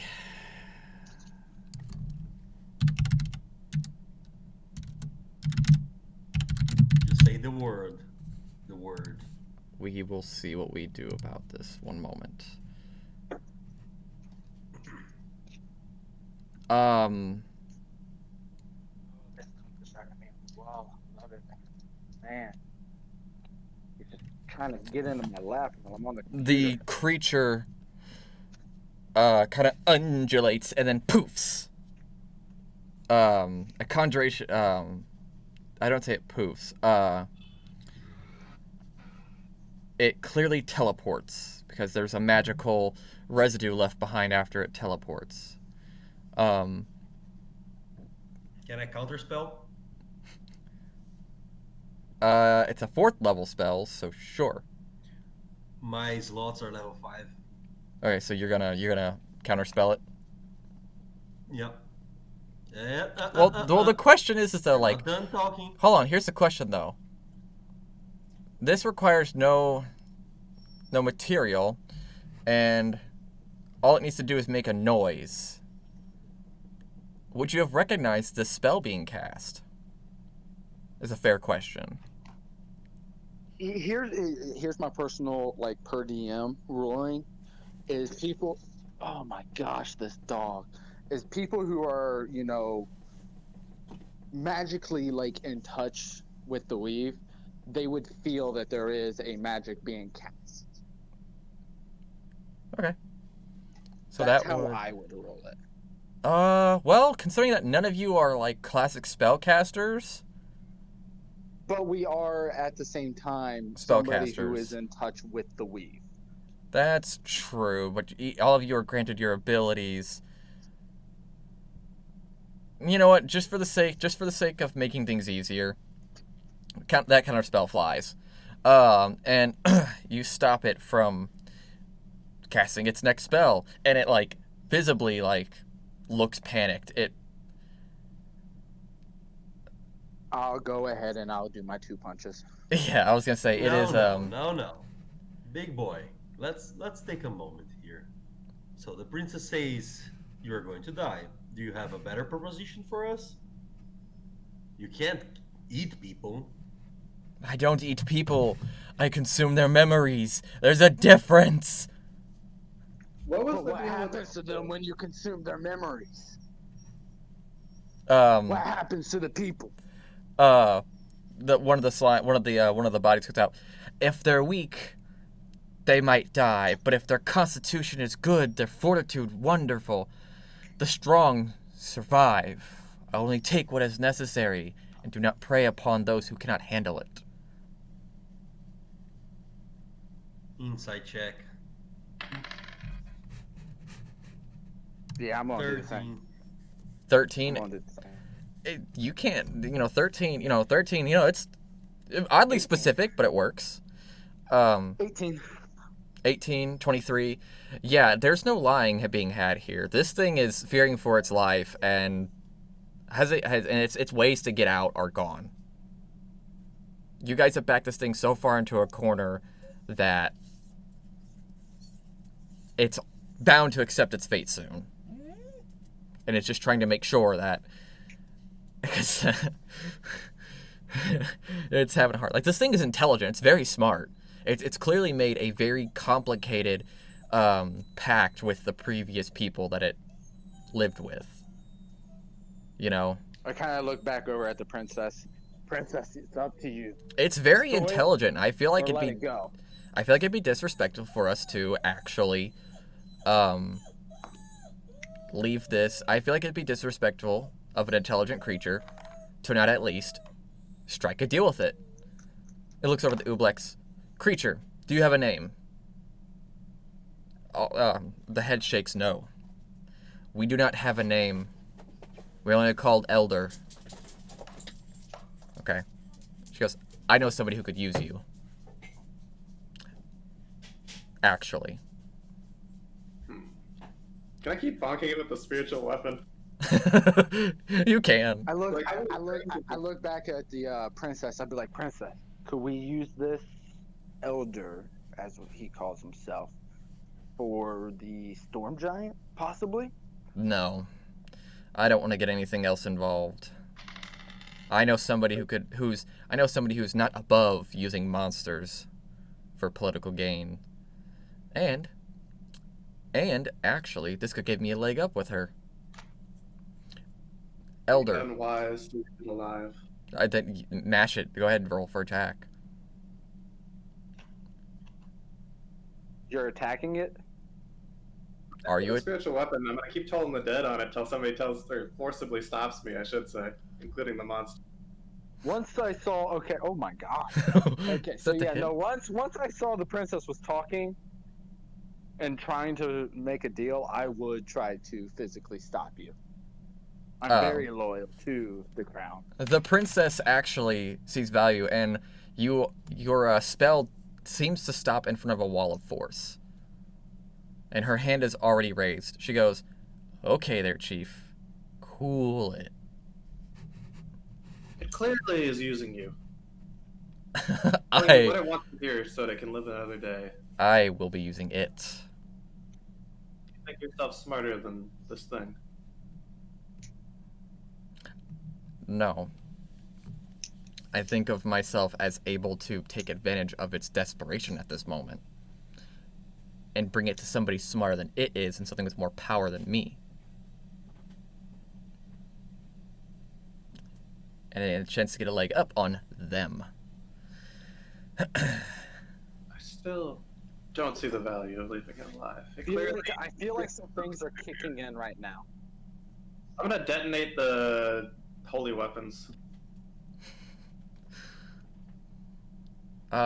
Who's that going to damage if you detonate them?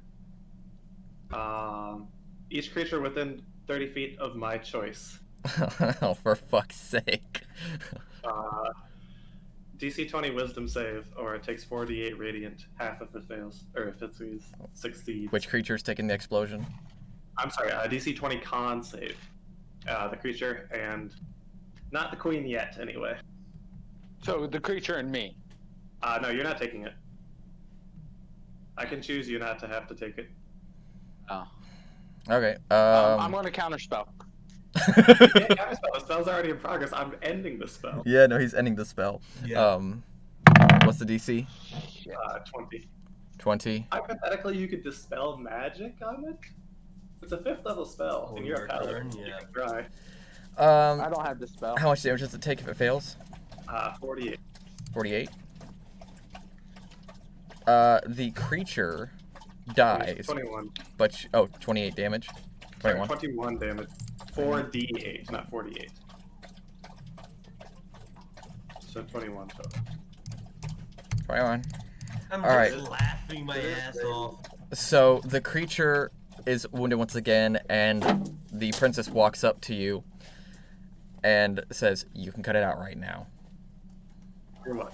This thing has a skewed value of different lives. It clearly values humanoids over creatures of the forest. You've heard it mentioned that it ate dryads with no remorse.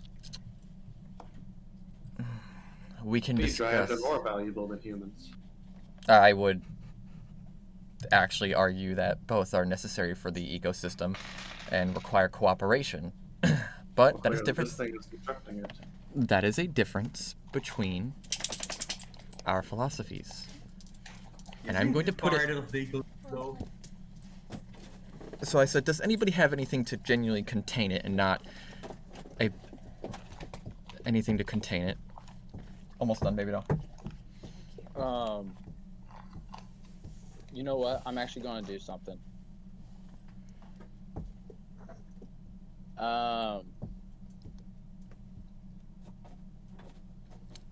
This thing has the properties of any, like, normal slime. It can move through a space as narrow as 1 inch wide without squeezing. So if anybody has anything, like, small enough to withhold, it will goop I in. do have a bag of holding that is like completely empty.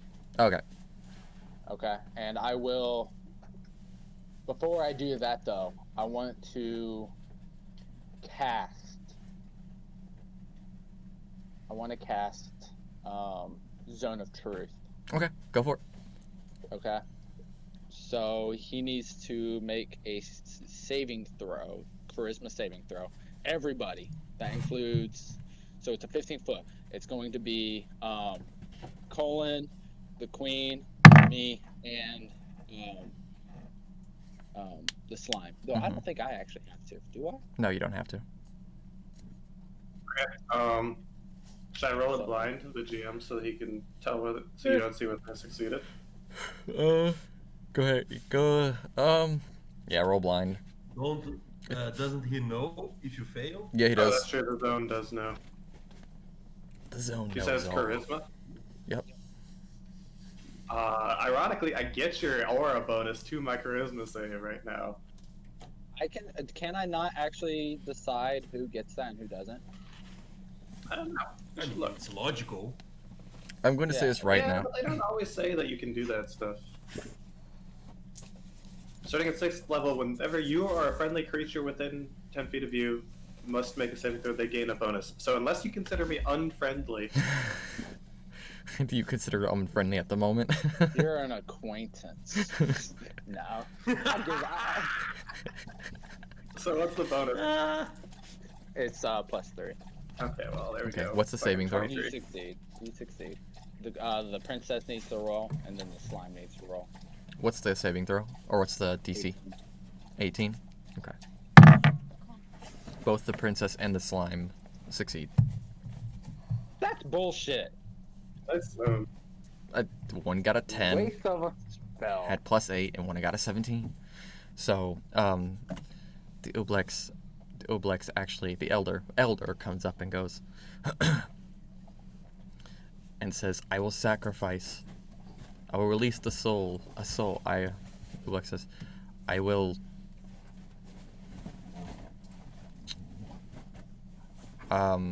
it looks like it goes, I don't have anything to compensate you with.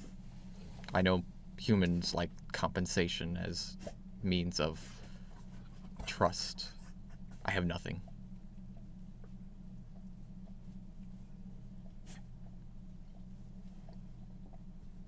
So put it in the bag. Let's get a move on. This is Yeah, I open up the bag and I'd be like, look. The princess actually says, may I have the bag that way? I hand it to her. I Alright. take all my stuff out. Okay. Because there are some pretty important things in there I would not want this fucking slime to have. I got a bag you can put them in. Yeah, fuck off. I hand it to the princess. Okay. You guys notice that I also, like, when I'm pulling stuff out, I have a very unique looking Hold on, I can't hear you over the sounds of dogs playing. Hey guys, come on down for just a little bit. dark red, with it's like dark red with like swirling orange, and a little bit of lighter red, just kind of swimming around in it. Alrighty guys, I have to wrap this up. So, Yeah, I know. the bag of holding, Wrap it up soon. the the elder jumps into the bag of holding, and stays quiet. The princess says, "We're just gonna go ahead into here, in about half a day's travel, head to the nearest crossroad inn before we start heading back off the path. Before we're heading back through the woods, we should be meeting your friend, our new companion in a few in a days by the end of tomorrow's travel. So, in the meantime, while we're waiting, I am going to also send a letter. She uses the carrier pigeon service there, and the next time we pull up, you guys will be in a nice, like the equivalent to a hotel and bar, in the middle of nowhere. Funny enough, those things, funny enough, they are there. So basically, what happens next is you guys go to an inn at a crossroads and settle down. The princess writes a letter, and one of the carrier pigeons takes it out because they don't have any links to any of. Does she secretly writes the letter? No. Even if she writes it in, but she writes it in Infernal. If any of you know how to read it. What's that? She writes it in Infernal. If any of you know how to read it. But would I recognize Infernal? No. Like, I wouldn't recognize it as, like, if I look at Japanese, I can recognize Japanese. Yeah. You recognize the form, but can't read it for sure. Okay. So I kind of look at it if she's not hiding it. No. Just kind of lean in, and I'd be like, Princess. Yes. You handing this to Igniferous? You bet your ass I am. Who else to use something like this than the Devil Queen herself? You see a smirk on She will die to have one of these as one of her agents. Absolutely. It's a crueler fate than we were going to get it, though. No, it's not. She treats her servants very well. I have a massive amount of respect for the way she treats her servants. They get paid vacation days. They get holidays off. The whole bit. Fair enough. Her father might be Asmodeus, but she acts nothing like him. She just isn't afraid to employ dirty tactics when people start misbehaving. That's that girl. Either way. I knew I was putting the dots together. There you go. There you go. I was like, man, I got my notes. Who is he sending it to? Exactly. So it's and you know what the funny thing is this entire half of this entire Ooblex thing and the entire encounter completely improvised. I hope it was quality. It was good. Okay. I mean, not every encounter has to be, fight to the death encounter. I just genuinely did not like it. I'm a lot like Cullen was. Oh, like the Ooblex? It killed things. Well, I had no qualms saying I was eating the dryads with no reason. It did have a reason. It had to eat. It was hungry. I mean, it would be no different than us going out. Yeah, it'd be no different than us going out and having to get a squirrel. Yeah. But I'm not I want fucking rude. I care about the Fae. I don't care about the squirrels. That's fair. It's your priorities. I want to point out that Davon's the least fucked up from this entire game. That's true. Yeah, I'll give you that one. Davon's behavior was the best out of all for this encounter, and I'm honestly really fucking surprised. You go. I feel like Davon's just playing the long game. He's trying to set himself up as the the big brain, sits in the back, takes care of stuff. You looking at my perky butt? Alright, guys, I gotta get going. I hope you enjoy. What he was doing back there? He was talking to the princess for the whole time. Alright, guys, I gotta get going. Davon is not a sadistic. He's just very, very immoral when it gets to getting money. Alright, we're gonna stop the stream here, and yes, it is me. But that's been D&D, the first session. I hope you guys enjoyed. I'm gonna go for now.